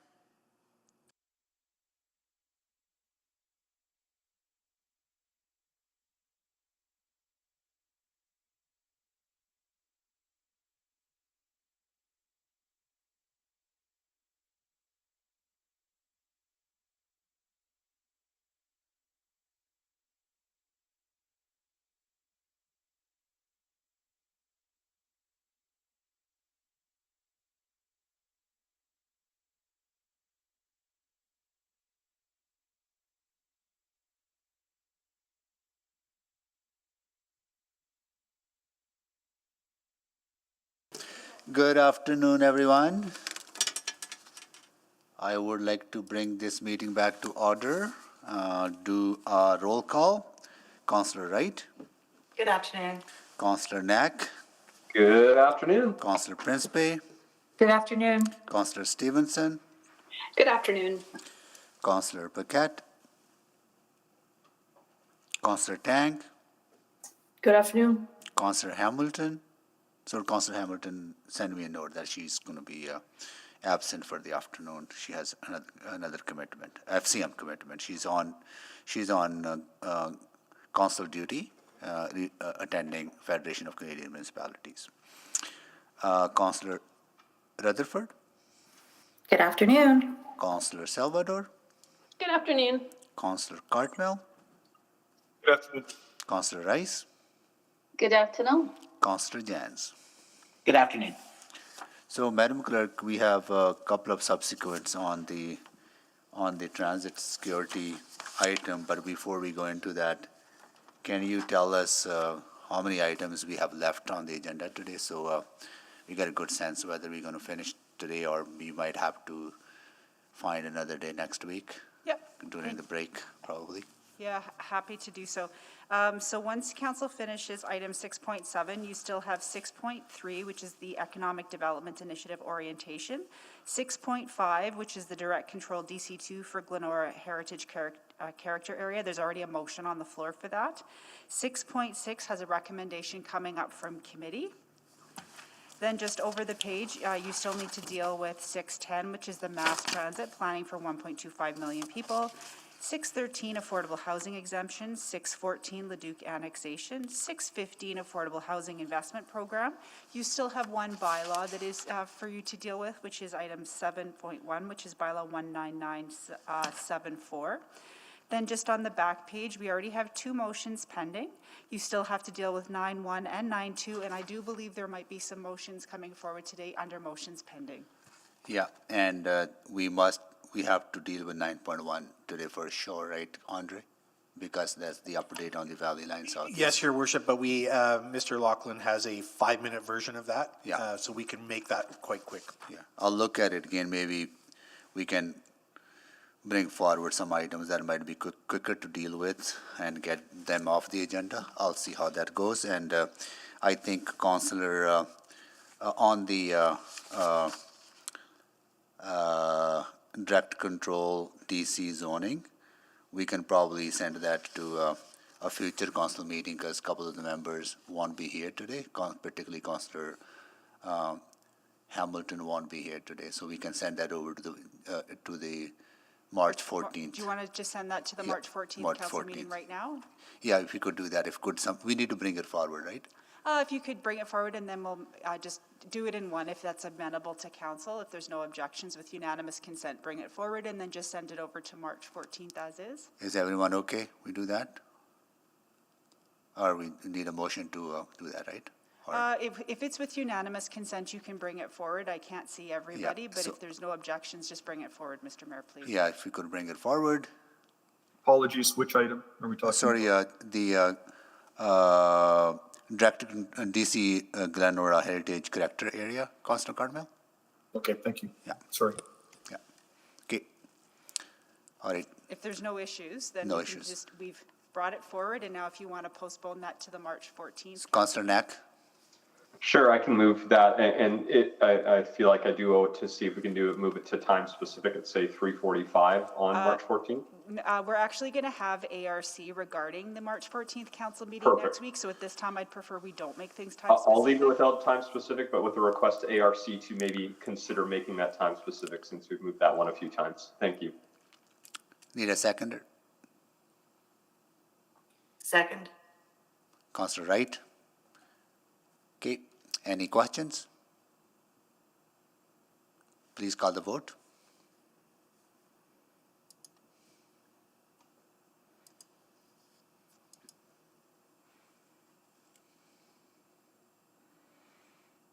Okay, I'm just waiting. Councillor Paquette, are you with us? he might be a little delayed. Yeah. He'll probably be delayed. He's dealing with something. We have all the votes, Mr. Mayor. Display the votes, please. That is carried. Thank you.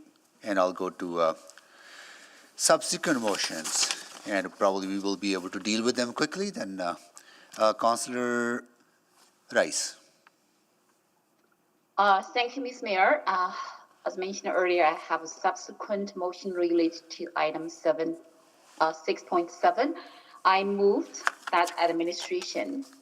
So I will read my motion and then thank you, Madam Clerk, if you could put words down.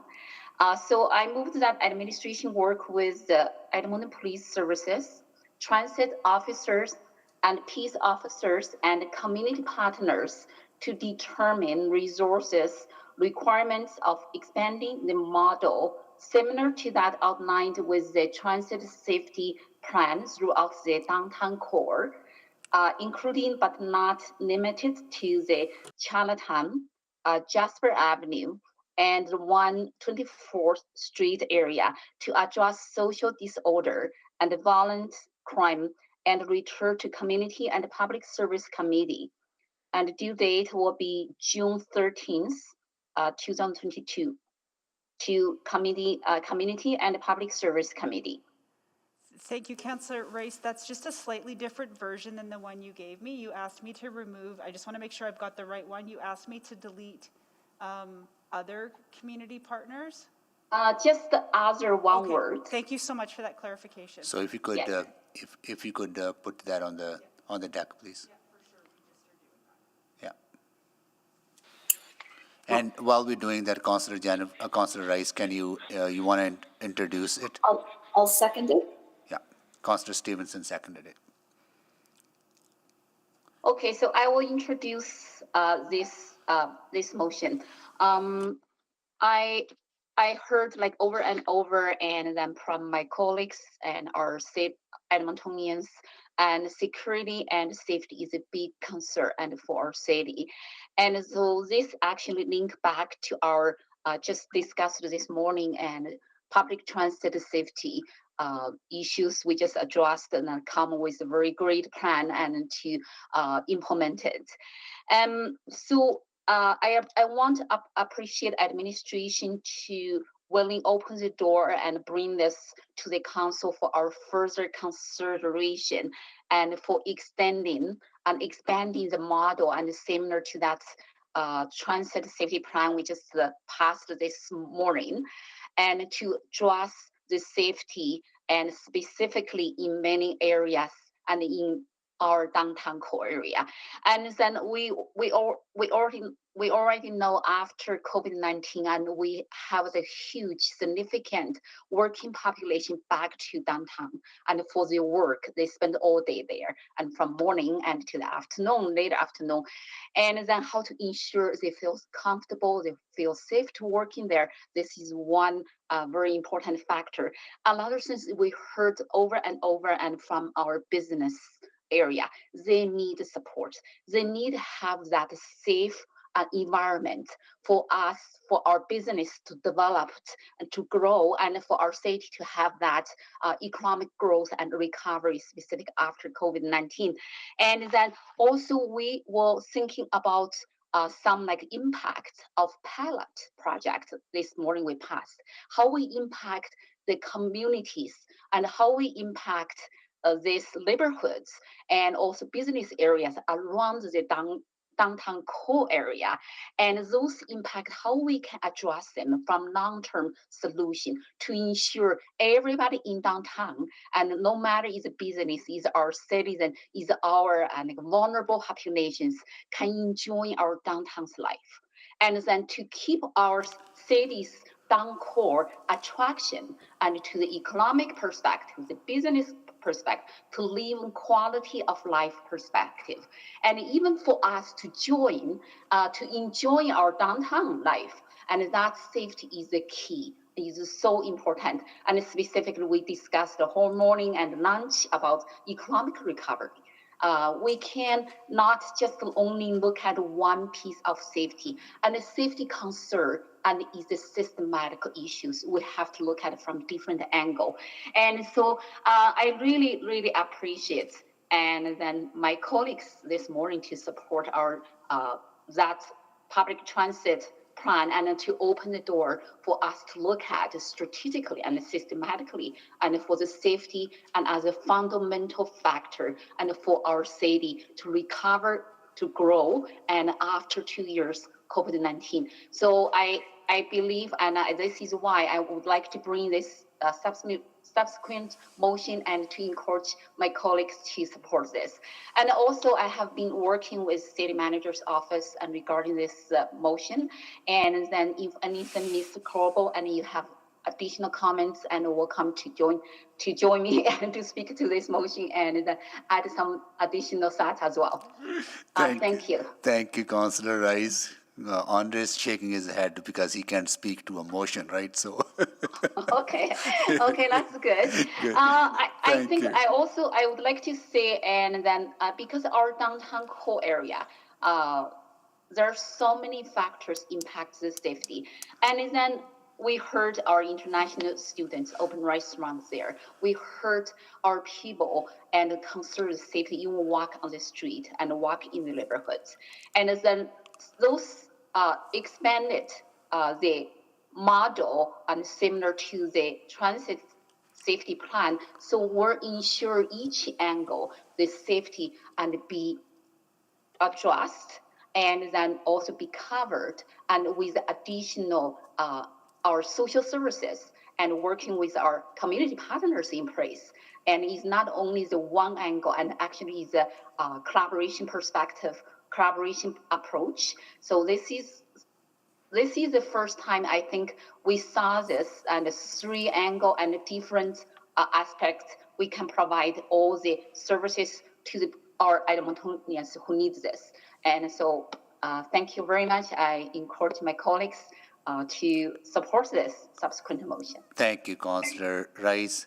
So just a quick one, June 13th, Madam Clerk, that and Mr. Corbold, June 13th is doable? Yeah, I believe that's 13, that's the time.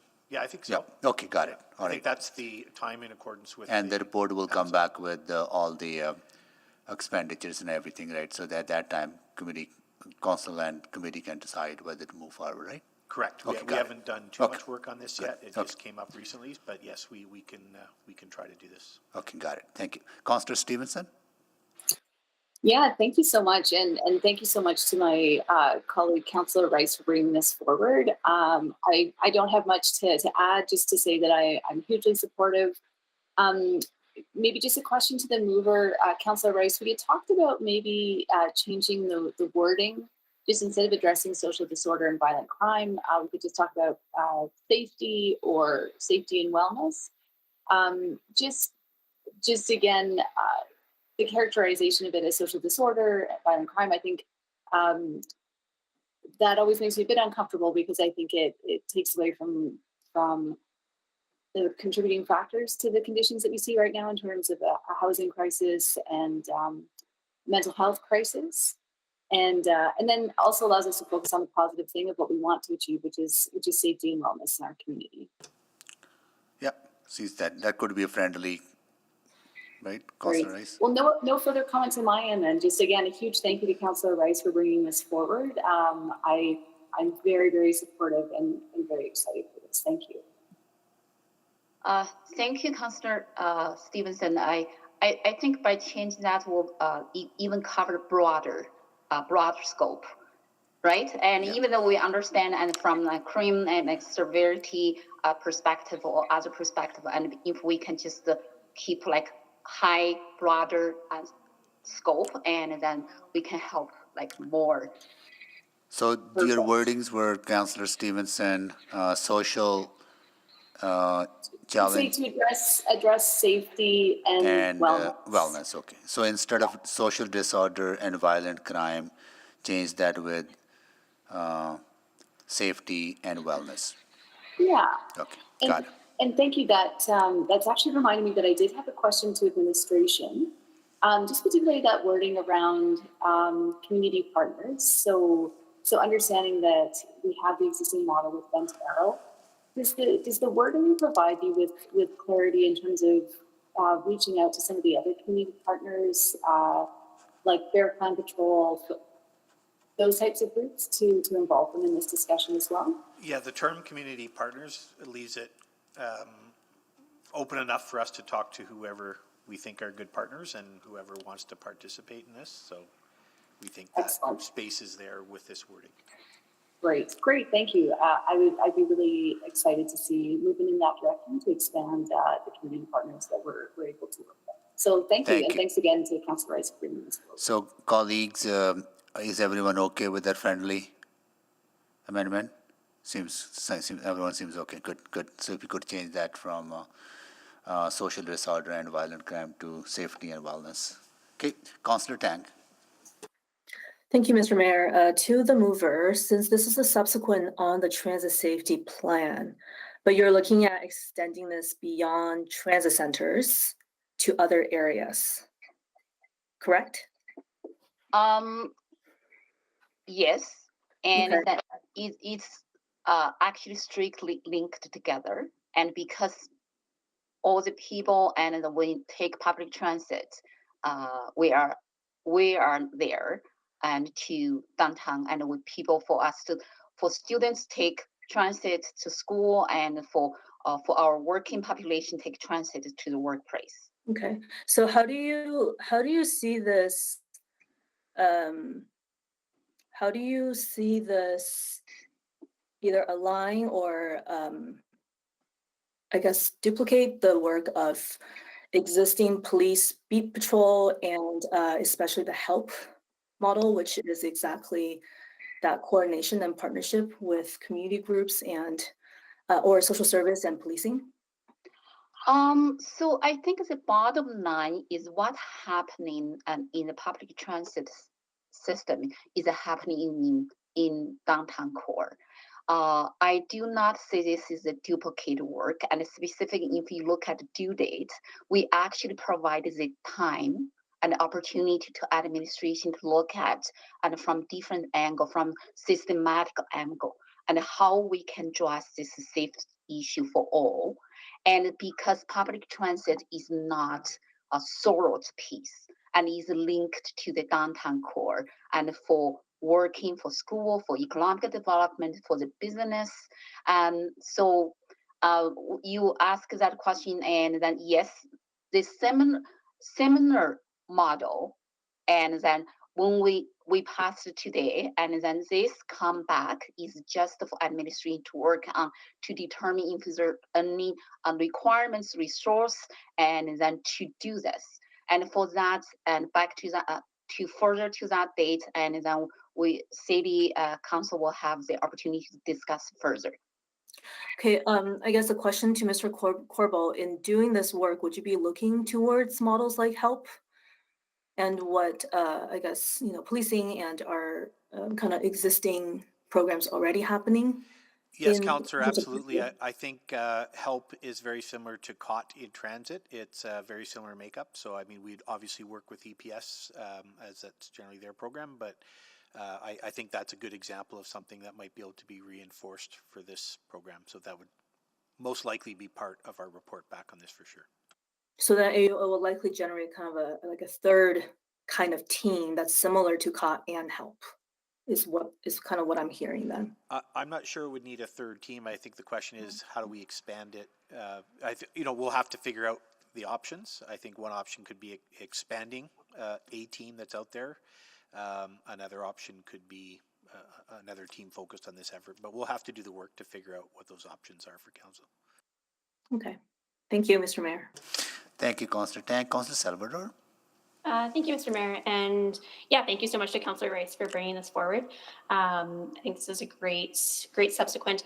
A few questions. So I noticed we kind of explicitly spelled out a few particular areas: Chinatown, Jasper Avenue, 124th Street area. I recognize it says including but not limited to. I'm just thinking 118th Avenue in particular. I wanted to, I guess, get some clarity there. Maybe Mr. Corporal, you know, when we talk about downtown core, I can't help but think of it in a spatial manner as well. So if you could just speak to sort of the inclusion of those types of areas as well.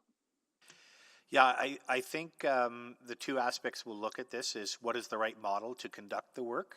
And then I think we'll come back, my plan would be to come back to council with, you know, a menu of options in terms of areas where to apply that work. And of course, the more places we apply this work in town, you know, the more resources it might require. So I think that's what we could bring back in this report is we could, here's how it would work.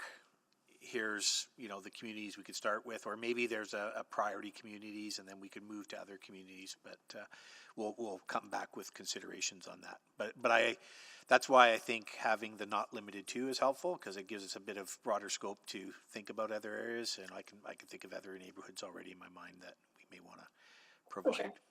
Okay, yeah, that sounds great. And I bring that up because I know the folks at Arts on the Ave, for example, have been playing with a very similar type of model, close to COT, but having it really for the business district so that they can promote that safety and well-being throughout the area. So yeah, it might even be good or helpful to connect with them. But yeah, that's it for questions. Very happy to support this. Thank you. Thank you, Councillor Salvador. Councillor Rutherford. Yes, thank you, Mr. Mayor. So I am struggling with this motion, not because I don't think in principle that it's a good motion and that, you know, we definitely don't want to see, you know, the push out of issues from transit into the surrounding downtown, though I would say that the transit one is holistic and not just focused on downtown. I had a lot of people talking to me about the Castle Downs Transit Center, for example. So I really want to make sure that that conversation is focused on all of transit and not just downtown. I go back to the Saver for All report, and I go back to some of the conversations I've had with the Anti-Racism Advisory Committee. And one of the things that I keep hearing resoundingly is do not center police at the center of community safety. And yet here, the very first thing we say is work with the Edmonton Police Service. How are we upholding that Safer for All report? You know, I always think this is how strategies get derailed, because we create these really great strategies or these really great reports, but then sometimes our actions don't align with what we have in those. And I feel like this is incongruent a little bit. And so I'm really struggling with that. I also kind of echo some of my concerns from my council colleague, Councillor Tang, in that like, isn't this what Edmonton Police Services is already supposed to do? And I'm like genuinely asking this question, so I will ask this question to Councillor Rice. So thank you, Councillor Rutherford, for your questions. And then for me, my understanding and when I create this motion, my intention is and how we can use existing model and for our transit safety plan and to extending this and to see if there's opportunity and for us to look at a broader safety issue. And so I used the same wording and from the reporting. And so is no intention to put Edmonton Police Services first, and is the wording and from the report and exactly wording you can find it and from the motion we passed this morning. And so that is my answer to you. And I don't know without that I don't have any other answer. But I do believe as a safety and info our city really needs change the situation for the concerns and from majority of Edmontonian for the safety and security concern. And we cannot ignore anything already draft in the morning's report, and we passed it. And so that's I don't think it's fair. I don't think it's fair, Councillor Rice, to compare this. To me is not, it's a different motion. So I don't think it's fair to say compare this to the motion that was on the floor. To me, they're very different situations. And so I want to ask that same question to the city manager, because I'm really grappling with this when I'm trying. Can you speak, Mr. Corbold, to my concerns about the incongruence with the Safer for All report? Or if you see that at all? Well, I see this motion in the same light as the transit safety plan that we just reviewed in terms of moving away from stovepiped chains of command in EPS city and with social services to one where there would be a joint governance structure that included social services and joint dispatch. So when I saw this, I saw it in the light of a lot of the recommendations of this of the safer for the task force report, because this would require us to expand the governance model to include social sectors, whoever the partners may be. They could be Bentero, they could be others, and so I see that being critical to this. That's what I read from the similar to the transit safety plan. I mean, so. Yeah. Okay. And I think we'd have to come back with that. But I get your intent, Councillor, and I'm confident we can come back with that clearly identified and linked to that other plan. Well, and I think that there was, like, even though it was unanimously passed, I think there was some definite caution flags around that motion this morning in terms of we are looking at police reform and police funding this year, and it seems like this slippery slope of just different ways of refunding the police. So I will support this because it's an exploratory motion, but I am putting some caution flags up for when this does come back on June 13th. Thank you. Thank you, Councillor Rutherford. Councillor Jans. Sorry, I was just trying to click off. I will support the motion, the same reasons as Councillor Rutherford. Okay. Thank you. Councillor Salvador, can you take the chair? Just quick questions on, we have a report coming in March on the community safety wellness task force stuff, right? When is that coming? It's actually going to come a little later than that, Your Worship, because we've been wanting to do more outreach with external partners and agencies on that before we come to committee. So I believe it's coming to committee in April. April? Okay. Because some of that discussion will inform some of the work here as well, right? Yeah, and sorry, it's May 16th it goes to CPSC right now. May 16th? Yeah. Okay, so May 16th and June 13th, a month difference, right? And there are a lot of similarities in this one and the work that report may talk about, right? I would say that this falls under one of the 7 pillars that we're going to present on the other report. Oh, I see. Okay. And as opposed to everywhere, yeah, what I would say. Yeah, because I want to support this, absolutely, but I do want to make sure that all of the different pieces that are happening out there on community safety and well-being and our strategies around shifting the focus away from, not away from, but also supplementing the work of the police with more social work and right interventions that we've been talking about. I think just want to make sure that we have that holistic approach when we are making decisions, and that there's not different, that we're not just looking at pieces, but we're looking at the whole picture. Yeah, certainly we are, Your Worship. And I think an example of that is, we've got the anti-racism strategy approved now, but we know it's going to be one of the pillars of community safety and wellness. And so I'm comfortable with the way we're doing things. It's not perfectly sequential as you would normally do, but there's things going on, and I think that's okay. And there will always be an opportunity with council when we bring the final strategy together to make those tweaks to make sure it's well aligned. But we're very, very focused on alignment and implications between different pillars and things like that. Okay, got it. Thank you. And I'll take the chair back. Yep.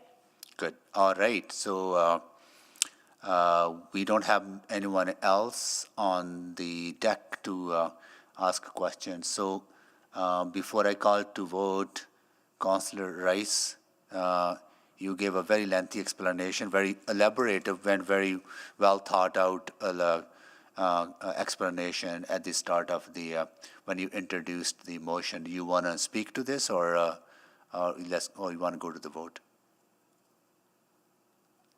I just do very quick Go ahead. speak. Go ahead. And so I really appreciate so my colleague councillors and ask questions or support and from different angle. And because when we make decision, yes, is a strategic high level decision and for council, and also what's the best for our Edmontonians. I think right now we saw that leads in place and address the safety issue. And no matter is about our draft transit issue or draft safety for all, and then this is something it's time for us to do it.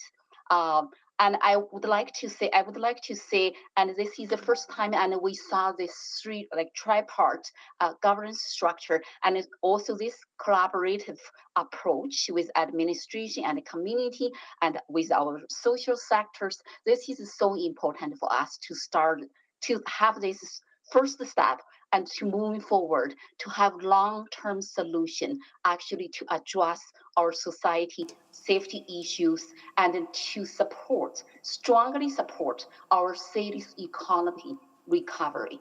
I think without our business development recovery, our economic recovery, and that it's really difficult for us to move forward after 2 years COVID-19. And so I really encourage everybody to support this moving forward. And so I do appreciate and your questions, your challenges, and your helps. And then this is, I think, is the best interest and for our Edmontonians, and specific to attract our people back to our downtown core. Thank you. Thank you, Councillor Rice, for closing on this item. Please call the vote.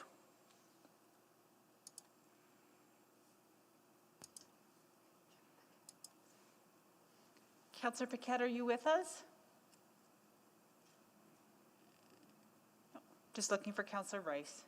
Sorry, Wright. We have all the votes? Display the votes, please.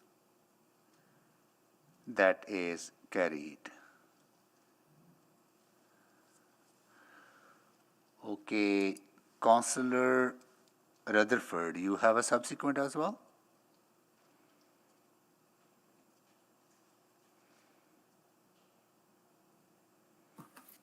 Hello, sorry, I dropped off. Yeah. Do you have a subsequent? I do, yes, Okay. thank you. If you just give me a minute, my whole computer closed, so the document. Councillor Rutherford, would you like us to read it out while you're resetting? If you could just put it up, that would be great. Yeah, we'll do that. It might be too big to fit on the screen, but I'll put it in the Google chat for everyone. We got it here. That sorry, go ahead, Councillor Rutherford. Oh, sorry, we missed it. Oh, went away. Rama, you deleted it. Okay, I'm back. That I've got wasn't the document right one. open. Okay. So I'd like to put a subsequent forward, again, related to safety in transit. The administration provides a report with options for amendments to bylaw 8353, conduct of transit passengers, with the intent of increasing transit safety through reducing discretionary interpretations and promoting fair and consistent enforcement of the bylaw. This report will include options to expand and clarify bylaw 8353 section 10, inappropriate behaviors, create a more holistic purpose of the bylaw and definitions that will enhance transit safety, propose alternatives for bylaw violations that do not involve fines, and apply an equitable lens, including a jurisdictional analysis of other municipal policies, bylaws, and procedures, and options for linking vulnerable populations with appropriate services in a human-centered manner. Due back to Community and Public Services Committee, August 22nd, 2022. Can you want to introduce it? I think I need a seconder first. What's seconded? Second. Councillor Stevenson. Councillor Stevenson. Yes, I would like to introduce it. Thank you, Mr. Mayor. So this bylaw is really, a primary document for addressing what we've been talking about all morning, which is the safety and welfare in transit service. We need to make sure our bylaws and our policies and our procedures are clear for all transit users, Edmontonians, as well as those that are enforcing bylaws, so that we are consistent and unified in our understanding and application, and that we do so with a compassionate lens.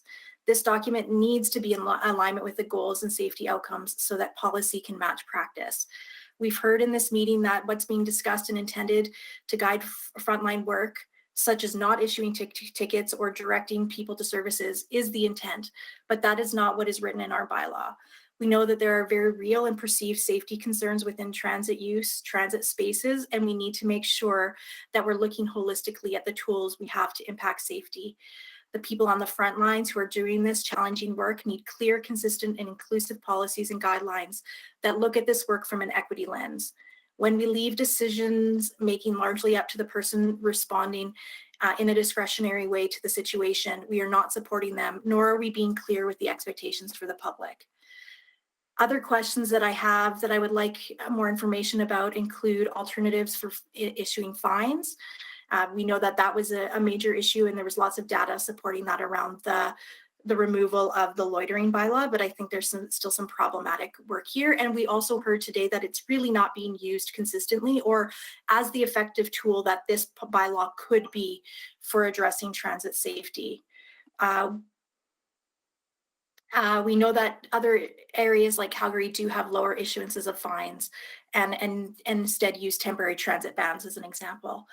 So to be very clear, I'm not talking about serious circumstances involving violence or weapon use. It's more clear, to me, it's more about those immediate responses should there be security safety. I'm talking about how we address circumstances that are less clear, like the threat of safety and well-being, such as active drug use in LRTs, which I saw firsthand when I was downtown. And that isn't acceptable, and that should be considered an inappropriate behavior, but we do not have any explicit articulation of that within the bylaw.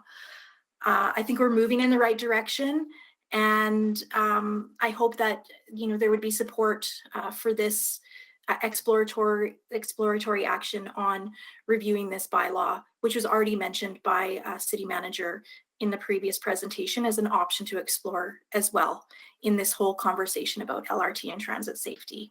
Thank you. Thank you, Councillor Rutherford. Councillor Jans.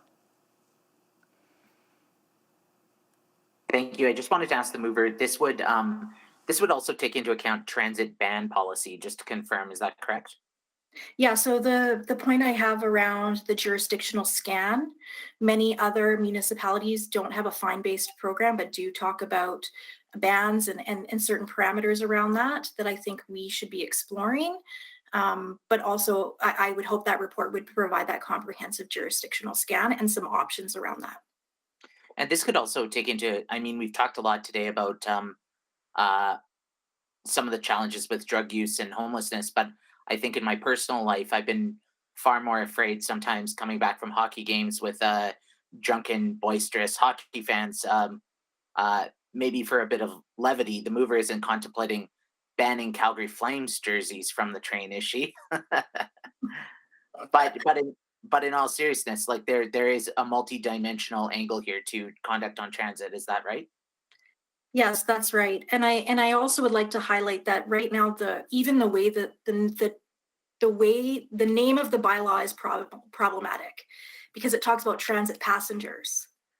And so we need to, when I talk about that holistic definitions and enhancing of transit safety, I think we need to look more holistically than just who are passengers on the trains, but who are using those transit spaces for a multitude of purposes, even if it's coming and going. So yes, that would absolutely include that, Councillor Jans. Okay, thank you. Thank you, full support. Thank you, Councillor Jans. Councillor Stevenson. Yeah, absolutely. Really appreciate you bringing this forward. And, a line that I heard that I believe is the intent of the work that you're proposing is that instead of that we'll be looking to formalize ways of banning certain types of behavior rather than certain types of people in our spaces. Is that a fair assessment of the intent of this work? Yeah, that's an absolute fair assessment. And what I've learned in my practice of social planning, where I've done a lot of policy work in these kind of social policy spheres, is that often we try to create policy in a way that has this loose fit so that it's not too cumbersome. But in creating that loose fit, we also create a lot of discretionary space for oftentimes bylaw officers to determine what inappropriate behavior would be. And I think that's even problematic. And we think about, that famous quote from Brené Brown of clear is kind, unclear is unkind. And I think that's the same with our bylaws. And so that's my intent here. That's great. And again, it seems like it will touch on, again, just even some of the procedural issues around, our current processes of verbal bans versus written bans and some of the appeal processes that are available there. Okay, great. Yes. Well, I won't belabor it. Really pleased that you brought this forward. Thank you so much. I look forward to supporting the motion. Thank you. Thank you. Oops, just hold on. I missed here. Councillor Stevenson, thank you so much. All right. I see no more questions on this. And before I call the vote, Councillor Rutherford, you want to say any closing remarks or? No, in the point. spirit of expedient, Thank you. thank you for letting me bring this forward, and I would really appreciate the support on this motion. Thank you. Call the vote, please.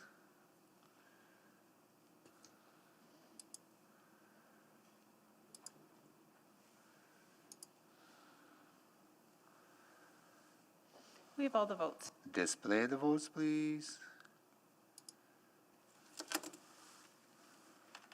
That is carried. Okay, now we are going into our next item, which is 6.3. So there's just been a suggestion. It is possible to move that item off to March 14th if that's amenable to council. 6.3? And who's the suggestion from, admin?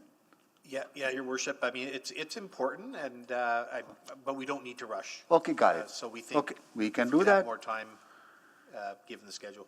So just unanimous consent. Nod your heads, please. Can someone move that we move it to March 14th, right? Yeah, Councillor Stevenson moves that we move this item to March 14th. Thank you so much. Second by Councillor Wright, right? All right. Any questions? Call the vote, please.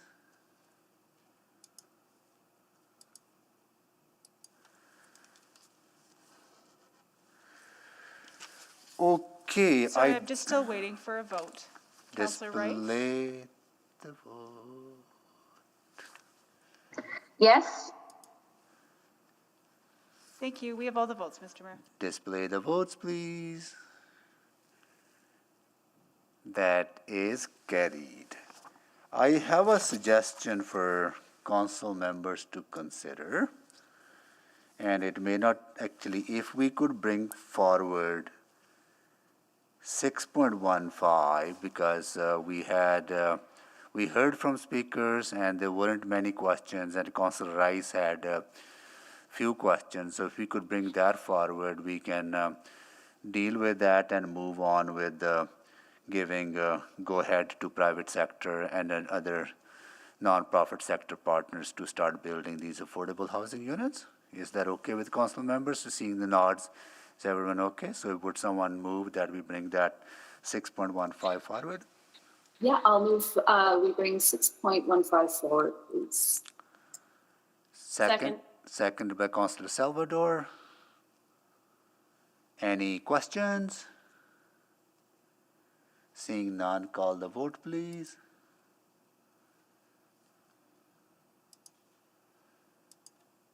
We have all the votes. Display the votes, please. That is carried. Okay, now we are going into 6.15.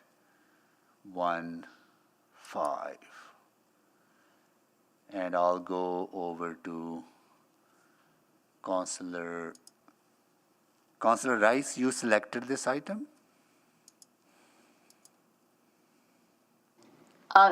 Yes, Mr. Mayor. So you want to go ahead with start with questions? Yes, I just have a very quick question. Very quick question regarding this item. I just opened my reporting notes here. Okay. I just want to ask administration, and this grant award is come annually or is just one time only? Councillor, it's an annual program. I think this year we'll have 2 intakes and we'll continue into the future. Also is an annual program. And for how many years right now this program? Mr. Jenner has those details. I believe it started in 2018. Yeah, that's right. We got approval for it in 2018, and it was launched shortly after the beginning of the pandemic.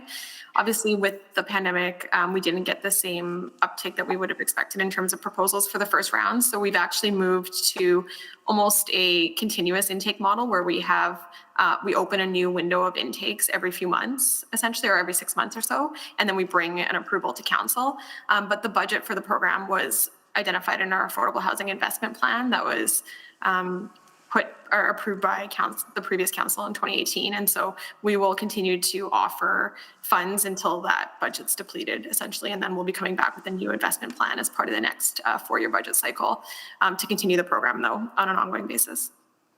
So the 25% of the capital cost come from our grant, right? And so 25, what is it like the return at exchange for the city? And do we still continue to provide the operational grant? So 2 questions here.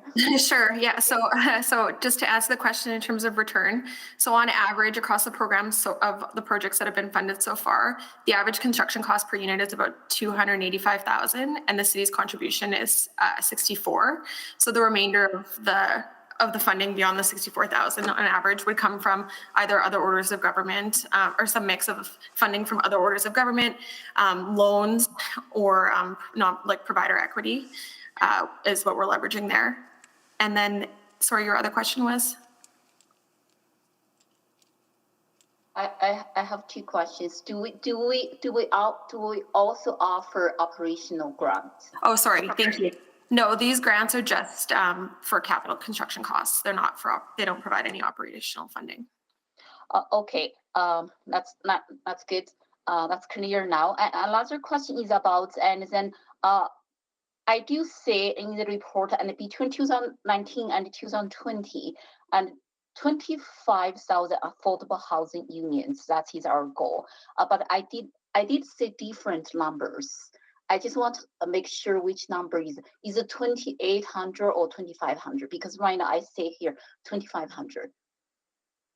The goal that was approved with that investment plan that I referenced in 2018 is 2,500 units by the end of this year. So beyond 2022, and what is our goal for the affordable housing units? Like how many units we expect to? Council hasn't set a goal yet for beyond 2022. So the last target was set to align with the 4-year budget cycle as a part of planning for the next 4-year budget cycle, which, as you know, is rapidly approaching. We'll be bringing back another investment plan that identifies a target associated with the budget for the next 4 years. Okay. I think that's all my questions. Thank you. Thank you, Councillor Rice. Councillor Stevenson. Yes, thank you, Mr. Mayor. I just wanted to put the motion on the floor and wanted to confirm that I need to read it out. I'm sorry, I missed the last part because you kind of wasn't clear what you were saying. Last part. Oh, sorry. I just wanted to put the motion on the floor, but just wanted to confirm with Madam Clerk that I need to read the full recommendation.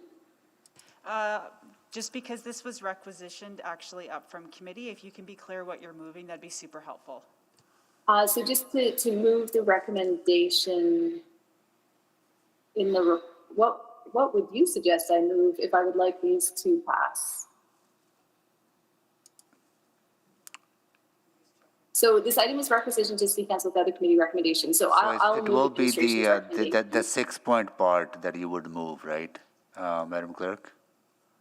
Yeah, so there's there's 6 points in the report. It's very long. Yeah. That's okay. I just want to confirm, I will read it all out and just want to confirm that that was the correct That's okay. thing to do. Yeah, so just for clarity, it's exactly as it was presented in the report from administration? Yes. Yes, okay, then we'll put that on the floor for you. Appreciate you won't be able to see it all, but the motion is already public in the report.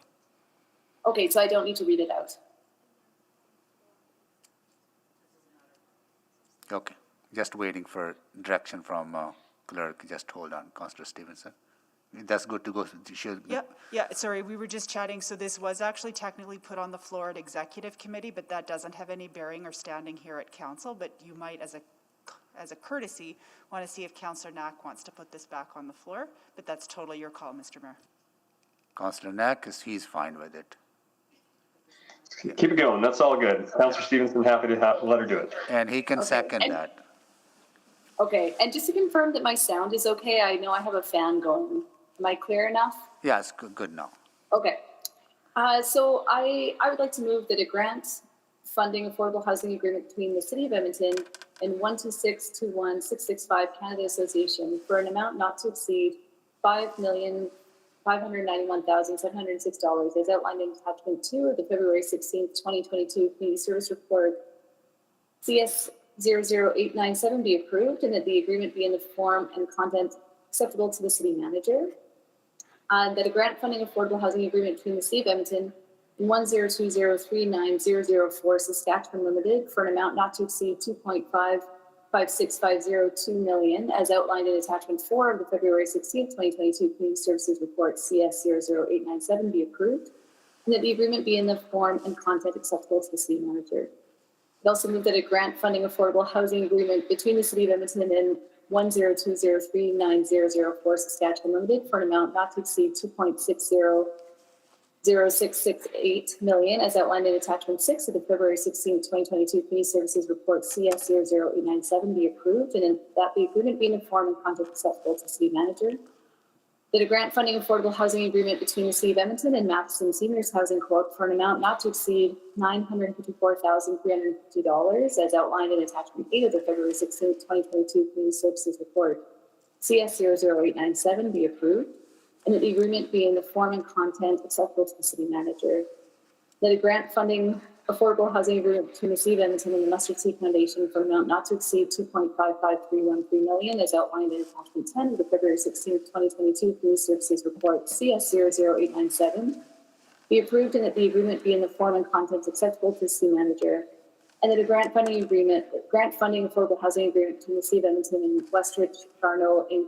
for an amount not to exceed $3.05 million as outlined in attachment 12 of the February 16, 2022 Community Services Report CS 00897 be approved and that the agreement be in form and content acceptable to the City Manager.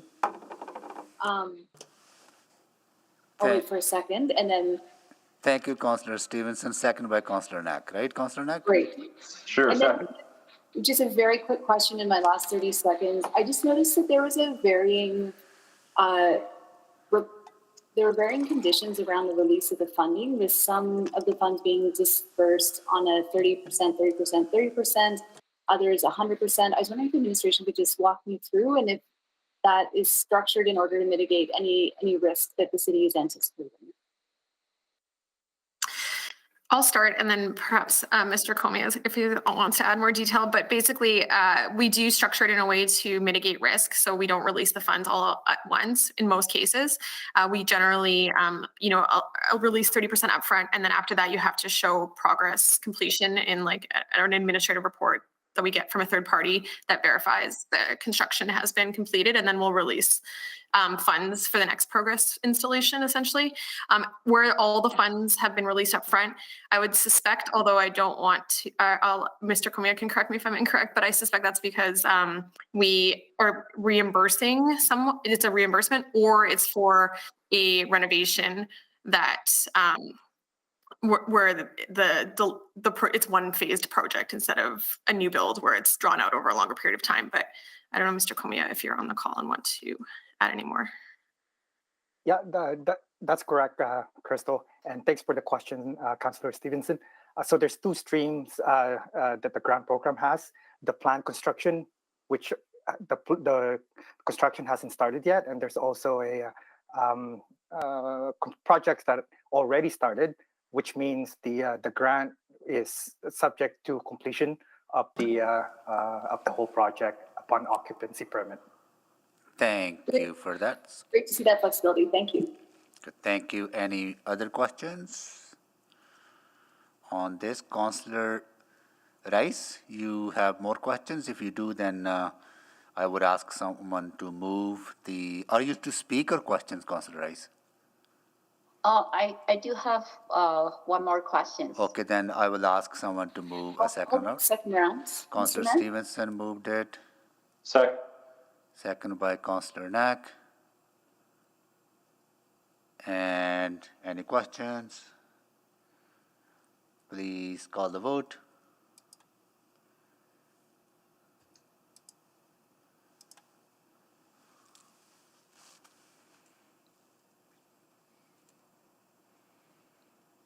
We have all the votes. Display the votes, please. That is carried. Okay, Councillor Rice, go ahead.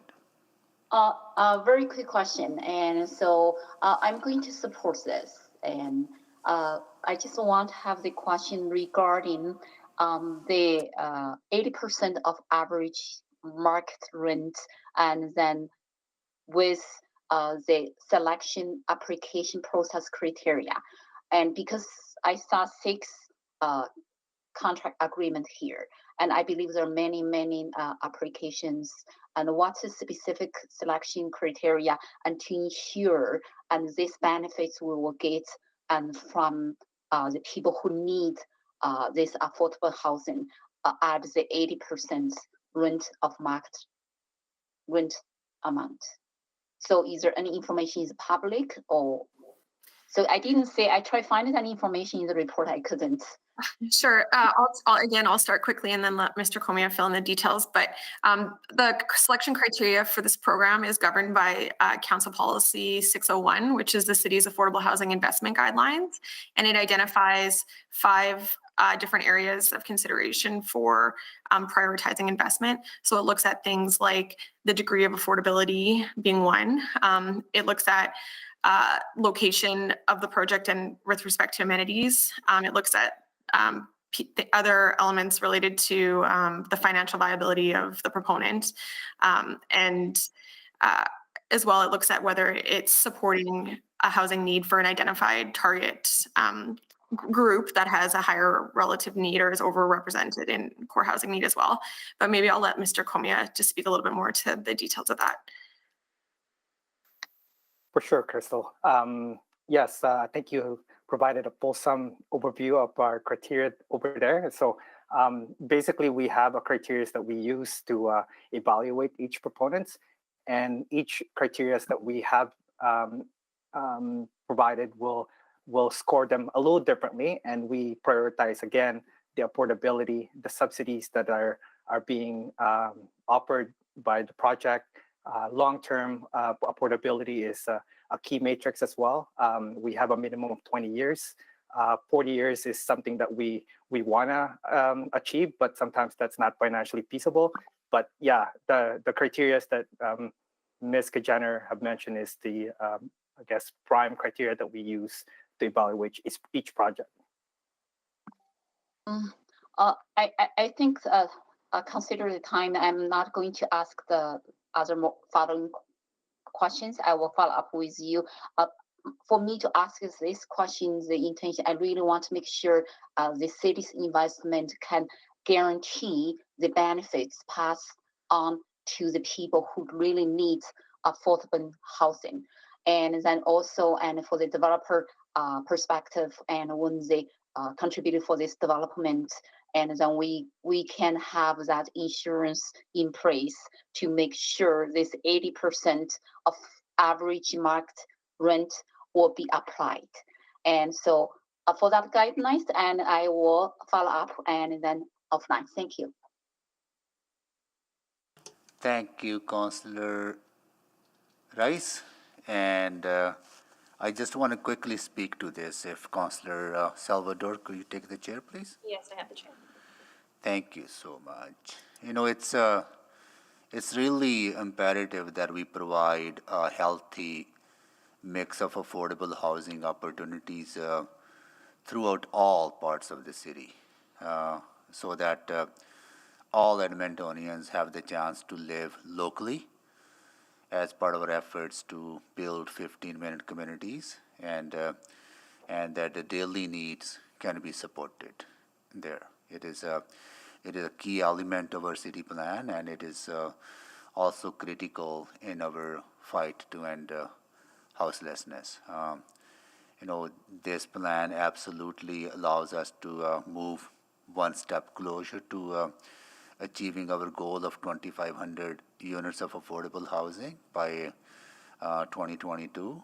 And but we also need to continue to stress, and every opportunity that we get, that affordable housing and supportive housing, some of them will be achieved a part of this plan, is not the sole responsibility of the city.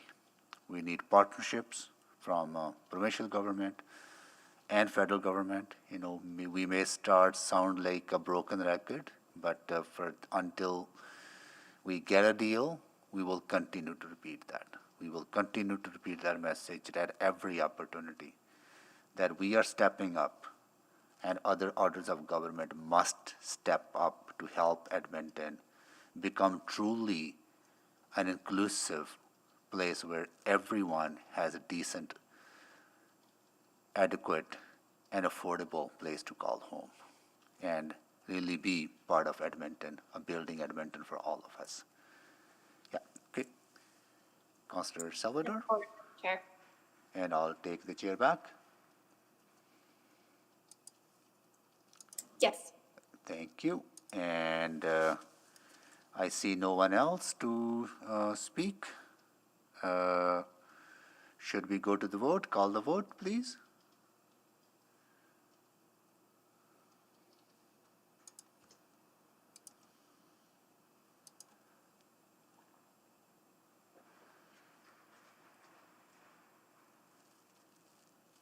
Councillor Wright? Oh, I'm sorry, it didn't come up. I'm a yes. Thanks, Councillor Wright. We have all the votes, Mr. Display the vote. That is carried. So colleagues, I have another suggestion to maybe get as many things done today. We had a very healthy debate on 610, mass transit planning for 1.25 million people. If it is will of the council, maybe we can bring that forward and get that out of the way. I wouldn't anticipate many questions. Yeah, so I need a nod first. If there's a unanimous nod, then good. Okay, see that. So was Councillor Tang moved it, and Councillor Stevenson seconded it? Yes. Point of order, and Mr. Mayor. Yeah. In terms of item 6, not investment. I think he's the one about exemption. I try to looking for my agenda here. Exemption. That's his 6 points. We haven't deal with that one, right? Which one? Sorry, 6 point. So the taxation is exemption. Taxation exemption program. That one needs like very heavy discussion. Sorry, Councillor Rice, if you're asking about 616, the tax recommendations for cancellation write-off, that was not actually selected for debate. That was already approved. It was passed in the omnibus. Oh no, it's not that one. It's a exemption one. I think it's item 613. Oh, 6.13.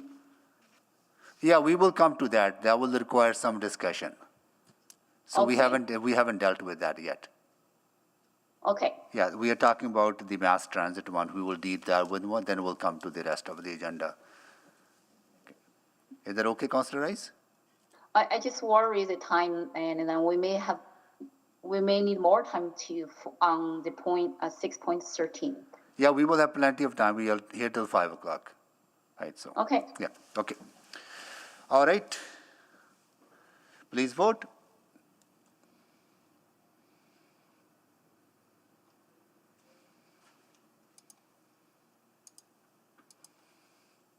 We have all the votes. Display the vote, please. That is carried. And this was exempted by Councillor Knack.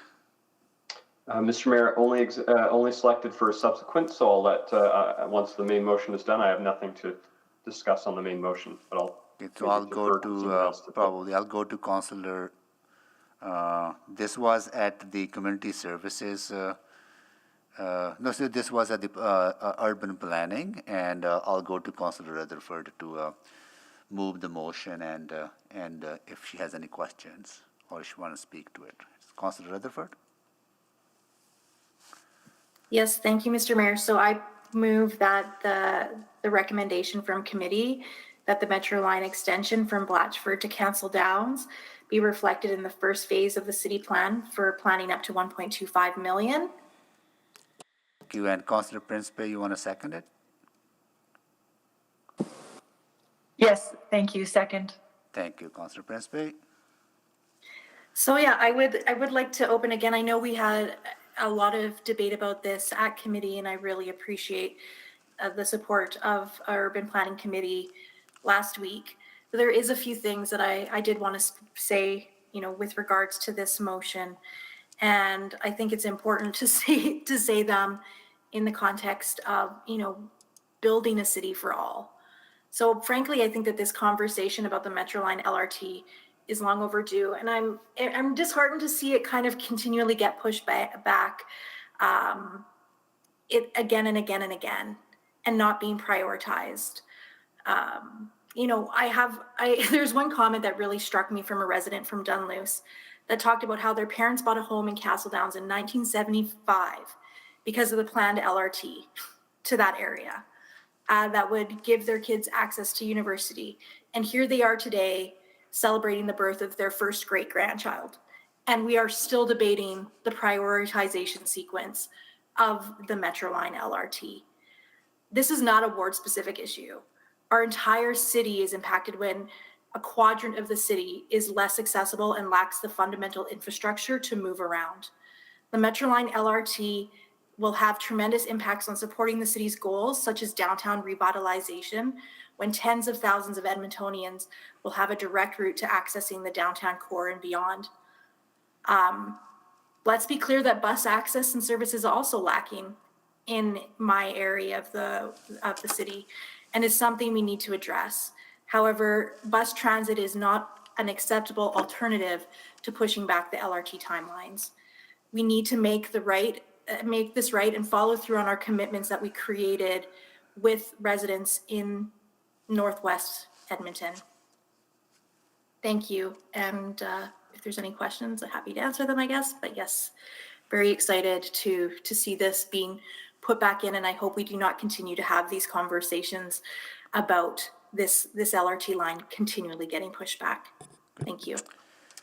Thank you, Councillor Rutherford. Anyone else? Any questions on this? Council colleagues?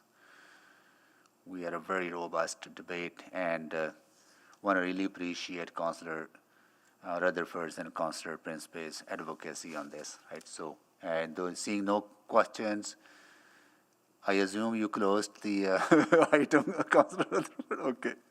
I don't, unless Councillor Principe has comments, closed comments. Councillor Principe? Thank you very much, Councillor Rutherford. And I would, if you hadn't said it so eloquently, I feel the exact same way. So I thank you for bringing this forward. Thank you. Good. And for us working on it together as a team. It's been great. Thank you. Thank you, Councillor Principe. All right. Call the vote, please.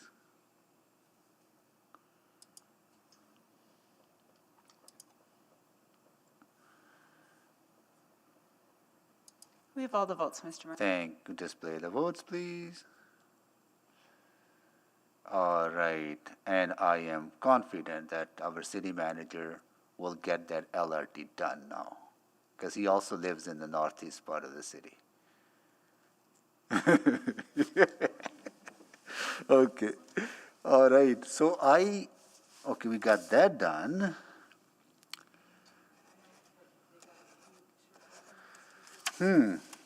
We're just opening up the speakers queue in the off No, chance. just hold on, Madam City Clerk.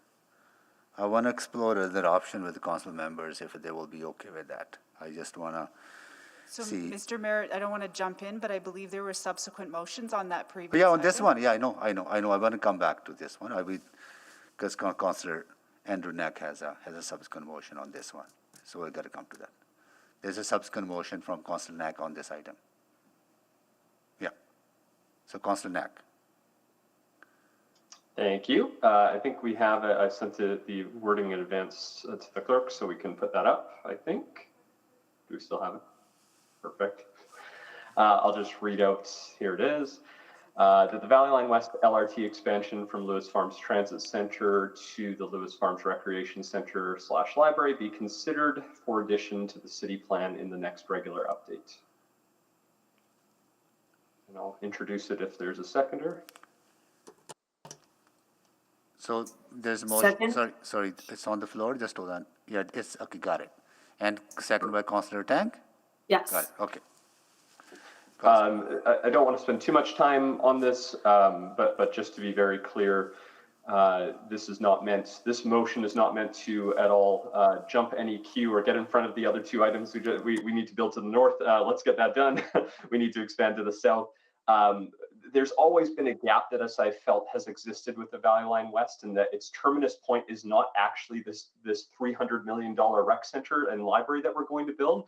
It actually ends further to the east.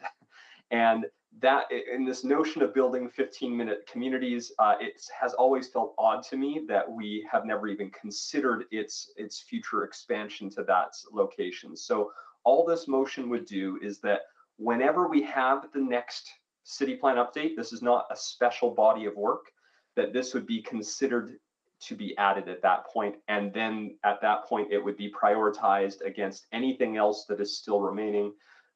So I just wanted to get it on the books because I feel it seems so odd to not actually have a plan to one day connect to a major hub like this. And again, this could be many, many, many years down the road, long after I am gone in this role. I would feel like I've been doing myself a disservice by not adding it, and this felt like the right time to add it. And the next regular update to the city plan may be a few years away, to be very clear. So this is not meant to be asking administration to do new work, just as part of a regular update process. So that's it. Happy to take any questions if there are any. Thank you. Thank you, Councillor Knack. Councillor Rutherford? No? Okay. Councillor Rice?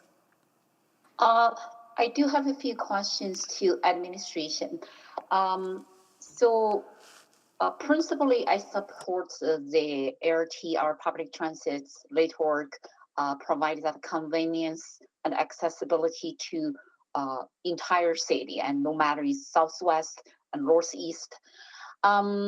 Just from the budget perspective, and then is there any work already done and regarding if we extend a certain line, and then what could the capital budget could increase, and what is that financial implication, and in the short term and long term, and because that's really reflect at our tax supported dollars.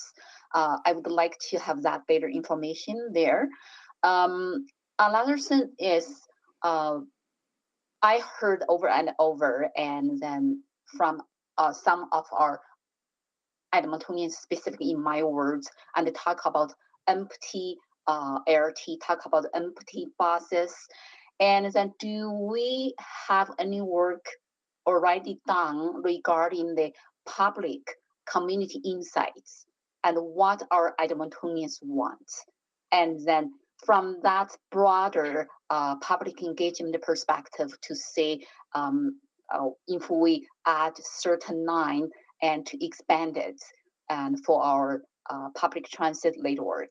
I think public engagement and public inputs on certain decision and when we make decision and is a one of the key factors. So I would like to ask administration if those information available and for us to make certain decisions like this. So Councillor Rice, just to be administration's understanding of this recommendation, or sorry, this motion, if it was to pass, it's going to be a long-term motion. We are actually not even sure at what point our next regular update of the city plan would be. Other cities do them in 5-year increments or in 10-year increments, and that's something that we are just figuring out ourselves right now. So the passing of this motion will not impact the next capital budget, so it will not impact tax-supported debt operations. I can assure you of that.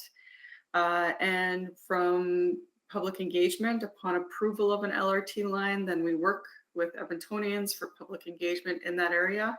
And what I can say is through the development of the city plan, which had a very extensive public engagement, that Edmontonians wanted to be able to reach all parts of their city via LRT. We heard a very strong commitment to 15-minute communities in the development of the city plan. And so I do believe to do the analysis associated with this motion could support the public engagement that was carried out as part of the city plan. Oh, okay, thank you. Thank you, Councillor Rice. I see no more questions on this. And Councillor Knack, you're good with voting? No need to close. Thank you, Mr. Mayor. Thank you. Call the vote, please.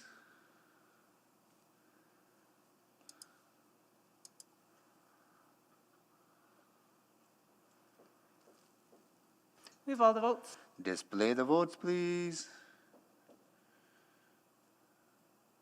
That is carried. All right. Okay. Mayor Sohi, I also have a subsequent to this item, if I could. Okay. Sorry, Councillor Cartmill, go ahead. Oh. Yeah. So I have a subsequent motion as well to item 610. And I believe it's on the screen, so I'll read it in. And that is that administration bring forward an unfunded capital profile for consideration in the 2023 to 2026 capital budget for the design and delivery of the Windermere Transit Center and Park and Ride, including review of partnership opportunities. And I can introduce this briefly. Please do, please, Councillor Cartmill. And I'll try to be brief. We did speak about this a little bit at committee. Sorry, Councillor Cartmill, we need a seconder first. Second. Second, Councillor Tang. Sorry, Councillor Cartmill. I'll start the clock again. Go ahead. That's my fault. I'm trying to go too fast. We talked about this briefly at committee, and essentially, just by way of reminder, the Twilliger Drive project includes dedicated bus lanes in each direction from essentially from South Campus all the way down south across the Henday and into the Windermere community. But there's no anchor point for it. There's no transit center south of the Henday between the river and White Mud Creek.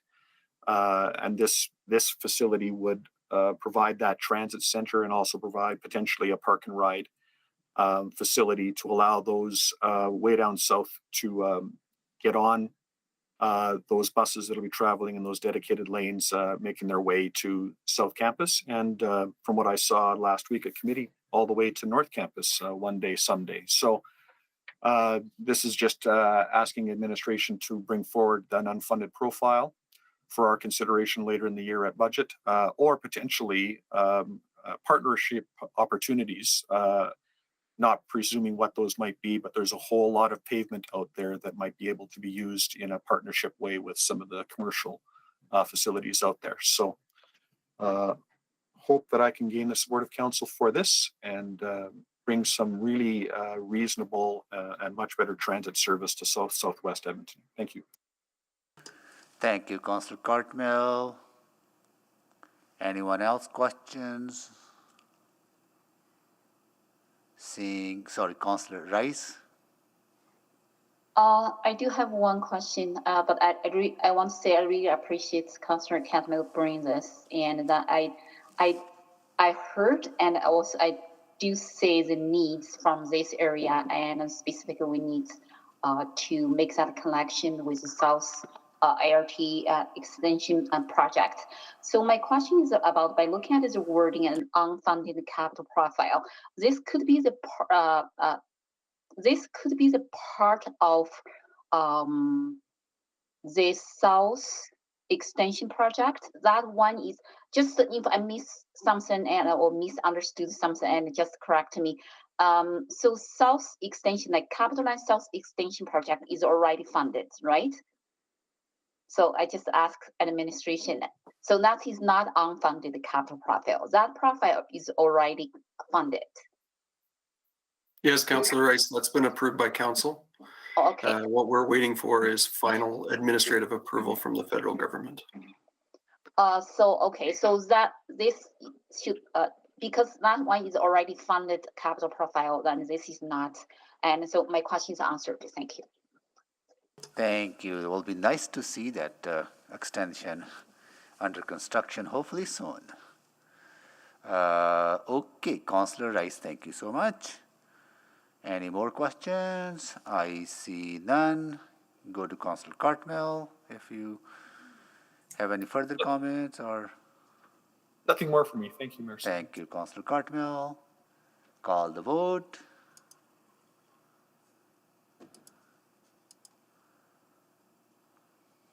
We're good to go. Display the votes, please. That is carried. Are we ready to move to the next item, Madam Clerk?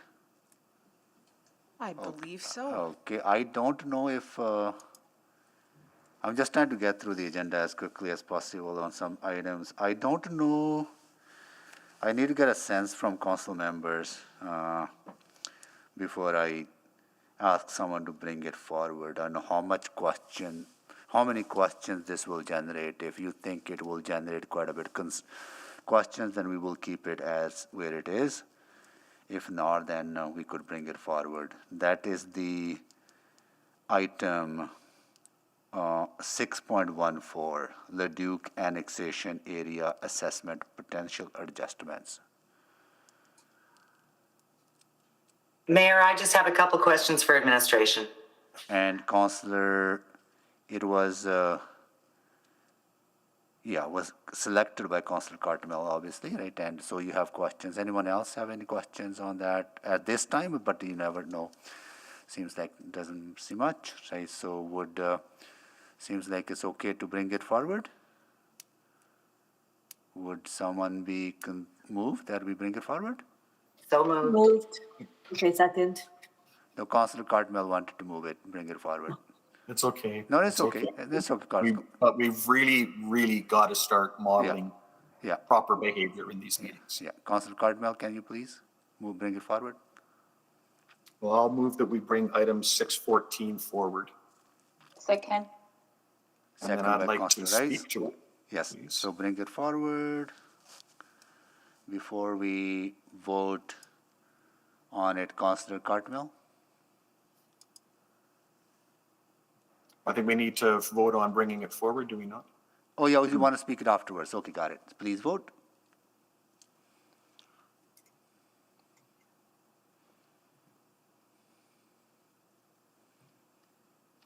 Just hold on. Here we go. I got it. Here we go. We're good to go. All right, that is, display the votes, please. That is carried. And I will go to Councillor Cartmell. He selected this item to move the motion. Right.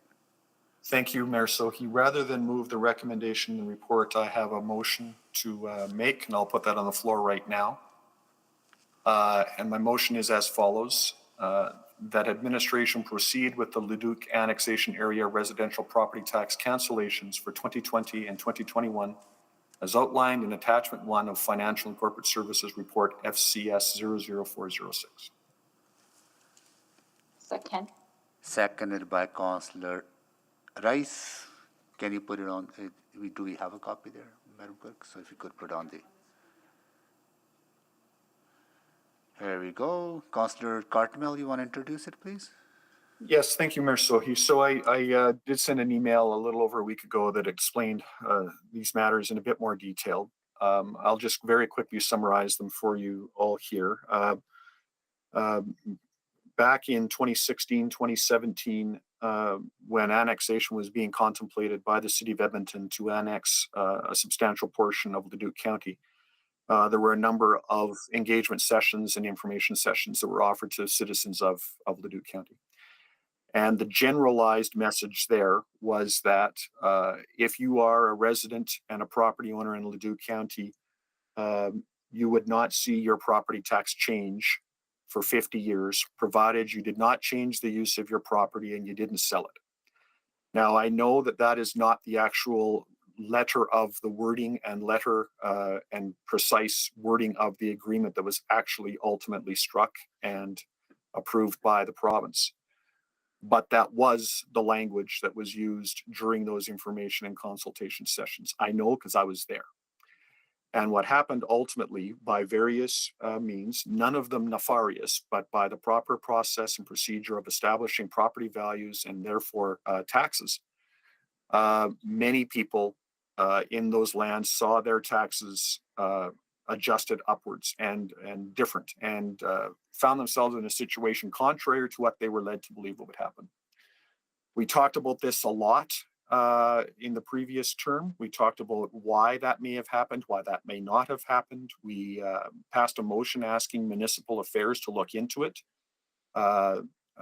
Municipal Affairs declined that request. So there's questions about data flow and property valuations from when these properties were in the county to where they are today. Ultimately, executive committee and then council agreed to essentially a graduated process where the difference between what your property taxes would have been or might have been in the county of Leduc and what they are now today in the city of Edmonton would be rolled in over 4 years. So the difference in your property tax roll, if there was one, would be brought in 25%, 50%, 75%, and then finally you'd be paying full fare according to the city of Edmonton at the end of this process. So that process was accepted on as a reasonable compromise between those property owners and the city. This is actually just really an enactment of that process that the council agreed to in the previous term and as a process going forward. So the numbers get a little bit weird, but essentially what it amounts to is that if you had an increase in your property tax versus what you would have gotten, we're forgiving 75% of that increase in the first year, 50% in the second year, and 25% in the third year, so that as a resident in the county, you are essentially brought in slowly. Some of these amounts are trifling for individual property owners. Some of them are significant. So I heard from many constituents a couple of years ago when we went through all of this consultation and all of this committee work, that some were essentially being taxed out of their ability to afford their property and were being compelled to sell or contemplate other choices. So this was ultimately the result of those consultations, of those conversations, and of the city trying to make amends, I suppose, for lack of a better phrase, to ensure that those people that were suffering a short-term cash flow problem had that attended to. I would suggest the other aspect is that these properties are worth a lot of money, so ultimately people will be able to reap those rewards at some future date, and that's why this rather short-term graduated process was adopted by council. Happy to take any questions. Thank you, Councillor Cartmel. Councillor Wright. Hi, thank you very much. I just want to clarify, Councillor Cartmel, when you talk about tax cancellations, you're just referring to the rebate amount, right? Not canceling the taxes for the full amount. Right. So these are the exact wrong numbers. But let's say your taxes went up by $100. in the first year, we're giving you back 75 of the amount that it went up, not the whole amount, not the amount you would have paid. But if your taxes were $2,000 last year and now they're $2,100, you would get $75 back, and then $50 back, and then $25 back. Okay, we're not forgiving them their whole property tax for the year. Okay, good. No. We're just trying to bring them into the walls of the city just a little bit more slowly than a dramatic, instantaneous change. Okay. And if I do have a couple of questions for administration, should I wait on that or? No, go ahead now. Oh, okay. I just got to go back to where my questions are. Or actually maybe Councillor Cartmell can also answer this. The rebates, those were approved, and that plan was communicated to the property owners. Is that right? Sorry, yeah, that plan was approved, and it was done, at dialogue with committees. So property owners, like any committee, were able to say their piece and participate in the meeting. And so this was the plan arrived at. But, Mr. Zabo or Mr. Ashmore can confirm this, but, we have to approve these forgivenesses in the tax year, in the year that we make them. We can't do it on a forward-looking basis, is my understanding. So that's why this report was returned to committee and then to council. Okay, perfect. And then so to administration, what sort of communication has gone out to all property owners in the annexed lands so that they have the opportunity to come forward and request these rebates? So, Councillor Wright, the rebates are going to be automatic based off the way the motion is written. So we know which properties experience tax increases. They do not have to apply for it. We will simply apply it directly onto their tax account. Okay, and is that in addition to what's on the report, or what you've provided in the report is the full amount? The report outlines the full amount that would be rebated based off of the motion. Not just those that have come in and made application. That's everything. There was no application process. Oh, okay. I thought it was something through. Yeah, basically we looked at those properties. Yeah, based on council's motion, or at the time, we just looked at all the properties that experienced increases. We captured those and we calculated what their rebates would be based off of that. Okay, so that seems reasonable. They're all sort of being looked at it the same way. And has any commitment been made or communicated for the 2022 taxes, which I think I read in one of the reports would come up for review in 2023? Correct, Councillor Wright. So as Councillor Cartmell was saying, tax cancellation powers can only be used after the tax has been levied. And so we have to wait until that year has actually completed and we've gone through any of the assessment complaints. So we really know what the final balance on those accounts would be. So we look to bring forward a report in 2023 to finalize this part of the motion to get that extra 25%. But for 2020 and 2021, those years have now passed. We've confirmed all the assessment review board hearings have completed for those accounts. So we can give you a firm number, which is outlined in this report for the first 2 of the 3 years. Okay, so property owners, we're sort of following through on the commitment that was made by council for the 2020 and 2021. So no commitment has been made to them for 2022 from previous council decisions? What I would say is during that conversation, there was a kind of panoply of options presented to council as ways of mitigating the tax impact. Council gave us direction at the time to proceed forward with all of those options, and we've finalized most of them. As you read the report here, the motion states to bring back a report outlining the amounts to be canceled. We have honored that with this report, and that's the amount. So with this motion, if this passes, would pass the first 2, and we will similarly honor the motion for next year to bring back another report outlining the amounts. Similarly, there'd be a motion that would be required at that point. So there's no guarantee. It's ultimately council's decision for the last amount. Okay, but the expectation by the property owners is that it would probably be carried. Councillor Cartmell is nodding. Okay. Okay, thank you very much. That's all I need to know. Thank you, Councillor Wright. Councillor Rice? Hi, thank you, Ms. Mayor. Can I just ask a few questions to administration and then yes, you can. And then I will speak to this go ahead. as well. I would like to say, and then in my words, actually some like the property owners was under Cartmell like Councillor Cadmel's previous words, and then I didn't involve the historically situation, but I do understand this situation very well. And then I heard lots of frustration from property owners and back to some information last year. And there's so many so many property owners and even face that challenge for the cash flow and to pay their increased taxes and due to this annexation results. I do feel them. And so also I heard two concerns and specifically related to this. Yes, they paid the property tax under city, like urban policy tax. And then, however, there are two things they mentioned. One thing, even right now, annexation happened 2.5 years. Their address still have at least two or three address. And they still have their Leduc address. Then they have Edmond address, and some don't. And they complain about the lots. And they said they would like city to look after this. And because they pay tax, they should have address match the tax they're paying. So that is one concern. Another concern is those areas and the property owners, they mentioned very clear, they're not receiving the services. And then from city, they pay the taxes.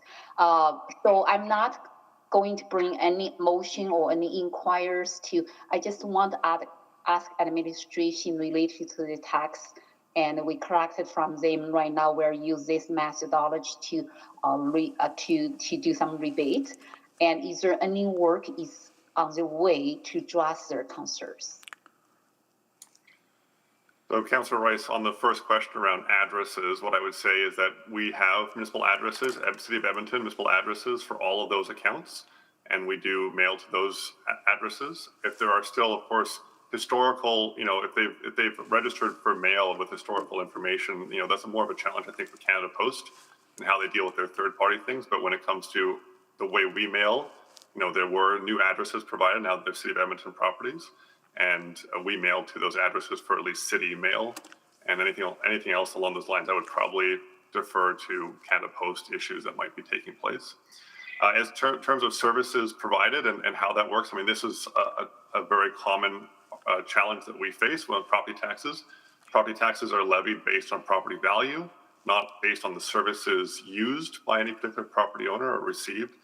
But what I would say is within the annexed area, just to be clear, the issue that we're talking about here has to do with the final tax bill, which relates primarily to changes in assessment value. Within the Leduc County annexation order that was determined, the tax rates for the Leduc County annexed area remain the lower of the two tax rates for the next 50 years, unless they do specific development or rezoning. So there's a few triggers in there, which is to say that they are receiving a lower tax rate on residential properties for all these properties on a go-forward basis until they effectively redevelop that site. So there is an acknowledgement there, as part of the annex agreement and the annex order subsequently, that these property owners are not quite City of Edmonton that kind of same way that they're linked into all the services. There are certainly some certain components of that are already in place, and other things are utility fees anyway, so not necessarily related to property tax, but they are still receiving, from a property tax perspective, the lower of the two tax rates. They're still receiving Leduc County tax rates. The issue they often had was that the assessment value on those accounts changed, resulting in a tax increase. Thanks. I still have a few seconds, and I don't think the property tax owner will receive this type of response. I do want to voice their concerns, and then this is a carry on issue, and then we have to pay close attention. If we collect the taxes, we use the urban policy for them, and then we do need to consider about how we can provide some support services to them. And we cannot just say, oh, this is nothing to do with this tax collection. I know I don't have any other items, and on this agenda, I can bring this concern out. This is why I bring here. Okay, but my time is out. Thank you. Thank you, Councillor Rice. Thank you so much for that. And I see no one else. I'll go to Councillor Cartmel if you want to close, or we can go to the vote. Councillor Cartmel. Nothing more, just thanks to Mr. Zabo for all his assistance on this, and really appreciate your support on this motion. Thank you. Thank you. Call the vote.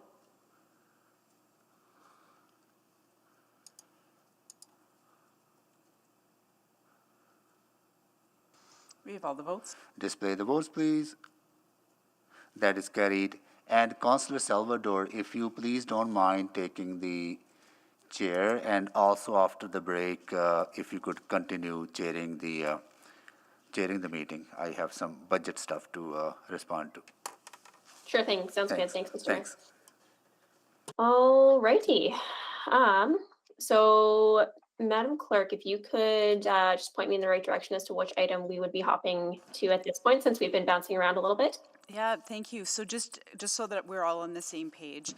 So item 6.5 still needs to be dealt with. Item 6.6. 6.6 has been moved over to March 14th. We still also have 6.13 to be dealt with, and then bylaw 7.1, and then the motions pending in the private reports. Okay, sounds good. So I guess starting from the top then, and looking at the time, why don't we go to 6.5, the direct control zoning for North Glenora Heritage Character Area. Point of order. Can I just clarify? I thought it was 6.5 that got postponed to March 14th.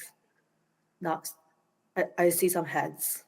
I thought that's what we discussed. Madam Clerk, is that correct? Yeah, I'm just triple checking. There was just triple checking that it is 6.5 that we moved off, and 6.6 is still available to be dealt with today. Okay, great. Okay, then we would be going to 6.6, which is alcohol consumption in River Valley Parks pilot project results.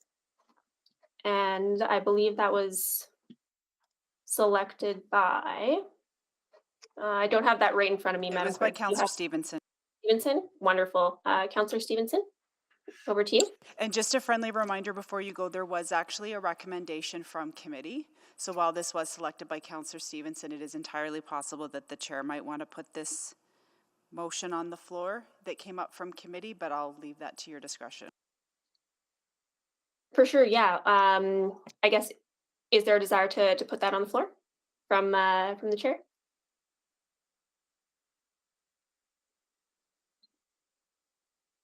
I'm sorry, that's me, isn't it? Yes. Sorry. Yes, I'd be happy to put the committee recommendation on the floor.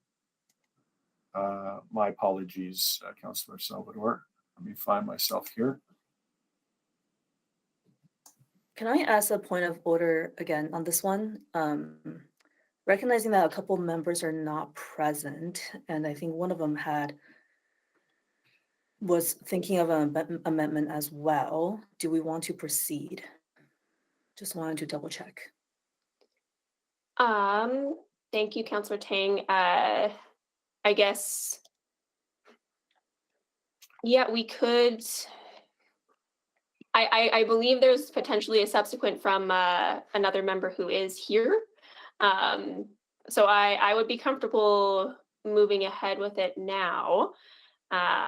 If I see some nodding heads, if anyone objects to that, I think we can move ahead with it. Well, I can put it on the floor, and then if there's still a desire to postpone as we go through the conversation, it could still be postponed in a moment or two. I'm aware of Councillor Stevenson having an amendment. I'm not aware of anyone else. Likewise. Yeah. I believe it was Councillor Paquette as well. And I just wanted to say that I've connected with Councillor Paquette, if that provides assurances. Great. That provides some clarity then. So if Councillor Paquette and Stevenson have already spoken and coordinated, very comfortable moving ahead then. Then I will move the recommendation of the committee. And that recommendation was that administration provide a report outlining the implications, including best practices, of an expanded and/or permanent alcoholic designated sites in parks program, including fulsome engagement with public health experts, key stakeholders, and further GBA plus analysis. won't bother with a summary of what we discussed at committee. I think we're all fairly engaged in that, unless it's desired by anyone. Not seeing any then I will conclude our remarks there. Thank you, Councillor Salvador. Great, thank you, Councillor Cartmel. And I do see Councillor Principe on the board, as well as Councillor Stevenson. So we'll go to Councillor Stevenson first, please. Great, thank you so much. And can you just I'm sorry, can you just confirm who is the seconder for Councillor Cartmel's motion, please? Second. Seconded by Councillor Tang. Thank you. Thank you all. And, I did really appreciate the very robust conversation that we had at committee. I think hearing from our speakers was incredibly important, and I truly love the intent of this motion. I think it's excellent, and it's the work that we need to do. The approach that I would like to bring forward to the Assembly is that we do this work, we do this research work, while continuing to run the pilot. I don't think those are mutually incompatible, and in fact, I think continuing to run the pilot provides us with really important primary data and some control and test sites so that we can be looking really rigorously at the potential impacts of allowing alcohol consumption in parks. So I procedurally understand a recommendation from clerks that I don't suggest this as an amendment, but rather as an alternative motion should this motion fail. Happy for further advice on that, but it would be simply to add an administration continue the pilot and provide a report outlining the implications. So I'll leave that there, and I just wanted to ask a few questions of administration. Firstly, one thing that I noted in the report was that the allowance for alcohol consumption in some park areas came with a corresponding increase in enforcement. And I believe that enforcement maybe had some unintended consequences in terms of impacting the use of our parks as they've been used for many, many years. So I wanted to get a sense from administration, their thoughts on the necessity of having a different enforcement approach if a pilot were to continue. If administration could speak to that, please. Sure, Councillor. I think we would look at a different enforcement model. We did proactive patrols by the rangers and by officers, not knowing what we would expect to see. I think we didn't issue many tickets or fines, or some warnings, some confusion initially. So I think we would modify our approach. Not that we wouldn't do any enforcement, but we may not be as proactive in that enforcement. Great, that's good to hear. And and to be clear, not looking for no enforcement, but I think just sort of a return to the status quo that existed before, that was likely more the reactive when there were behaviors that were necessary. And I think that is so important just from an equity perspective in terms of not over policing certain segments of the population. I was also wondering too, and this, who's the mover? Councillor Cartmel is the mover. So maybe I'll put it to administration then. Do you feel, I think this is a really exciting, research proposal that's put out there. Do you think that there would be opportunity to collaborate with the University of Alberta to do some really rigorous study around this? Councillor Stevenson, we did reach out to the university, some of the speakers who were present at committee, and they are agreeable to work with the city on some engagement. Well, that's really exciting. That's great news.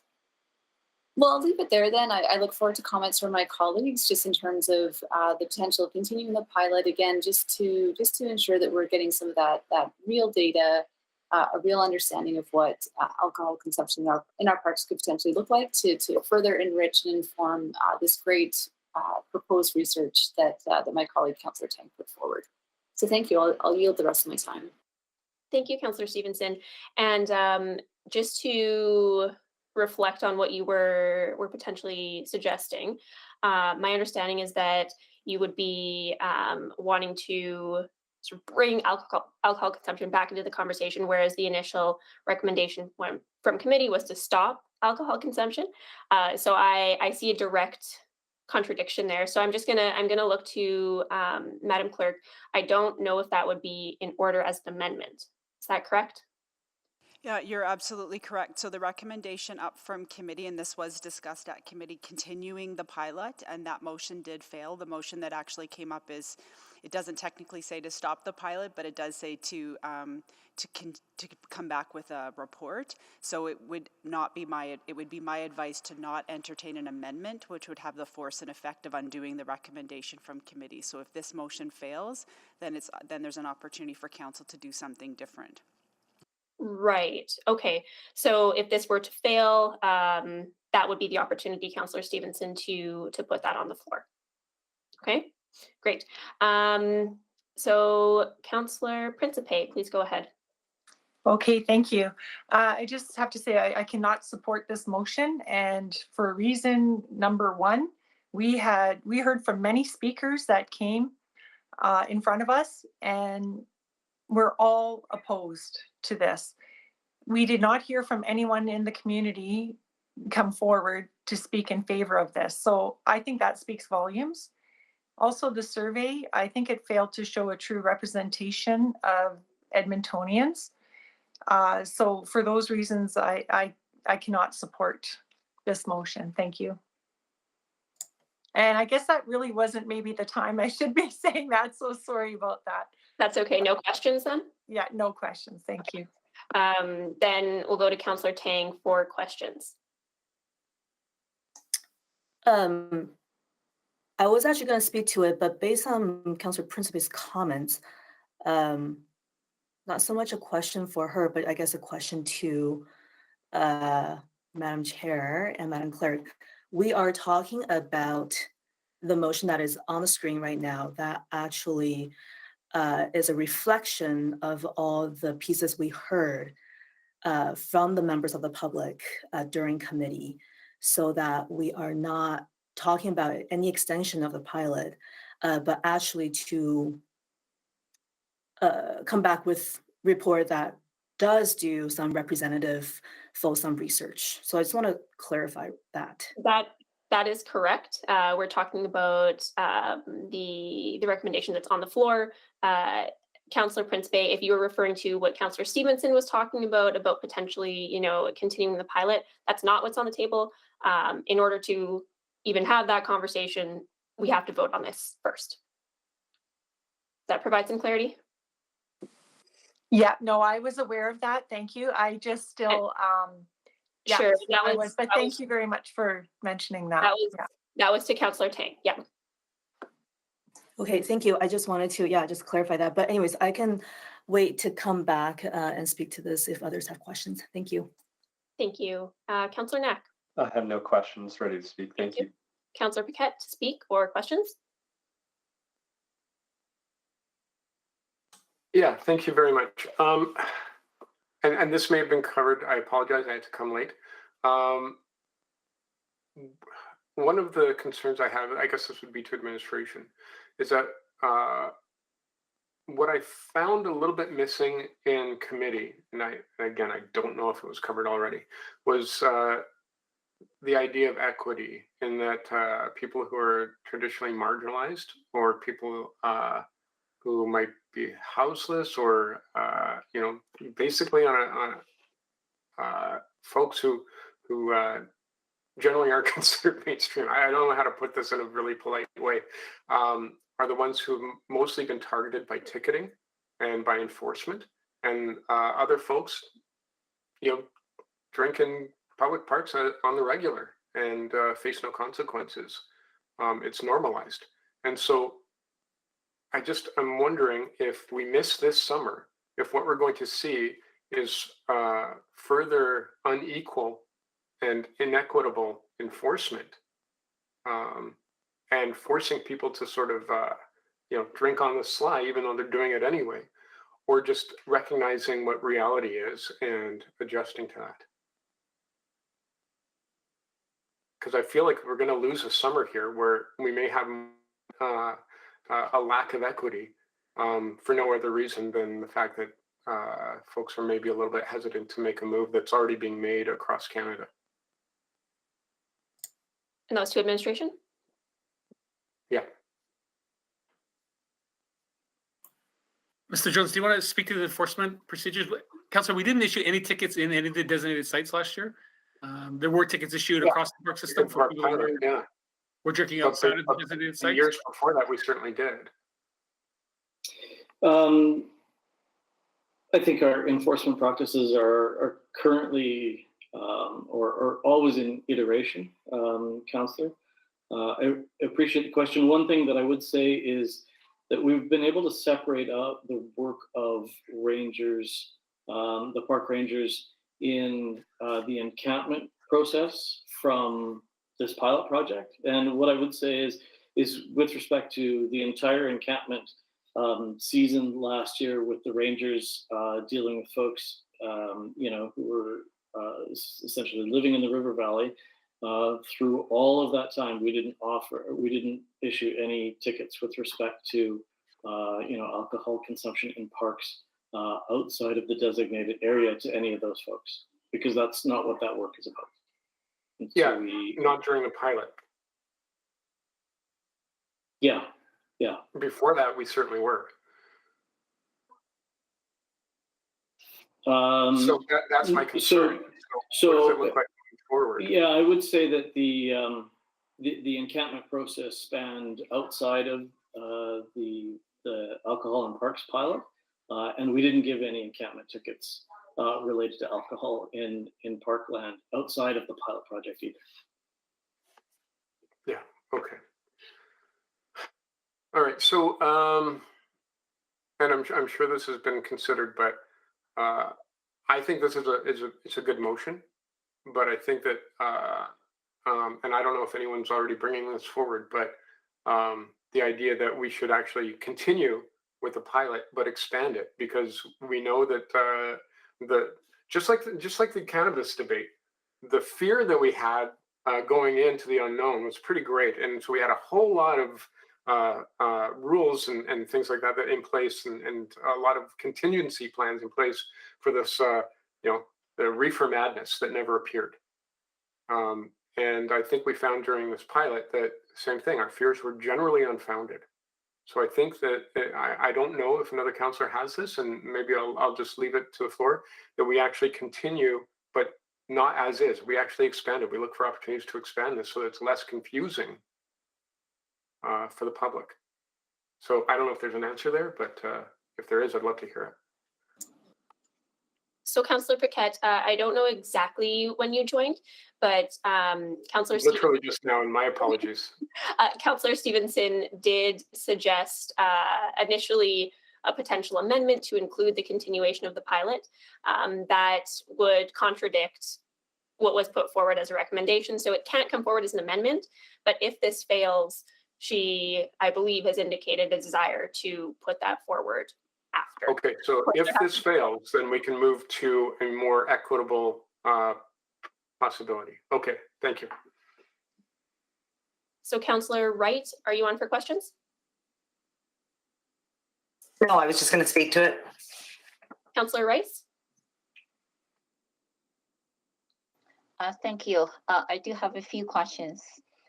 From financial implication perspective, specifically from our accountability piece, I read the report. There are 2 FTEs and other additional 2 FTEs, additional 2 equipments, and for the annually cost to $350,000 will be needed at this similar level, a similar level of this project if we continue with pilot. Is that correct? I just ask administration.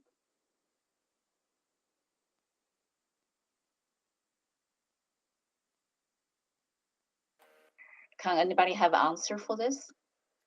Councillor Rice, so originally in the council report, some additional ranger support was requested for proactive patrols if we were to continue on. As mentioned earlier, the approach would be more of a reactive state and dealing with issues. So that was a different model at the time. I'm not sure if Mr. Jones would like to speak further on that. Yeah, I guess it would depend a little bit on the direction from council. We obviously kept a keen eye on the pilot project, but it did take us away from some of the other work of the park rangers in the entirety of our river valley.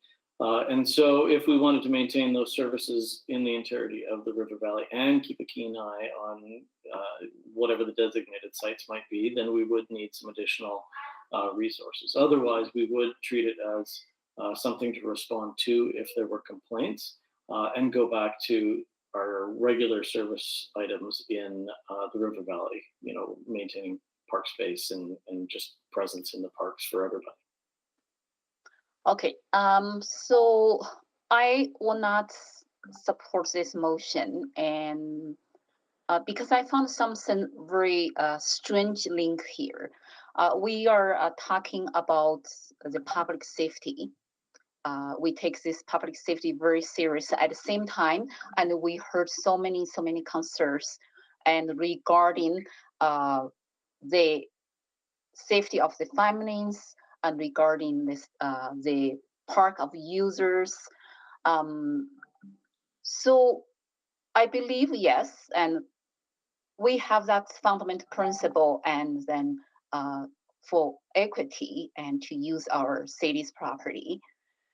But how we find that balance, and then I couldn't say that big picture very clearly and link this balance back to our city's core services.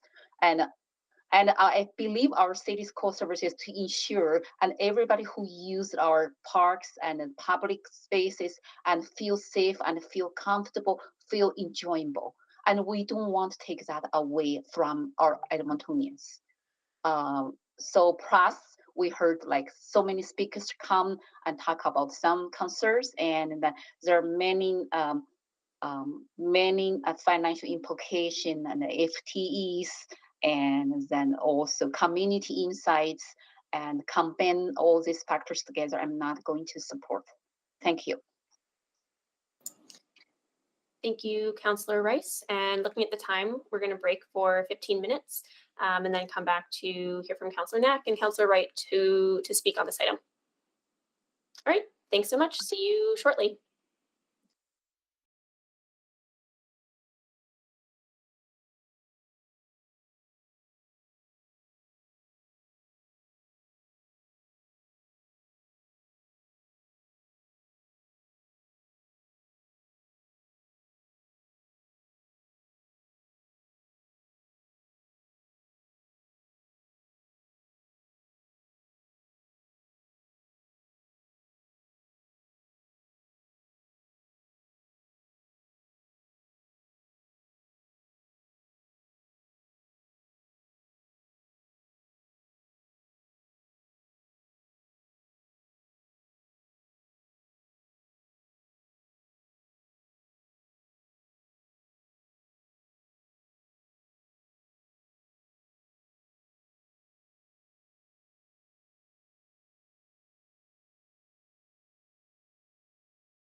roll call, starting with Councillor Wright.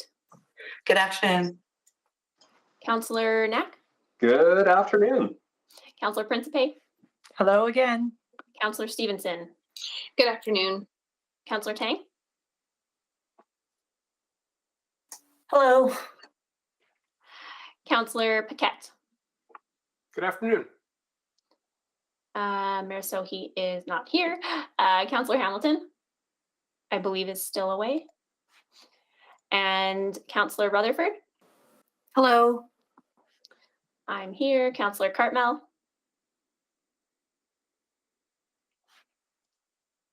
Councillor Rice.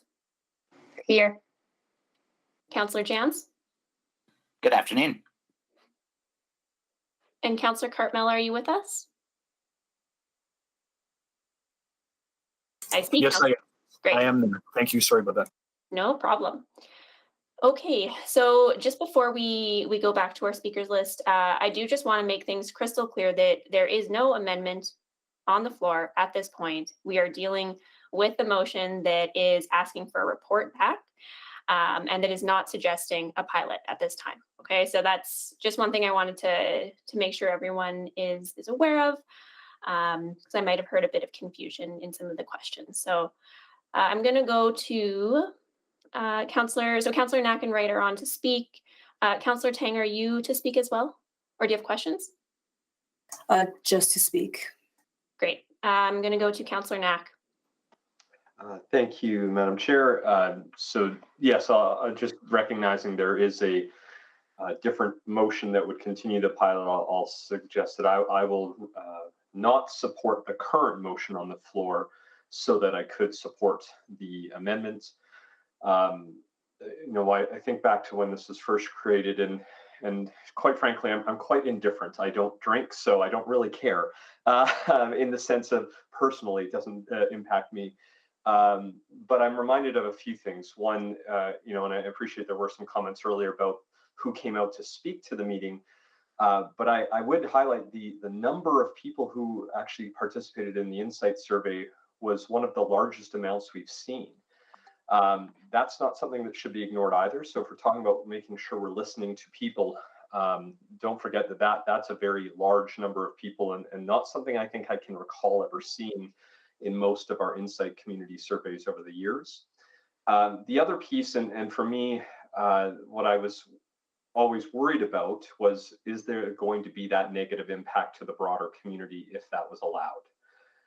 Would that make people's experience at the park, for those of us like myself who don't partake in drinking alcoholic beverages, would that make our experiences at the park worse? Would that somehow bring down our quality of life? And I've seen nothing in the pilot to suggest that that's actually happened, that this has made parks a worse place to visit, a less desirable place to attend. And so with that in mind, this is one of those things that, not unlike when we had those concerns with cannabis, I think it is very reasonable to continue the pilot while getting the additional detail, because I do also have great appreciation and respect for our medical experts who came out to that meeting, to the committee meeting, to provide some feedback and some guidance. And I think doing the research that's suggested in this original motion, which would be included in the new motion, is still worthwhile to have to help inform any further changes. So I won't support the original motion with the intent to support the new motion, and I won't bother speaking to the new motion. Thank you. Thank you, Councillor Knack. Councillor Wright, please go ahead. Thank you. I will be voting in support of this motion and not on any subsequent motions. I think that the more comprehensive engagement is required. The previous engagement, I feel, was somewhat rushed and didn't take into account the risks and challenges raised by the Community Services Advisory Board. The Insight survey did target, I think, a specific demographic that may not be as negatively impacted as those whose voices weren't being heard, but were heard at committee. And as Councillor Knack has stated, he might not be a drinker. I do drink occasionally. So it's not a matter of choice that way. And it's been many years since I drank in parks. So, but I will be supporting this motion and ask that my colleagues also support it. Thank you. Thank you, Councillor Wright. Councillor Tang, please go ahead. Oh, apologies. Yeah, no, go ahead. Okay, yeah. Well, thanks, Madam Chair. I think I spoke to this plenty during committee, and I will stick to those points at that time. I think we need to heed public health advice from healthcare professionals and experts, and I think we need to heed the diverse lived experiences of people from particularly racialized backgrounds. And I don't think we should be picking and choosing the policies to align with those principles. And if we're truly serious about our commitment to public health equity, which I think I've heard different interpretations of, and gender-based analysis plus. And I would challenge that this is a practice right now across the country. I hear a lot about, Europe does it, why can't we? I think there's plenty of examples of municipalities, including those in Europe, that actually pull back their policies on, and I'll be clear, this is about unsupervised drinking in public places. And I also want to remind everyone that the context when the pilot was initially launched was due to pandemic measures that limited indoor gatherings, affecting businesses and socializing, especially for those living in small quarters.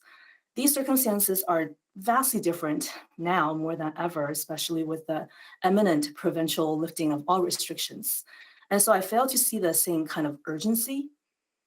And finally, I think to some of the points already mentioned, but once we, if and once we formalize any kind of policy on this, on unsupervised drinking public spaces, and this is not the same thing, and I think, previously, some councillors have alluded to that. This is, what about drinking at a game in Commonwealth or Rogers Place? This is not the same thing.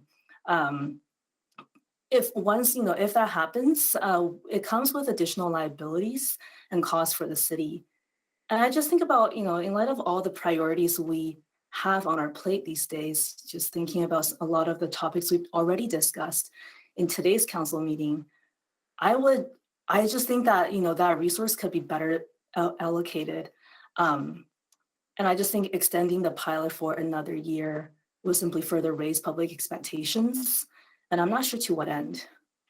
So I guess, I've said a lot, so I'll just end with, I urge my colleagues to support this motion and keep in mind our commitment to public health, to equity, to gender-based analysis, to consider the context around COVID and how it has changed, because that was the circumstance in which the pilot was initially launched, as well as the liabilities that come with something like this. And finally, the priorities and urgency to which we can rethink the resources that would be needed to implement the pilot and any potential future permanent policy on supervised drinking in public spaces. Thank you. Thank you, Councillor Tang. Councillor Rutherford. Yes, thank you so much, Chair. So I will also be supporting this motion on the floor. I want to be clear that I do support, more liberal views of drinking in parks, and I do think that there is a lot to of benefits to, as Councillor Paquette pointed out, not targeting right now without any kind of ability to do that certain demographics. And I think there is an equity lens there, and just what we want to regulate and what we don't. However, we did hear concerns from the public, and I do agree that we haven't done enough to hear from some voices that maybe are disproportionately or uniquely affected by this opportunity to drink in parks. However, there was two big concerns that came out of committee that I also want to really highlight were huge deciding factors for me in not wanting to continue the pilot for 2022. The first being the budget implications. And I know Councillor Stevenson asked about, was that an unnormal amount of enforcement? which is up to debate, but the presentation and the report we had before us said 350,000 for 2022, which we don't have budgeted. So where is that money coming from, and what bylaw resources are being taken to make sure that that can happen? The second piece was around liability. I specifically asked their city solicitor some questions about the liability factors, because if we pull back on enforcement, does it open the city up to more liability? And I didn't get answers that I was satisfied with. So again, I think it's better to take the time to get those proper answers and flesh that out. I would like to see an unfunded service package for a program like drinking in parks for the 2023 to 2026 budget cycle, but we did not discuss this as part of the supplementary budget adjustment for 2022. So where is that money coming from? So I want to be clear, for me, this is not a moral decision in terms of whether we should or shouldn't. I think it's fine to have drinking in public parks. However, we also still have to find the money, and we can't keep asking administration to do more without any additional resources. So for that reason, I will support this so we can continue exploring this. We have something in place to discuss budget wise for the next budget cycle. Thank you. Thank you, Councillor Rutherford. Councillor Jans, go ahead. I won't support this. As I said at committee, I think this is hypocritical. Our council has passed and previous councils have passed measures to increase drinking on patios, increase opportunities for alcohol consumption on expanded public spaces. We profit from alcohol at Commonwealth, at Rexall, at many other venues. Yet we're setting up a situation here where only if you're of a more higher economic privilege are you able to go and drink at these spaces. If you just want to get drinks, get friends, go to a picnic table and have a beer in a park, you can't, and that's not fair. And it was said that, well, you know, this like to be perfectly frank, it felt like some of the public health advice we were getting was more about the elimination of alcohol consumption altogether, much like tobacco, than actually about how to facilitate a harm reduction or a sustainable mixed consumption model. This is absolutely not the same as listening to public health experts on, say, the opioid overdose emergency, where we have people dying and those drugs are illegal and they're being taken away and not being provided safe supply. They're being criminalized. That is an area where I fully support listening to the public health experts who are talking about what to do there. In this case, I think it's about a balance of harms, and the harms being perpetuated right now by a few people wanting to go and have a drink at a picnic table are incredibly minimal. I mean, I cannot stress enough that I think this is one of those areas where if you listen to the I'm incredibly frustrated how I feel. We're being very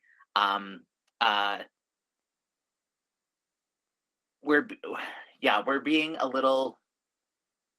I think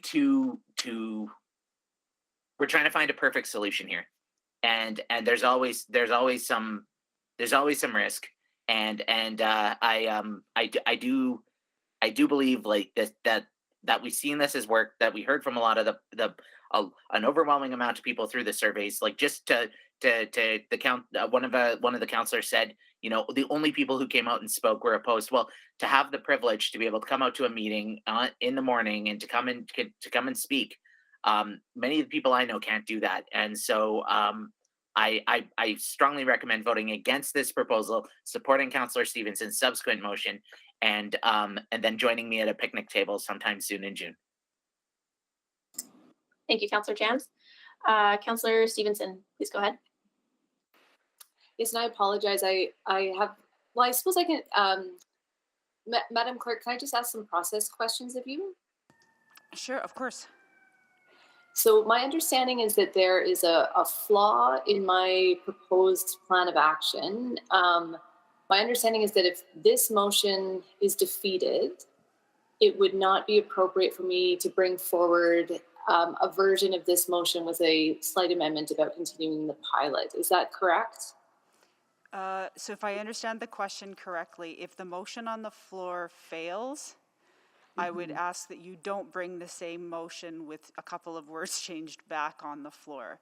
If what I understand you would like to do is to let council have a discussion and make a decision on whether or not alcohol should be permitted in designated areas of parks. That's a separate conversation, if that helps to answer. So I would just suggest that you don't, if this fails, please don't ask to put this right back on the floor, because it's Okay. just failed. Great. So then what I would speak to just confuse everybody that has just spoken, and I deeply apologize. For me, this is a both and conversation. I absolutely agree, or I absolutely believe that we need to create more opportunities and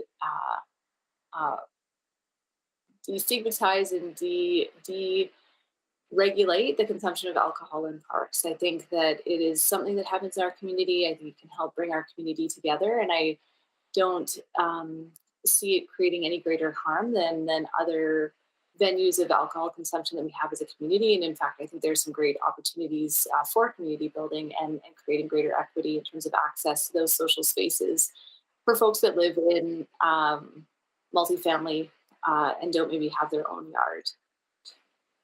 At the same time, I am very alive that alcohol consumption has different impacts for different groups, and I feel that fully understanding those is incredibly important.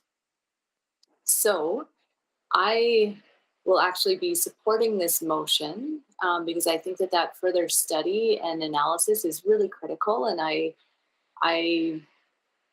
think that it makes sense, and that I will be moving a subsequent motion that we continue the pilot for 2022. So this is just as a result of not being able to bring forward this very similar wording. If this motion fails, as you all know, we can't bring a failed motion back within about a year. So that's just the technicality there. So I will be supporting this and then moving a subsequent motion that we relaunch the pilot project for this year. Thank you. Thank you, Councillor Stevenson. And now I'm just going to clarify with Madam Clerk as well that that is appropriate and that is not contradictory because the motion on the floor right now is asking for a report that is outlining implications, best practices, and then a subsequent would be appropriate to follow up with. So to try and not get ourselves in a procedural quagmire here, committee has made a recommendation which is on the floor. Changing the recommendation to include an amendment that would have the force and effect of undoing that recommendation wouldn't be in order. But technically, the question before you right now is asking for a report.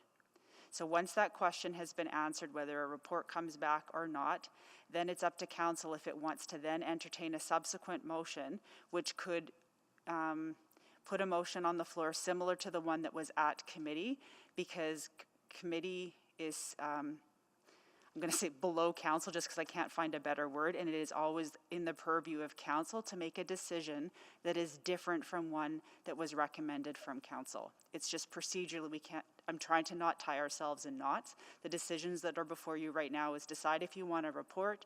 The next decision you may or may not want to make is do you want to permit alcohol in specific designated areas within the city of Edmonton. Great. Thank you so much for that additional clarity. And I'll go to Councillor Paquette. Yeah, thank you. And just to take one more swing at it, regardless of whether this motion on the floor passes or fails, Councillor Stevenson can come forward with her own motion that is different from this one, her subsequent. Yeah. We're all clear? Yeah, is that right, Madam Clerk? Yes, I don't have the wording for that, but Okay. once we get there, we will craft it on the fly. All right, I'm just channeling Councillor McKean, plain language. All right, so let's not kid ourselves. Drinking in parks is already happening. It's widespread. It's not like it's a secret. It is happening, and right now it's not. If we don't have a bylaw in place to permit it, it's not permitted. So we're in essence having Edmontonians every single day break a bylaw, and so that doesn't really make a lot of sense. We're legislating something that frankly we're not enforcing, and that as Councillor Knack referenced through an extensive participation in Insight has indicated that this is the direction Edmontonians want to move. It also happens to be super equitable. So I'm totally in favor of getting a report. Great. It may be moot by the time we're done with a subsequent. It may not be, but if this is a request for information, okay. So that's all I'll say about this, because no matter what happens, there will be a subsequent that we can speak further on. Thank you. Thank you so much, Councillor Paquette. And nobody else on the board to close. So I guess I'll go back to Councillor Cartmel. Anything to close? No more comments from me. Thank you. Great. So I will call the vote on this.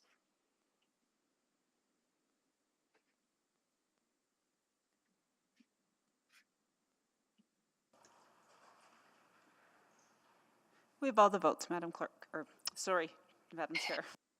Thank you, Madam Clerk. Please display the vote. That is carried. All right.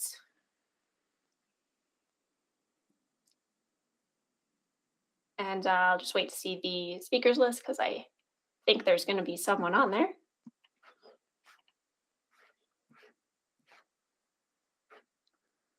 Councillor Stevenson.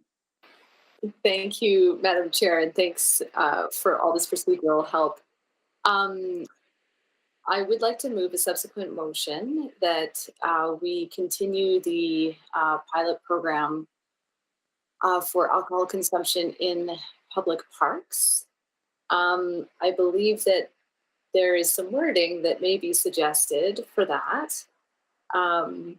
Madam Clerk, do you have some suggestions on appropriate wording for that subsequent motion? Just because we have to be a bit more specific because we can't drink everywhere, if I could just suggest that administration continue in 2022 with an expanded program beyond the 2021 pilot project, including opportunities, and this is, tell me if this is right, please, outside the River Valley to allow alcohol consumption in parks at select designated picnic sites as permitted in the Gaming, Liquor, and Cannabis Act. Great. I like that wording and would like to put that motion on the floor. If I could have a seconder. Second. Thank you. So I might just start with some questions of administration. Again, I know last year there was a challenge with being quite rushed in implementing the pilot. My assumption is that it would be easier to just continue with the existing sites that have been identified, and that potential expansion may create more challenges. Just maybe weighing in if it's preferable to do just sort of a copy of last year's pilot or the implications of expanding it a bit further. Councillor Stevenson, it would certainly be a lot easier to implement the same pilot program to do the additional engagement required. Just from a budgetary standpoint, from a logistics standpoint, it certainly would be much easier to go with the already previously selected sites as part of the pilot. Okay, so maybe I'll just correct my wording of the motion to say to roll over the 2021 pilot project into 2022, and leave it there. And just again, to my earlier question, we would not be looking to do the same sort of proactive enforcement that occurred last summer as part of this? Yeah, that's correct, Councillor. Based on our experience last year, I think we would continue to monitor it and ramp up enforcement if necessary, but not have the same level of proactive enforcement we did in 2021. Great. Well, thank you. I'll leave it there and look forward to comments from my colleagues. Thank you. Thank you, Councillor Stevenson. Councillor Rutherford. Yes, thank you so much. And thank you, Councillor Stevenson, for bringing this forward. So I just have a question, because I do want to support this motion. I just need some of those residual concerns that I don't feel have been addressed. So to administration, you know, the motion on the floor is to continue the pilot, but it doesn't provide any additional resources. Where or what impacts would those have, or can you pull back on your enforcement to kind of bridge the gap that was proposed in the original report? Like, I'm just trying to get a picture of that. Yeah, maybe I'll get Mr. Jones to speak to the enforcement piece. There's a few pieces to it, Councillor. You know, we're able to manage the operation of the 19 sites within our current parks budget and the parks operations budget. The enforcement piece was more significant. And then we'll still need to determine the extent of the engagement we do as we go forward, and what that engagement could cost, and how robust it is, and how deep we go into the community. But let Mr. Jones speak to the enforcement costs. Sure. I think what we did with no additional funding for last year's pilot is just looked at our service provision across all the parks and concentrated our efforts at the spots that had the pilot sites to do that engagement and enforcement if necessary, but also just to kind of monitor what the situation looked like. Obviously, there wasn't.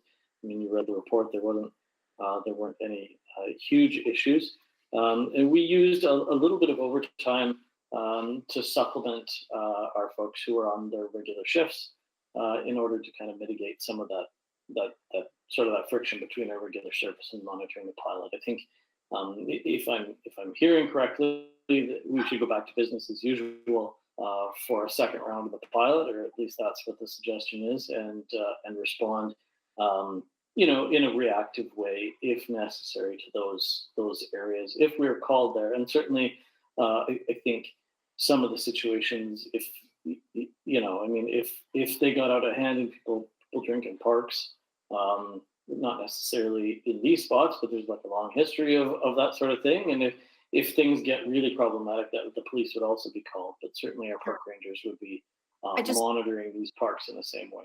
Sure. I just want to clarify that I'm not at overtime, that the clock never restarted for me. So I just want to clarify that for everybody. So this is interesting because I've talked to residents in Grand Trunk, and you know, the ball diamonds there's clearly people drinking while they're playing baseball in that area. We know this. It's not a designated spot.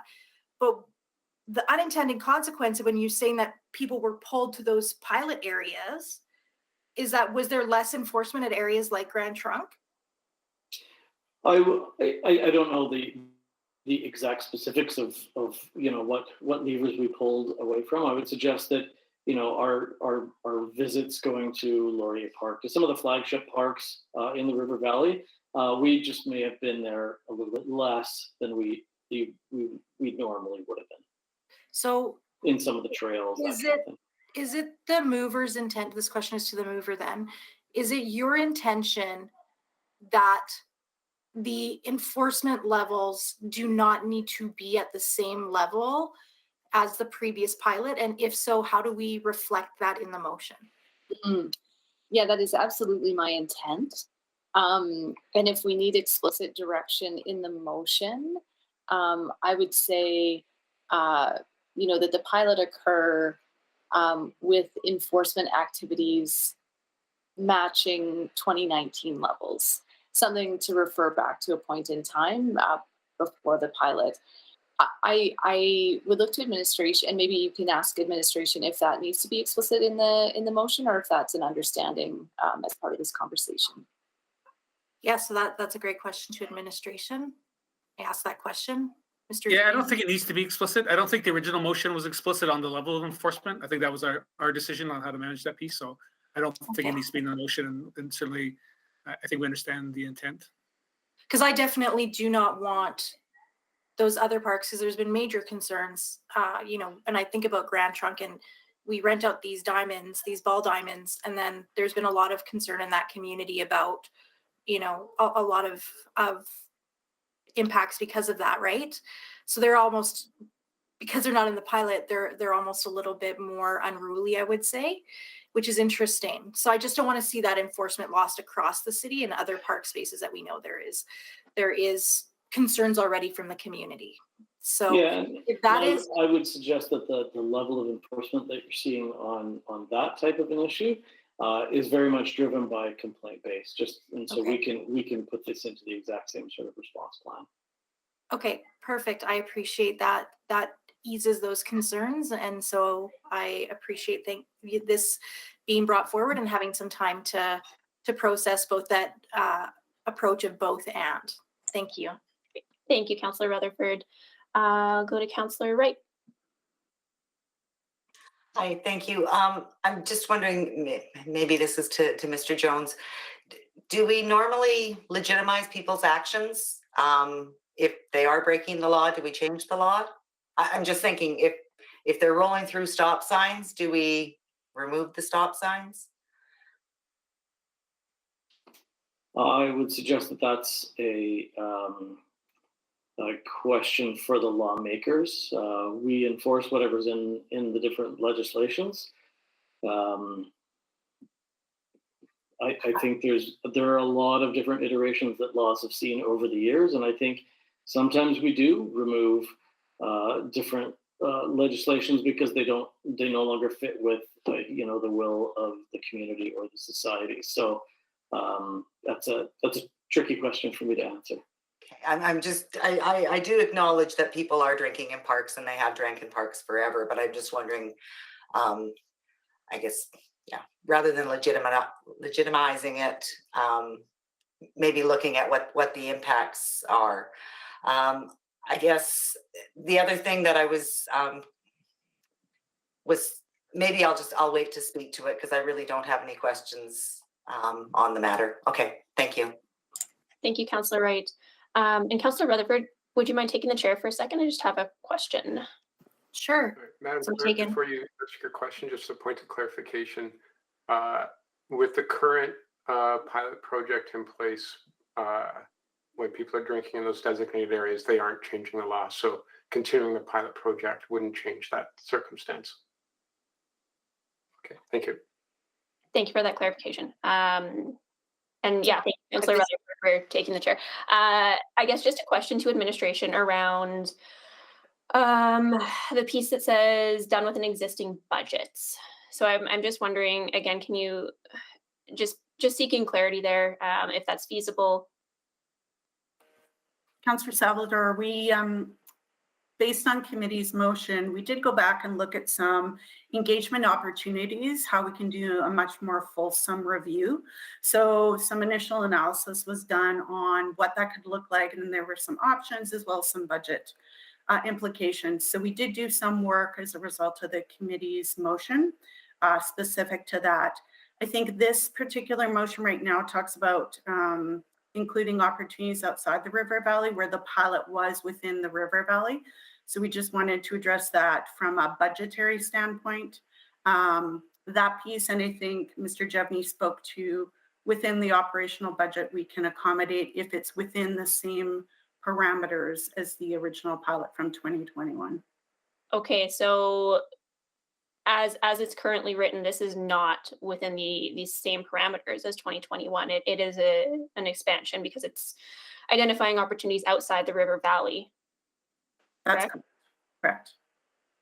Okay, so if this were to be done within an existing budget, it would have to be kind of a duplication of what was done in 2021? That's correct. Yeah, and Councillor, it would depend on how extensive we made it outside of the River Valley. There's not as many parks with picnic sites like River Valley parks.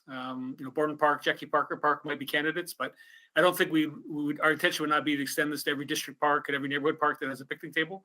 I think in the pilot phase, we would still have a modest expansion. That was the will of council to go outside of the valley. Okay, and I guess is administration comfortable with this wording then? And is that doable with an existing budget? Because I'm kind of hearing that there's some flexibility. Mr. Jevney said that there's only a few sites that might be good candidates. Is that doable? I'm just trying to be very considerate here of our capacity on the budget side. And if the wording needs to be changed, that's what I'm asking about.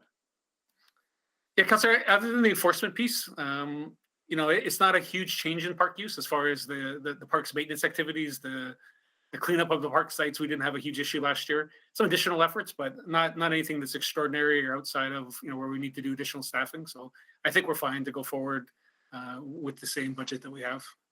we will still need to, determine on the engagement piece how robust that is, and that may be a challenge for us if it was to be as robust as some members who spoke at committee wanted to see. But we may focus it more on. I think the motion was around how to do this effectively, and what's the best practices are related to alcohol in parks. So we'll need to work through that piece still, but I don't think we need an additional budget request to operationalize this. Okay, great. Thank you so much. And I'll take the chair back. Okay, and then I believe Councillor Paquette, I think you just got bumped, but we'll go to you next. Oh, thank you. So yeah, I referenced the fact that we had a bunch of concerns about cannabis legalization. Did enforcement of cannabis legalization actually cost us a lot of extra money, or did we just sort of continue as usual after we understood the implications, or the better yet, the non-implications of cannabis legalization? I'm not sure Mr. Jones wasn't here at the time. Do you have any recollection, David? Yeah, I'm not sure if I can speak to an exact figure. I do know that that there was some additional funding requested by the EPS. Yeah, we did provide that, but then it turns out it wasn't the big disaster that some folks were predicting. Sure, I guess it's. I think Ms. McCabe can add some context. Sorry, David. I think Ms. McCabe can add some context on the enforcement costs. Yeah, I know we did have a dedicated team for cannabis, Councillor Paquette, and we now don't have a dedicated team anymore because it wasn't the level of enforcement that we needed or anticipated after legalization. Yeah, so that leads me into this. I understand that we had, maybe some costs of enforcement because we were designating areas, and so therefore we had to patrol those areas and create signage and all of that stuff. I'm wondering, do we now anticipate the need for that same level of enforcement now that we've had the experience?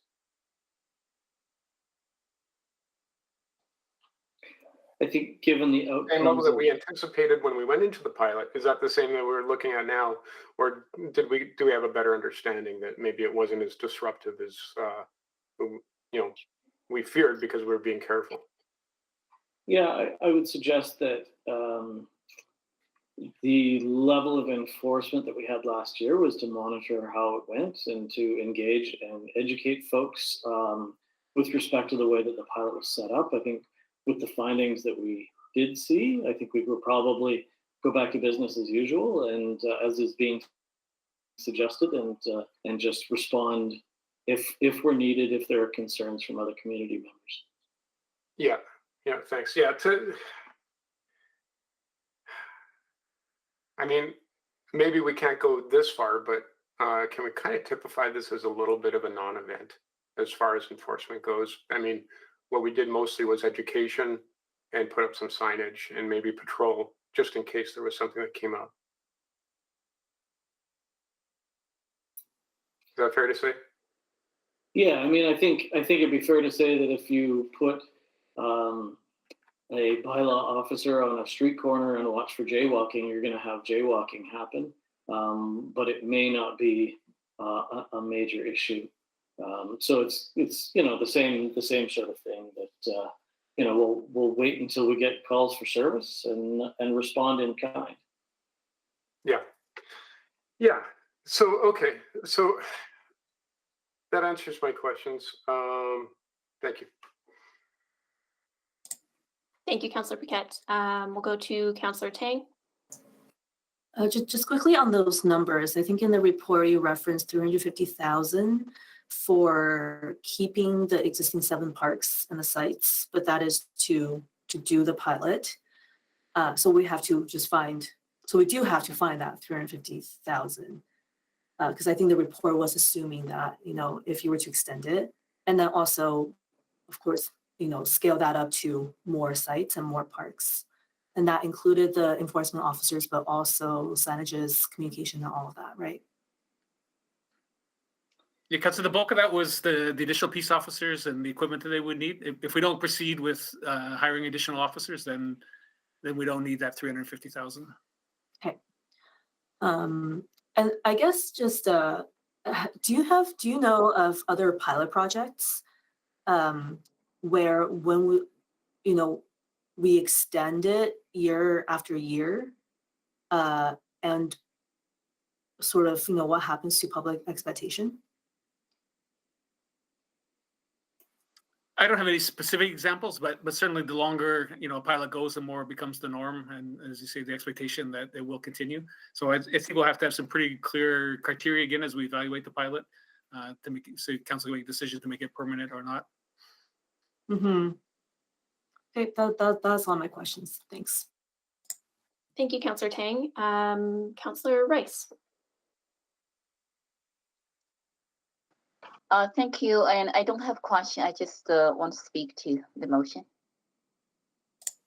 Okay. So seeing no one else on the board for questions, I'll open it up for speaking to. So Councillor Rice, you can go ahead. Thank you, Madam Chair. I will not support this motion, and then the reason, there are a few reasons, but if you look at the scope of the motion for continue implement this pilot project with existing budget, I do worry about the level of services we could provide it in the park or in the area identified in this motion. Given the factor and administration, what I heard already stated, we don't have enough resources, and then that could result potentially risk for unsupervised drinking in the public area even more.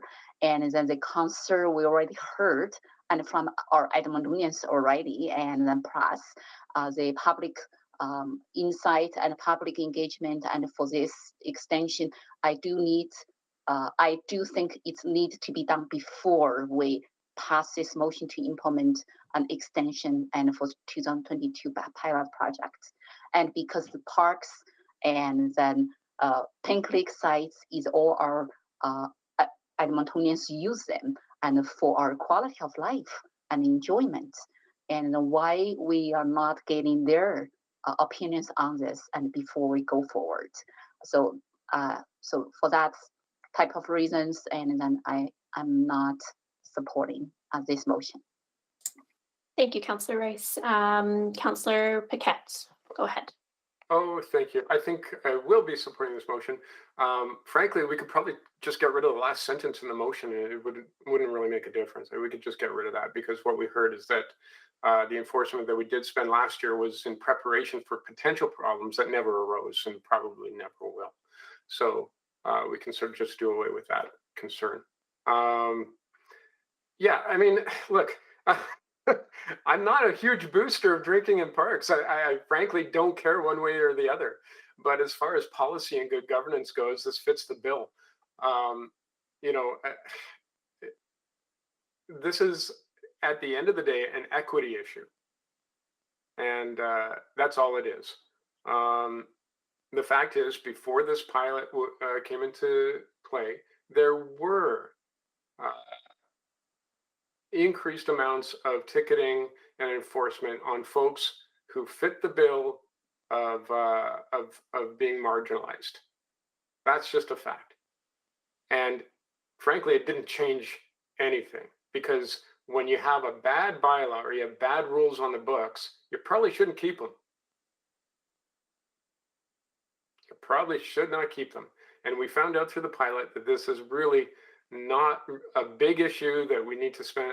Like, frankly, I think we've spent way too much time on this as it is. And if really what we're looking at is an eye to budget, that's something we should consider. Think about all the support staff that have to be at meetings going over a lot of debates on minutia. Not saying that this is or anything else that we've ever debated was, but it's just food for thought. So yeah, I'm happy to support this. I think the Edmontonians very clearly and with full-throated support have said that they support this.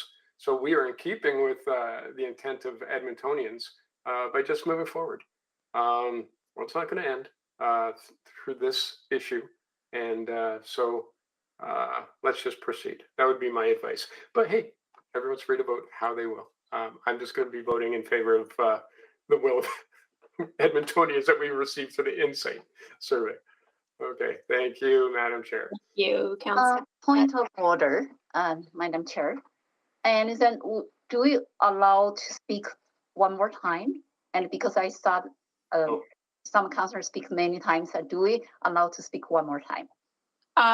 So we're now on closing remarks. So people have had a chance to ask questions, and now they're speaking to the item.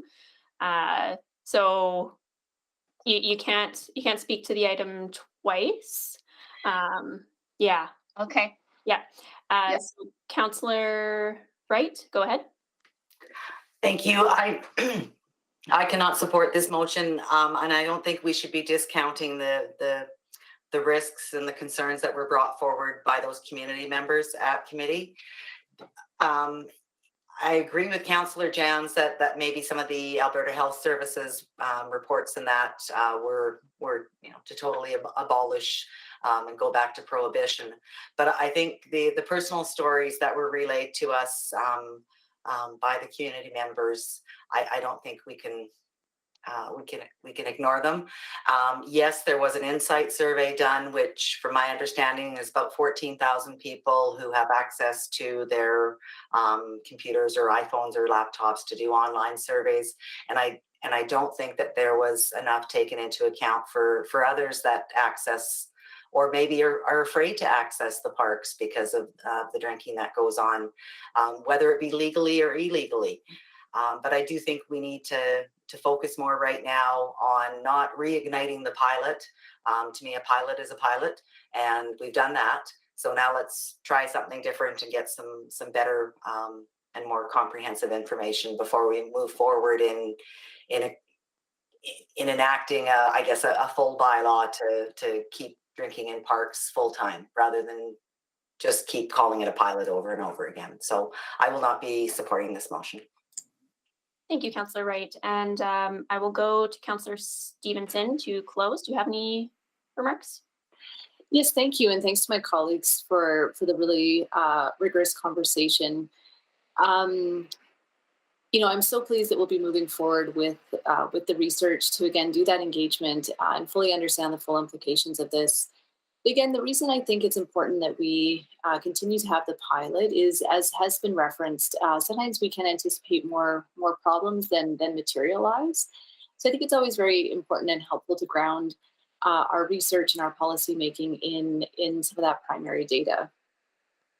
I think to build on Councillor Paquette's comments as well around policy and good governance, what I keep coming down to is that if we have a rule on our books that drinking is not allowed in public parks, then I think it's good governance and incumbent upon us to enforce that rule and enforce that rule consistently. When I think about the implications of that, so what I would say, so right now I think that the rule is on the book, and I don't know that it is applied consistently. So again, I'm also not a big drinker, but I have been in groups of people, typically white, middle class families. We've never been challenged by a bylaw officer, even though alcohol may have been present in those groups.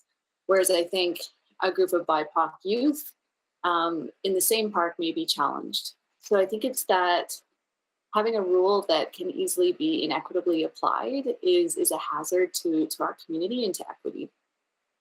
And if I think about, we have this rule and therefore we should apply it and enforce it strictly and equally, I think we end up with a type of public space that I'm not very comfortable in, when there is a huge enforcement presence to stop an activity that I believe has been happening quietly for many years. So rather than continuing to allow that to happen in the shadows and have upon it the risks of that inconsistent application, I think it's just important that we talk about it as a community, frankly and openly, and determine the best way forward. So I will be supporting this motion, and again, really appreciate all the conversation today. Thank you. Thank you, Councillor Stevenson. Okay, so I think we're ready to go to a vote. So I'll call a vote.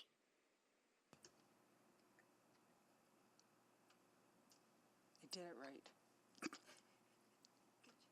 Thanks, Rama.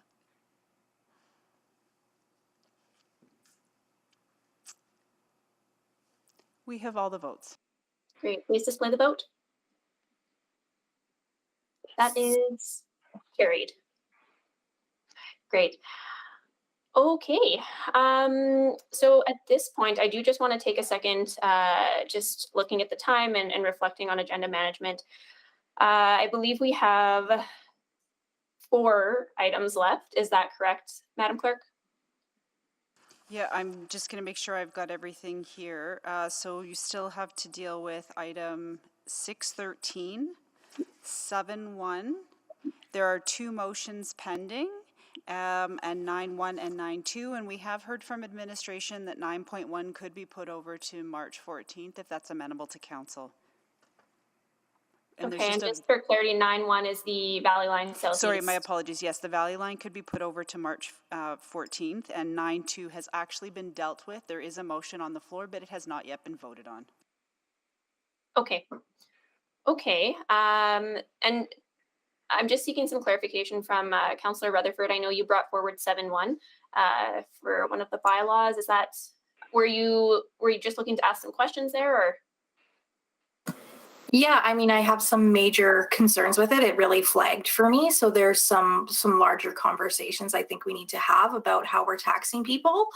And so I fully expect that I may be the only one with questions and will not be supporting that bylaw, which is another reason it got pulled. But I do have some questions that may trigger some bigger conversations.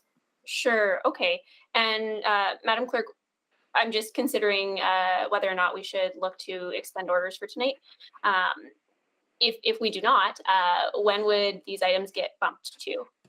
So at the end of your agenda, we need to postpone everything and roll it over onto March. The next council meeting is March 14th. 14.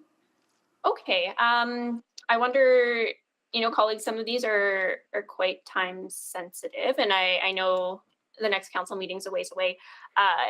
I'm just trying to get a sense if there's a desire to extend. I'm trying to judge. I see Councillor Cartmell waving. Please go ahead. Thanks. I can't click on. I just want to raise a discussion that was had at Agenda Review Committee earlier this week, I think, or even last, that the extension of orders into breaks, into lunch breaks, and after hours is putting tremendous stress on our administration. So I would, and we've done it a lot. Understanding we got away with a shorter meeting yesterday, not as short as it could have been, but a shorter meeting yesterday. I would very strongly recommend against any extension of orders. Maybe some of these things sound like they're going to be quick. That's optimistic. I think we should kick these things to the next meeting and give our admin a break. Thanks. Okay, thank you for that perspective, Councillor Cartmell. I see some thumbs up from other colleagues. Point of order. Yes, Councillor Rutherford. When I pulled 7. Can I ask a question to admin at this point, City Clerk? Because when I pulled 7.1, I did get some concern from admin. So I don't know if that is time. I don't know whether that is time sensitive or not. So I just want to get a sense if 7.1 is time sensitive. So I will ask Ms. Padbury to speak to that, Councillor Rutherford. We could probably deal with 7.1 at the next meeting, but we wouldn't be able to defer it any longer than that, especially if there is a change and it were to be voted against. Okay, thank you. Thank you for that clarification. Okay, so yeah, I'm hearing 7.1 for sure. So 9.1 for sure could be bumped to next. 6.13, just for clarity, was the... Sorry, 6.13 is the affordable housing exemptions, and I have heard from Ms. Padbury that also could be moved over to March 14th. Okay, that's great. And then there was a motion on the floor for 9.2, is that correct? That's correct. It's already been moved and seconded. Okay, so that just needs a vote. Okay, that seems like something that we could bring forward rather quickly and get out of the way. Is that agreeable? Just for clarity, if we could pass a motion to move 613, 71, and 91 over, that would allow those on the call to resume other duties, if that Someone be happens willing to move that? So moved. Councillor Stevenson. Second. Moved by Councillor Stevenson, seconded by Councillor Tang. Call the vote. We're just sending the vote out, Madam Chair.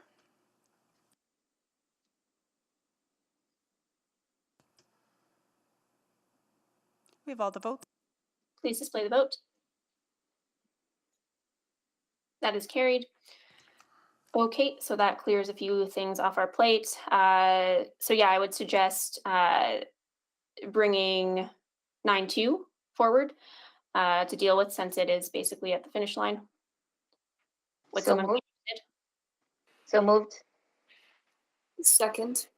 Moved by Councillor Rice, seconded by Councillor Stevenson. Please vote to bring 9.2 forward, and I'll call the vote.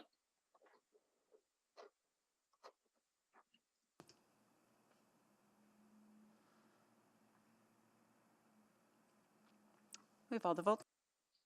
Please display the vote. That's carried.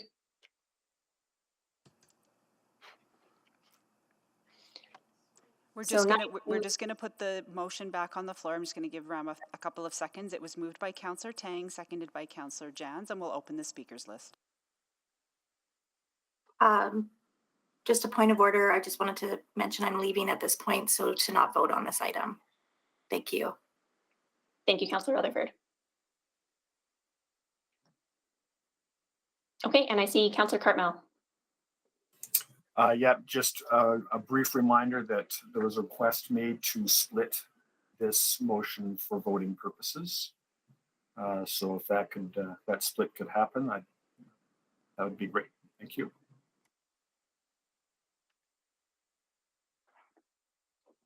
And we're able to do that, Madam Clerk? Yeah, if that's okay with the chair and that's okay with the committee, I will absolutely split it. Yes, seeing nodding heads. Okay. Okay, and I'm not seeing anyone else on the board for questions. And apologies, who was this initially moved by? So it was moved by Councillor Tang, seconded by Councillor Jans, and that will stand for part 1 and part 2. So we're just going to call the vote now, please. Great, and we'll call the vote.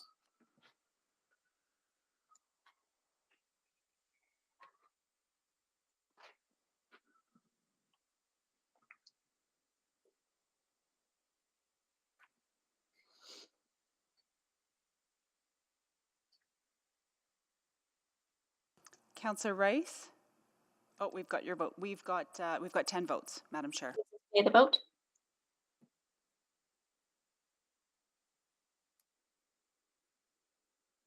That is carried. And we'll go to second part of that motion. It is now split. It's just on its way out. Great.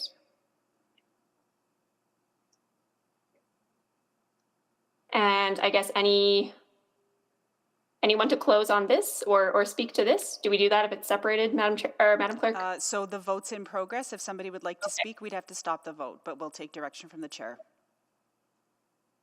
I'm not seeing anyone flailing arms, so we're going to go to a vote. I'll call the vote.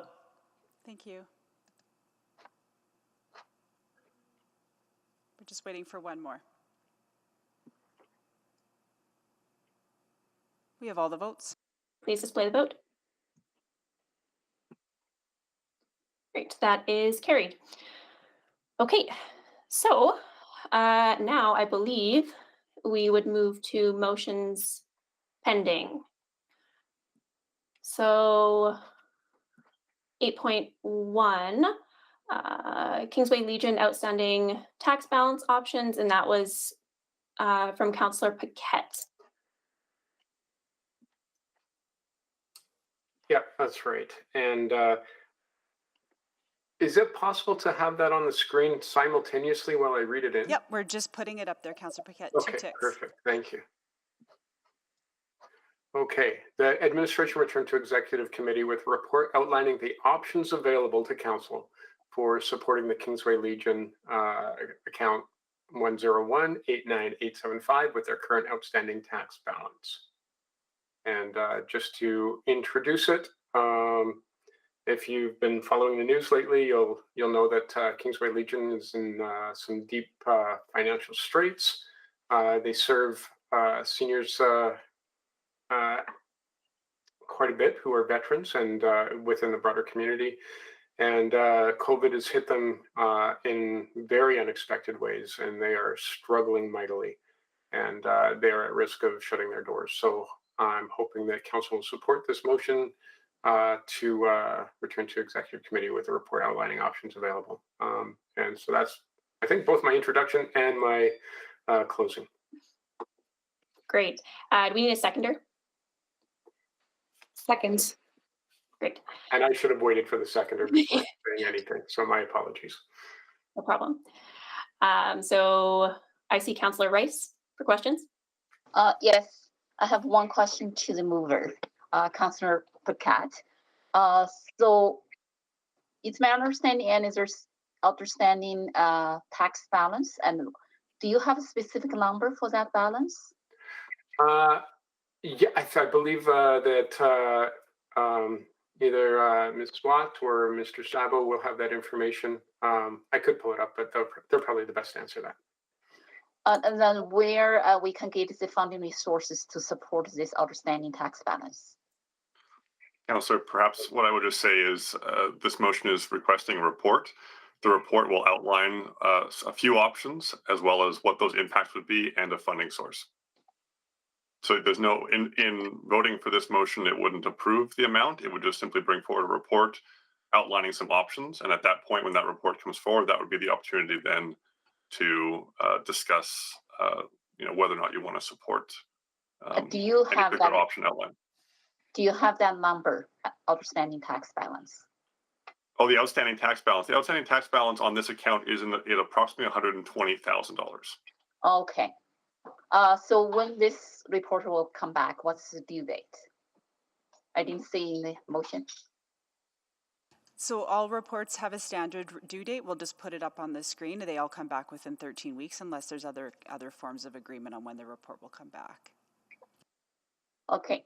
Okay, thank you. That's my question. Thank you, Councillor Rice. Okay, and I don't see anyone else on the board for questions. Anyone to speak to? Councillor Paquette, anything else? Just the due date, I leave that up to our capable friends who may already have the information, so it may be more rapid than we anticipate. So just for clarity, we'll put 13 weeks on it unless otherwise directed by council. So can we get clarification on when that report should come back? 13 weeks, or is there another time, Ms. Padbury? So I'd say that's fine from our perspective. Those 13 weeks, we'll have that report then to council and committee prior to the tax deadline for this year, which I think is the next major deadline that would impact those property owners. And that's it. That's my whole close. Thanks. Thanks, Councillor Paquette. I'll call the vote.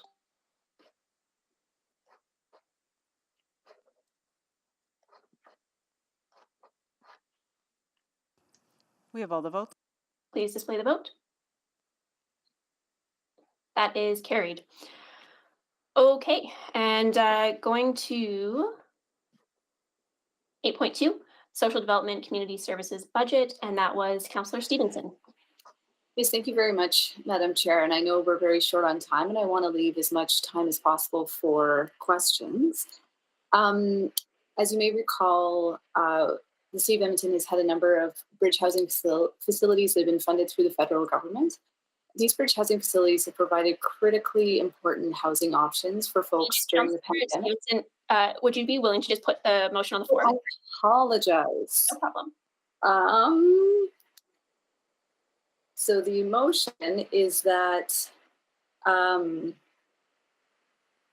the 2022 expenditure budget for social development community services be increased by $4.8 million on a one-time basis, with funding from the Financial Stabilization Reserve to fund a bridge housing transition plan. Seconded. Thank you. Go ahead. Helpful to start with the motion. So the bridge housing facilities have been operating over the past year and a bit to provide critically important housing choices for folks who are currently experiencing homelessness. Bridge housing facilities have been particularly important during the pandemic as they've helped address some of the reduced capacity at existing shelters, and also doing it in a way where people can stay housed in individual and private spaces that not only align with our minimum shelter standards, but ensure that some of the COVID exposure is reduced. The funding for those units has gone away, and we have not been able to find other orders of government to step up to fill that gap. You all know the high degree of importance that I place on housing. I think it is absolutely essential for our community to meet the needs of our most marginalized at the present moment. What we're talking about is the loss of shelter in the middle of the winter during what is still an ongoing pandemic. I think the loss of these units, we would end up paying for them one way or another, not only in the human cost, but in the cost that we see in our communities with the housing crisis playing out on our streets and in our transit system. So I would implore my council colleagues to support this. I know that there are jurisdictional challenges in terms of covering this amount. What I would say is that there's a very clear exit strategy. This would not be something that I think would pull us into funding these units on an ongoing basis. It's really for this critical emergency period of time. Also really important to note that we have 5 permanent supportive housing sites opening up in the summer. The time it takes to rent up those buildings can sometimes be a month or two, even though there's such a high need. What's needed is to get people stabilized and get them access to benefits that allow them to pay for their rent in those units. Having these bridge housing facilities until at least the opening of the permanent supportive housing sites will enable those buildings to be rented out much faster and more efficiently. So I said I wouldn't say too much, but I'll stop there and very happy to take any questions. Thank you. Thank you, Councillor Stevenson. I see Councillor Rutherford. Go ahead.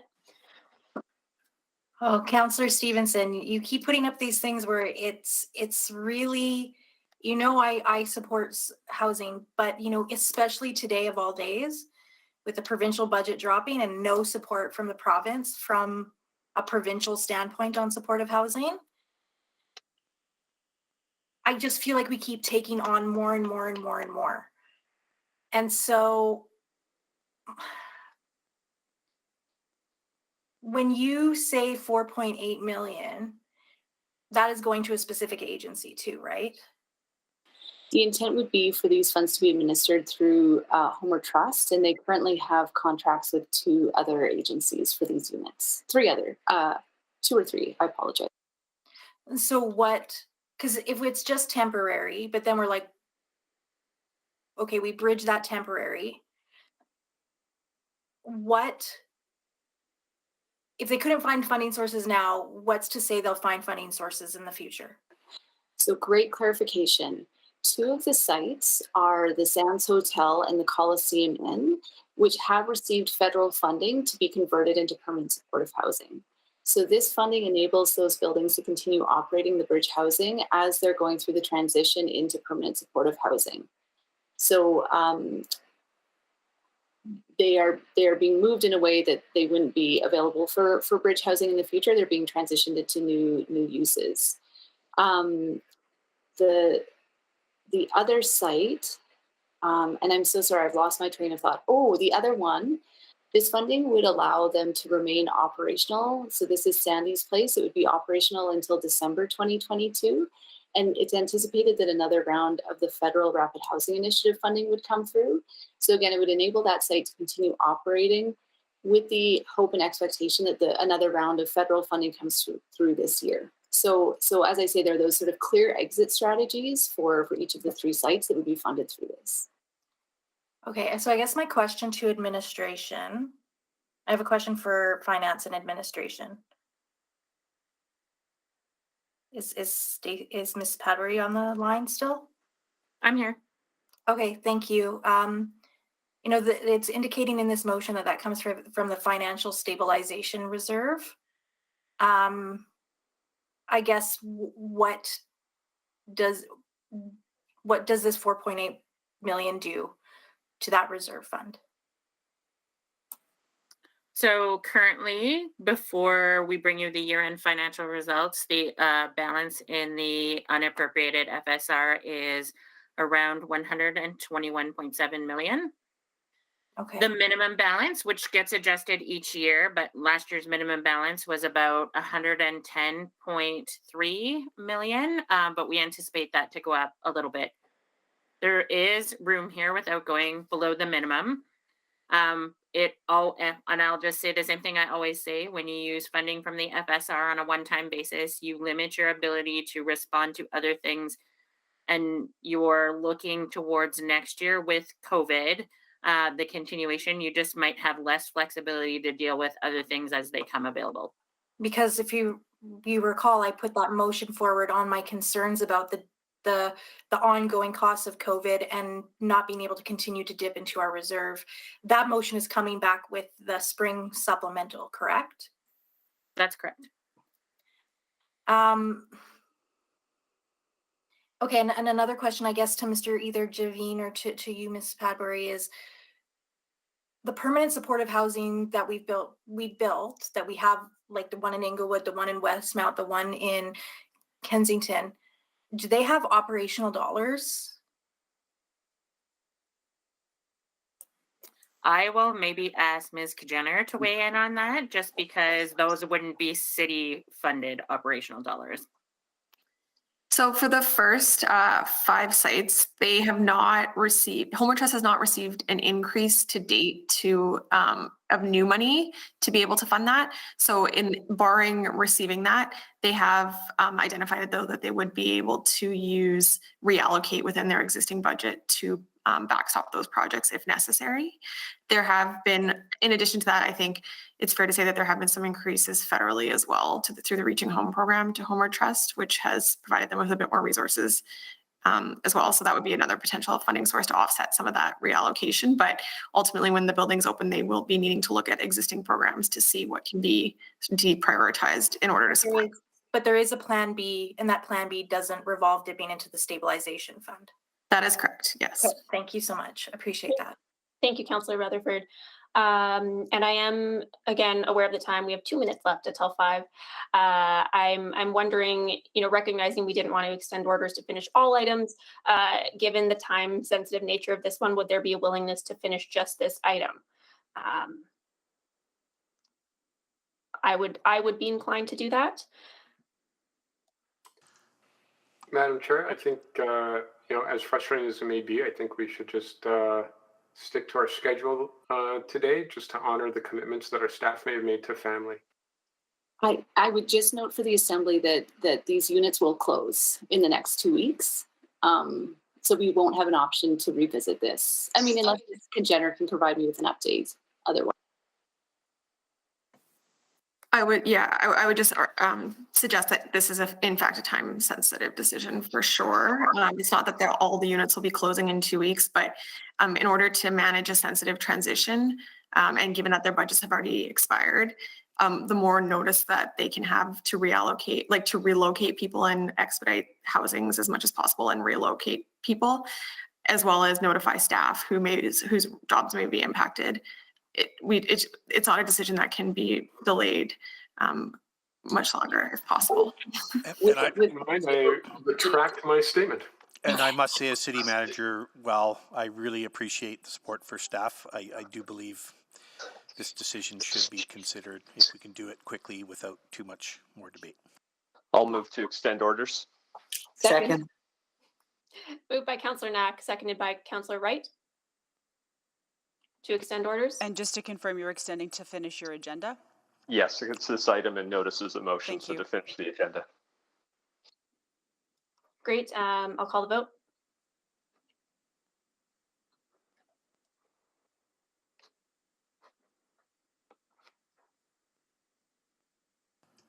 Councillor Jans and Councillor Rice. We've got Councillor Rice. In favor. Thanks. We got all the votes. Please display the vote. Great, that is carried. Okay, and get the list back up. I believe it's Councillor Wright who was next. Thank you. I just have a question for the mover. How many beds, units, how many people does this impact if the funding isn't put through or approved? So this is 150 units, I believe, and I'll look to administration. So roughly about 150 people, maybe up to 175 if some people are bunking together. Okay. And is there any clause that we could put on this to say unless the provincial budget gives us money as an alternate source? My understanding, so it was a federally funded program, and so I don't believe that an ask for this program was made of the provincial government. The budget ask that was made of the provincial government that would have been announced as we speak potentially would not have included this ask, I believe. But we have asked for additional funding as a result of COVID, and you did mention that that this is COVID. So I was just. And I can confirm, Councillor Wright, we did not get any of that ask in the provincial budget, with more details to follow. Thank you. Disappointing. Thank you very much. I'll move on. Thank you, Councillor Wright. We'll go to Councillor Paquette next. Yeah, thank you. I am inclined to support this simply based on the need, but I recognize that we are literally in a very tight spot. I do have a question, Ms. Paguri, about FSR. I mean, I fought to preserve it because a few years ago, because of the possibility of exigent circumstances that we now actually find ourselves in, and it's what the FSR is for, except we do have to replenish it at some point. So thoughts on that? So this alone wouldn't take you under the minimum. Right. So you would be okay in the short term. When we bring you back the year-end report, you'll have options to potentially replenish it. But just as a reminder that if it does dip below the minimum, you are required to replenish it within 3 years. Again, I would speak to it less as an issue of having to replenish because you go below the minimum, and more as a restraint on flexibility going forward because you are so close to the minimum. Yeah, it's kind of saved our bacon, and there's still some bacon that might have to be saved. But this is one of those circumstances. So yeah, a little frustrating, but I think that we don't really have a choice here. We don't fund this and things fall apart. It's that simple, and lives fall apart, and efforts fall apart, and a lot of things that we built get backtracked. So as frustrating as it is, I'm going to be supporting this, even though I'm not incredibly happy with it, but the necessity is undeniable. Thank you. Thank you, Councillor Paquette. And Councillor Tang, do you have questions? Yes. Okay, go ahead. So I guess like first on the timing of this, if it's so time sensitive, why didn't this come earlier? I guess to the mover. Yeah, this came when all other options had been exhausted. So up until last week, there were ongoing conversations with the federal government to ask for the extensions. Yeah, I could maybe add to that, Councillor, if you'd like. Yeah, Councillor, when we first got into this, there's lots of interventions with the federal government, including from the mayor, with key ministers and PMO and everything. So we've just been trying really hard and have exhausted every effort and could not get it extended.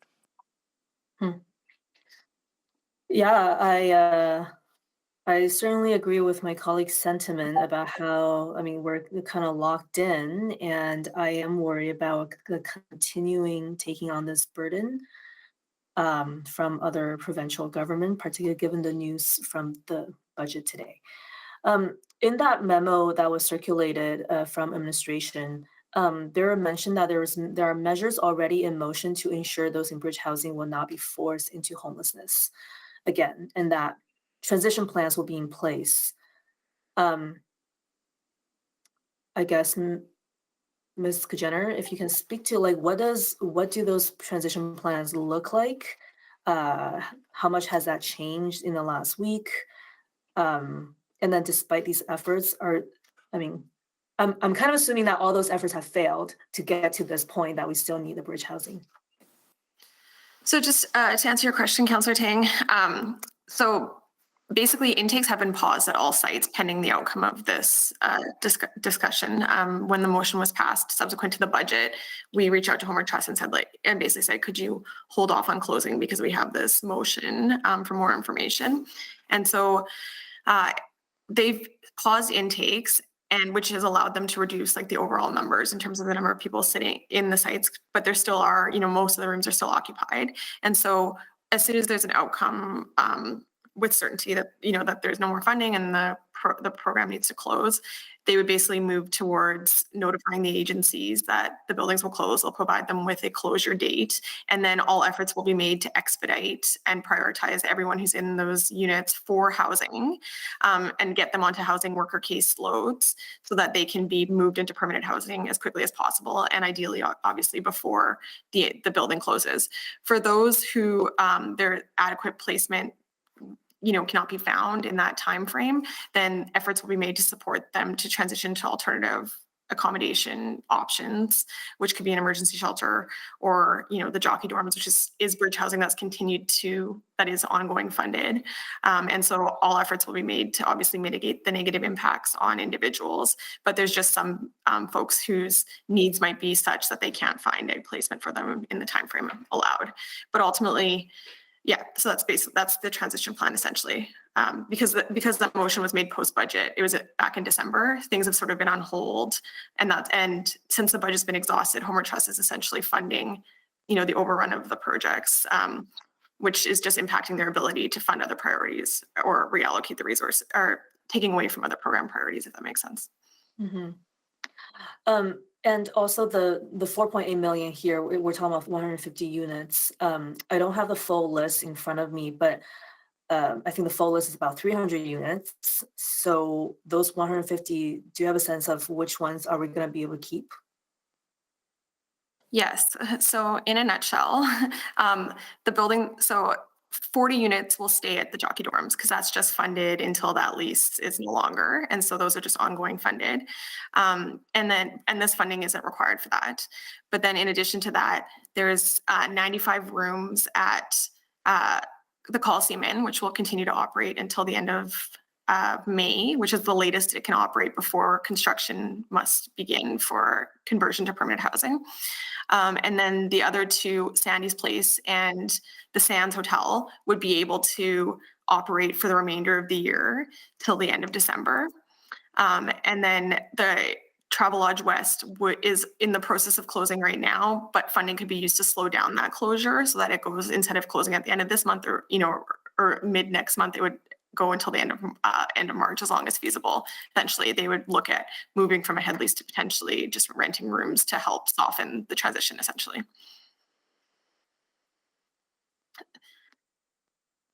Councillor Tang, you're muted. Sorry, and that transition period between Coliseum Inn closing in May and reopening again after renovation, are you expecting additional resources to support those folks in between, or are they going to be accommodated? Sorry, I'm over time. I'll just quickly say that there would no additional resources would be needed on the temporary basis for Coliseum Inn, because that would be converting into permanent housing beyond once it reopens. Great. Thank you, Councillor Tang. Councillor Rice, go ahead. Thank you, Madam Chair. So by listening carefully and for all this, my colleagues' question and answers, I do have a big concern for this. Since we started as a councillor, and then in just the past few months, look at how many millions of dollars we invested to this. But I believe and also I support the principle. And then yes, life matters. We have to save the life, and we have to support the people who need the housing. And however, if you look at back of our financial situation at risk, and we have so many needs, and from our Edmontonians, not only from one group, and across the city, and then how we meet their needs. And we cannot just keep eating our own funding and doing something actually is a shared responsibility and between three orders government. And specifically, and then from a service delivery perspective, and if we talk about the transition plan in place already and why, and then during this time period, we still need like emergent request and then come to and like the echo on Councillor Tan's question and other councillors' questions as well. I heard like yes, and this is specifically we have 115 unions and then related to, and I request that occupancy rates over and over. I never got that information, and then this is actually giving me big concern and how we can continue to invest our money and without this occupancy rates and increase to reflect as an indicator and our investment on this type of program and be successful. And then there's so many concerns, and then even today I can ask this question again, but my answer will be the same. Oh, we don't have that. And if we don't, we cannot even ensure our occupancy rates, and why we are keeping requested money and to do something, and then without the successful measures and in the place.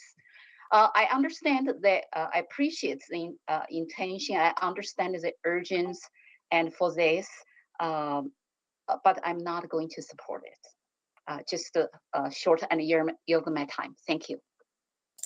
Thank you, Councillor Rice. Mayor Sohi is back. I'll go to Mayor Sohi. Thank you, Councillor Salvador. Ms. Kajaner, on the Homeward Trust agreement with the federal government for bridge housing was a temporary funding because of COVID situation, and because of here COVID situation extended beyond what was projected, and money was spent faster than would otherwise have been spent if situation was not dire in Edmonton. Am I right in that assessment? That is correct. That is correct, Mr. Mayor. Part of the reason why the budgets were expended faster than projected is due to the complexity of the need of the folks that were being served and the number and the growth and volume of people experiencing homelessness as a result of the pandemic. Right. And also, I think Homeward Trust and federal government are in discussions about adding more money to Homeward Trust moving forward, starting April or May. Will be significantly more money if everything goes well, but the gap exists now, how we continue to keep these bridge houses open in the interim. Yeah, that's what reflects the difference in the memo that was circulated initially and the reduced amount. That's a part of that is acknowledging that there is a increase coming to the Reaching Home program from the federal government to Homeward Trust in the next fiscal, most likely. And this money would allow us to properly transition people who are currently in these places by end of December 2022 to make sure that they are properly transitioned into either to a shelter or a supportive housing instead of being left out to fend for themselves, which means ending up on the street, mostly, unless they are provided a transition. Yeah, I would just, I'll let Ms. Kajaner add, but I don't think it necessarily means if we don't fund this that everybody will automatically end up on the street. There is lots of plans being put in place, Your Worship, to convert to more permanent housing, to get, and certainly some will end up in shelters, but we can provide supports to the people. So I want to make sure we're clear that I don't think this means, if it's not funded, that 350 people will be out on the street. Oh, I see. So means we may not need all of the $4.8 million, right? Could it be amended to say up to $4.8 million, which means that if only $2 million needed, then $2 million will be provided. If $1 million needed, $1 million will be provided based on the need of the people who may not have a place, but we want to avoid people ending up on the street. Well, I would say, Your Worship, that if we fund this to the fullest, people will obviously continue using the bridge housing. What I'm saying is that if we don't keep that bridge housing going, it's not an automatic conclusion that they would end up on the street. There are other support systems in place. And can you just maybe explain that a bit better, Ms. Kujener? Yeah, sure. So yes, transition plans will be in place no matter the timeline for closure, and all efforts will be made to mitigate discharges into homelessness for folks. And so, a lot of that is subject to the housing team availability, but already since intakes have been paused, it's allowed the teams to increase priority in terms of trying to get people moved through. So absolutely, all efforts will be made regardless of the time. What this funding would do is allow bridge housing units to continue to fill the need in an ongoing way throughout the remainder of the year. And then just on your point, Mayor Sohi, we would, the agreement would be structured in a way that would be reimbursed based on actuals anyway. Okay. So we wouldn't transfer the full amount. We would reimburse based on actuals. So the up to would be there in spirit, so, if not in the text of this motion. So this could be seen as kind of a backup just in case if money is required, then that money can be tapped into, right? If there are 10 people ending up on the street, then money will be required to house 10 people instead of 120 people. So this kind of backstop in my sense. And it would continue to operate that baseline level of bridge housing, though, so that new intakes could be taken into those bridge units throughout the remainder of the year at Sandy's Place and the Sands for sure, because they'd be open longer. Okay. But then to the question about transition, the decision on closing would be made in September. So if there isn't a new funding source identified to enable those bridge units to stay open in the long term, then they would make the decision in September, and that would allow 4 months for closure, which would mean that everyone could be rehoused prior to closure. Got it. I do think, though, Your Worship, that if we approve this, we will spend the $4.8 million because it'll be in the system, it'll be available, and I'm pretty sure it'll be used. So I just want to be that super clear on that. Okay, got it. I'll move the second round. Seconded by? Second. Moved by Mayor Sohi, seconded by Councillor Knack. I'll call the vote for a second round.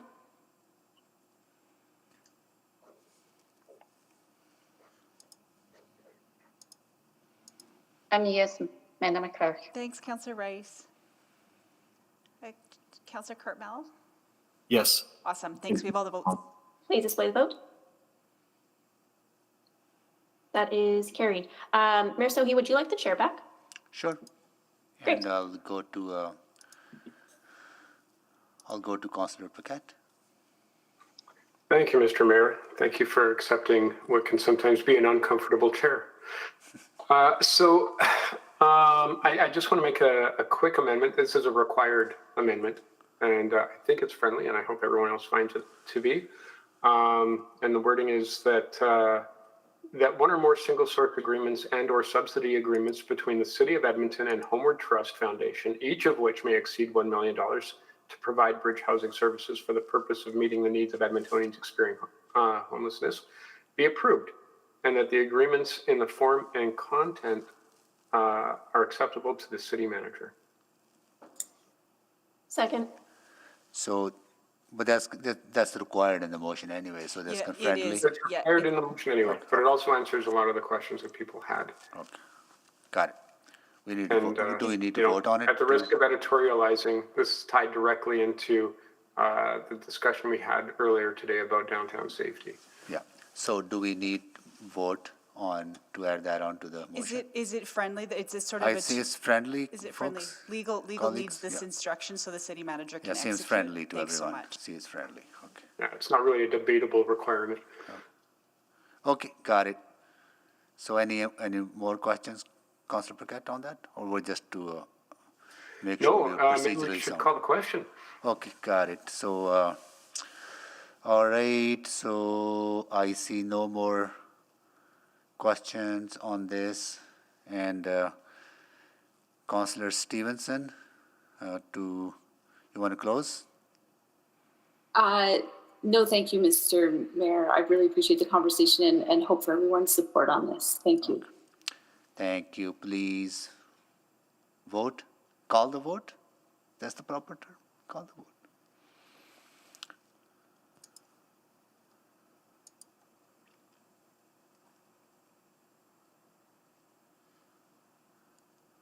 Just waiting for one more, Mr. Mayor.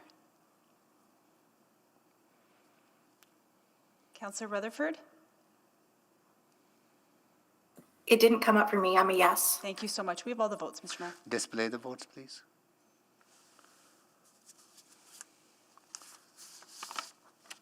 That is carried.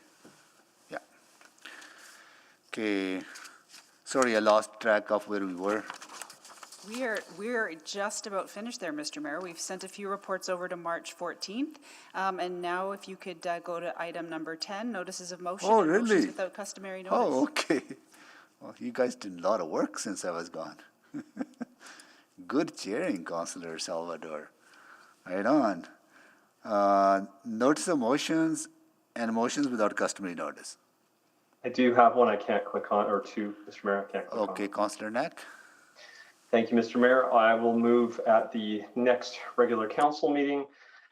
This one is in relation to ride transit and leisure access programs. So the motion would read that administration provide a short summary report on the ride transit and leisure access programs, as well as the current program to allow youth to travel free with a fare paying customer. This report is to include 1, the overall usage and cost of these programs. Number 2, the changes made to eligibility over the past 2 terms. Number 3, any other measures that have been considered in place of the low income cutoff to determine eligibility for those programs. Number 4, opportunities to expand the current scale to include more Edmontonians and an estimate of anticipated costs. This should include an analysis of expanding these programs to First Nations around the Edmonton region, working in partnership with other orders of government. And number 5, opportunities to allow youth 12 and under to travel on ETS for free without a fare paying customer, as well as the opportunity to open that up to those 18 and under. That's the first notice of motion. The second one, once you're ready, I will read it out. Yeah, go ahead. Thank you. This is related to the Complete Streets Design and Construction Standards. The motion that I will move at the next regular council meeting, because there was updated wording, that administration provide a report on expanding the use of pedestrian through zones as identified in the Complete Streets Design and Construction Standards to enhance accessibility in our city. This report is to include the following. 1, an overview of how expanded pedestrian through zones and accessibility enhancements are currently considered as part of improvements to our mobility network. Number 2, an analysis of where increased use of pedestrian through zone enhancements would have the greatest impact, including GBA plus considerations. Number 3, an analysis of any impacts, considerations, and costs associated with an increased application of pedestrian through zones, example, drainage, maintenance, etc. Thank you, Mr. Mayor. Thank you, Councillor Knack, for those. Councillor Rutherford.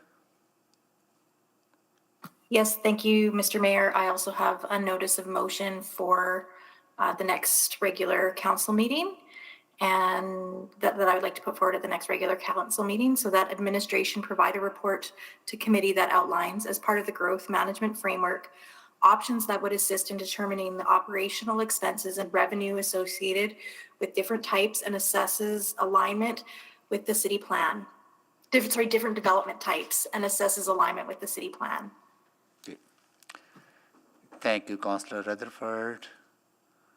Any other notice of motions or motions without customary notice? I see none more. We are adjourned, and everyone enjoy the weekend and also enjoy the week off. I think we all need some time with families and friends and to recharge, because we have a lot of work ahead of us when we come back. So enjoy.